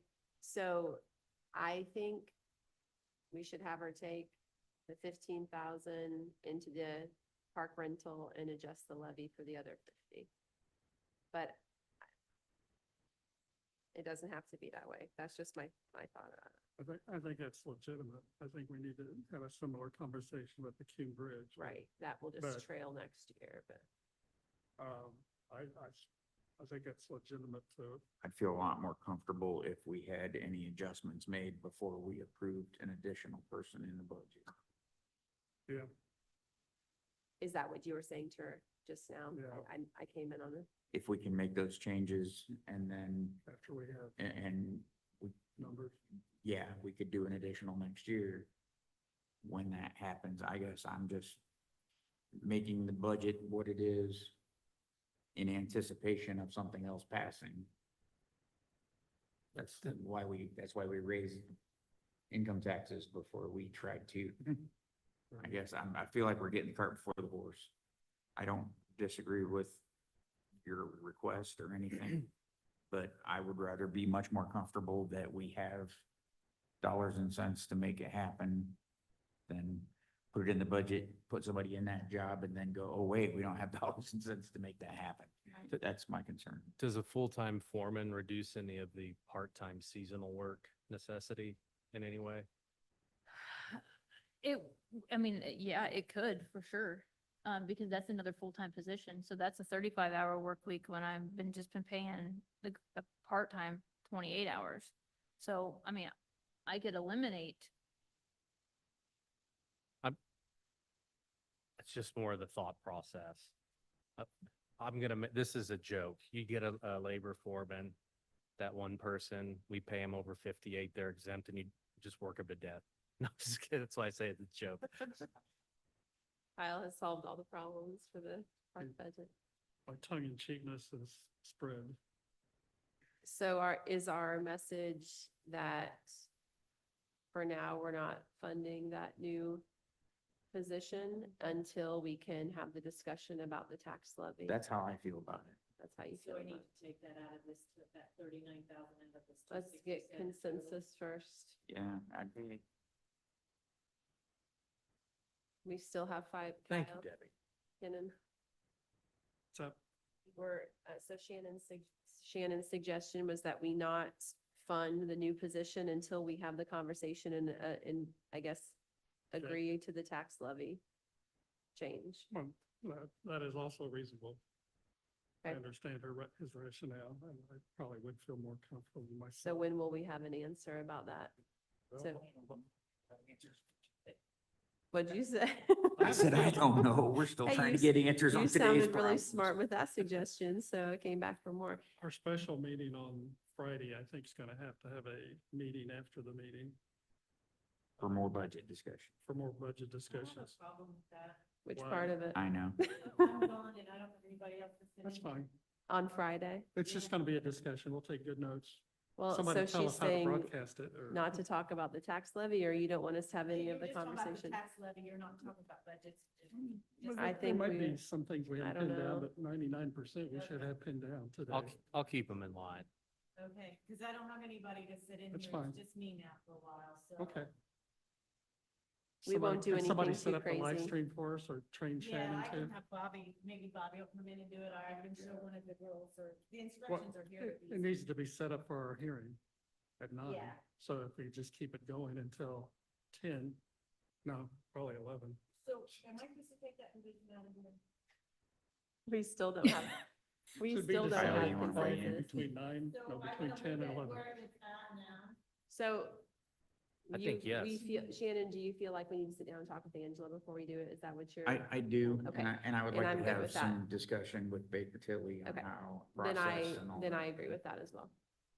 Okay. I was just basing my thought process of how simple it was to accomplish, but I And I wasn't agree around that for it would that, be so. appropriate to definitely talk to Angela before we do We it, so. we didn't get the response within a day or two. It took It- several days, I think, to get a, It was, went through Baker I mean, we Tilly. did it all within a budget session We did. though. So to me, that just seemed It was a easier than I expected it to be. When we started talking about it, I was like, oh, that was 2 easy. days or- Yeah. We didn't get it immediately. That's, When we changed the Yeah. tax rate for the park or some point. yeah. Hmm. Maybe it seemed easier than it was. Yes. So I think we are taking it out. Until we have a formal conversation about the use of the tax levy. And then we'll come back and talk to you about it. And we're gonna have to, I mean, we're looking at some sort of an additional appropriation in January Right. anyway, so Right, I think Right. that dollar amount should be part of that. yes, Taken out. so, It makes sense. so more when sense to you, me. when you look at what you're decreasing general labor by, part of it will be that specific position. And then the rest of it will be whatever it takes to get you back down to the 465, 364 you submitted. And then next year, when you come back for the additional, it'll definitely be enough to come up to the 498. And it may be, if we do change the tax levy, enough for that next position, and that'll be to be determined. Okay. And then part-time amounts will be determined. That's up to you, I think. You want me, Could you go through your part-time numbers and use what you recommend and give us a new number? We've got 267, 414 in there for all those wages right now, right? Yeah. Can you, Change that to 227, 485, because I took that. so we just reduced it to 227, 485, and that includes all your part-time, right? Can you go through your part-time numbers and give Debbie a number, what you think that the final number will be? yes, I already do. Okay, if You're you could good. give that to Debbie, then she can get it ready for us this So afternoon you after she lets the already dogs have out. your I suggested have my wages. suggested. Oh, You'll have to subtract the foreman off of here. So Mhm. can you, oh, I meant off of my number that I'm getting ready to give you. She Cause can give me that I already number. had a suggested, like raising my part-time hours up within reason. Again, I don't, this isn't I mean, my board has seen this, but I don't know. Do you want to wait? For the part-time, I don't want to, I mean, they're Have- my bosses too. Put the so I microphone in mean- front of her and ask her again. I mean, Read you're it the off. president. I mean, do you, Hot seat. I would say, go ahead and lower it. with my suggested that you guys have seen? Matching a local You rate. can blame me for it. I know, You but can take it. Broad shoulders I if you're got- president. I mean, it's better than the higher amounts. So I don't think anyone, I don't know.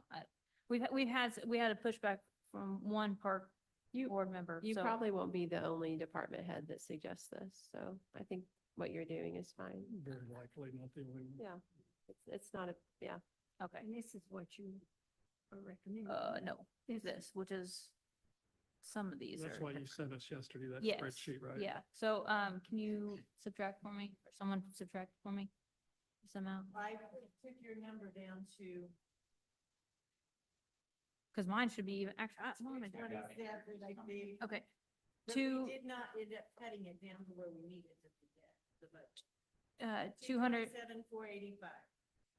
246,993 minus 39, $2,929. 207,064. 207,064 is what I'm changing Yeah, it to. so that would Works be for you. with my adjusted part-time hourly wages minus the foreman position Yeah, you'll for have to the give me general those labor. rates Because I have to change the Yes, salary. yeah. ones. And then the secretary line would change as well. It would drop down to $35,803.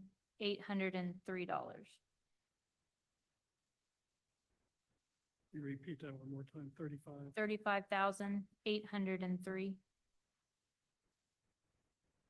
For the second, 830 or 803? 803 Thank you. for the secretary line. I tell the guys that told me you couldn't get in the race. Well, They're it's, shooting. no, they're all are getting raises except for the grounds, the full-time grounds. Just not as much as Just we not, originally it, thought. it, we Not have quite the to, wish yet, maybe next year. I tell them, I need to Just drop don't that hold your breath. raise at once. The way it's been Okay. going. I think we give Debbie an opportunity to make those changes. Let's take a quick break and let her go let the Half hour. dogs out. Half-hour break. And we'll see how close you are. And my thoughts are, we can have some conversation, email to get you what may or may not need to be dropped out and added Okay. And later. we're gonna try to have a special meeting to go over it with the rest of the board. well, what they say is, She just reduced, you wouldn't have to change it, but you're like $2,000. Good. We're really close to the levy, but probably still off from what we submitted to the state. So we're gonna have to, You're still about. we're gonna have to drop something and $15,000 add it back on. So Okay. Thank you, But- Chad.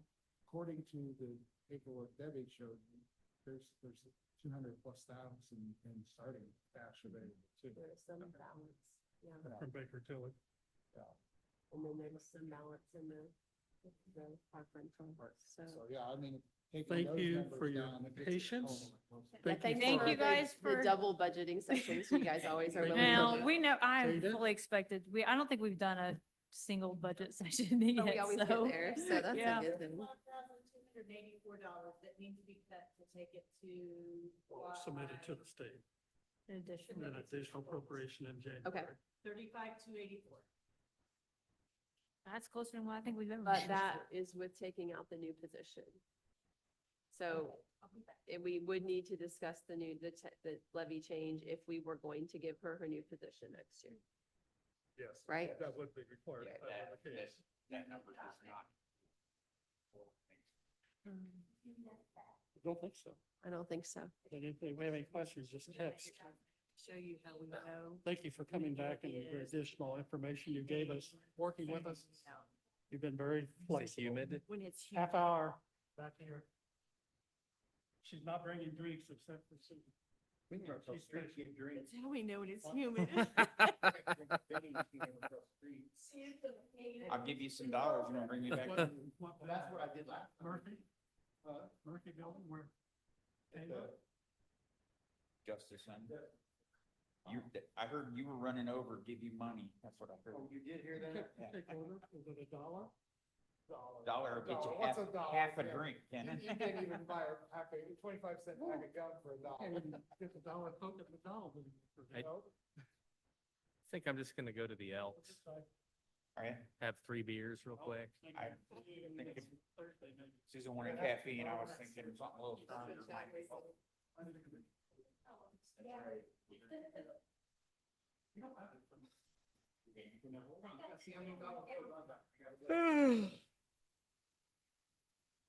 I have 4.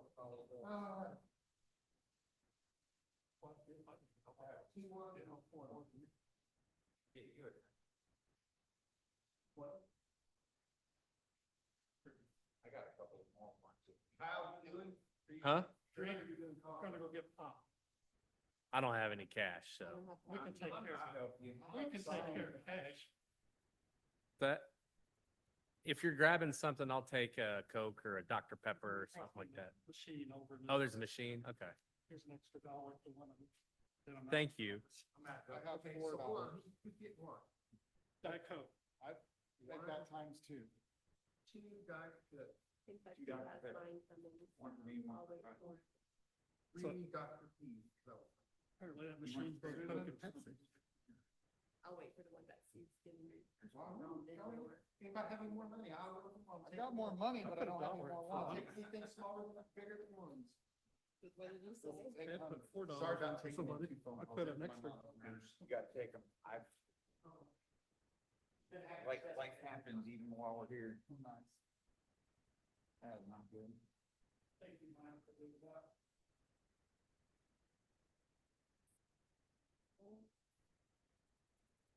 Should we turn that off? You know how they really need to train Shannon, these technology. I know. advisors.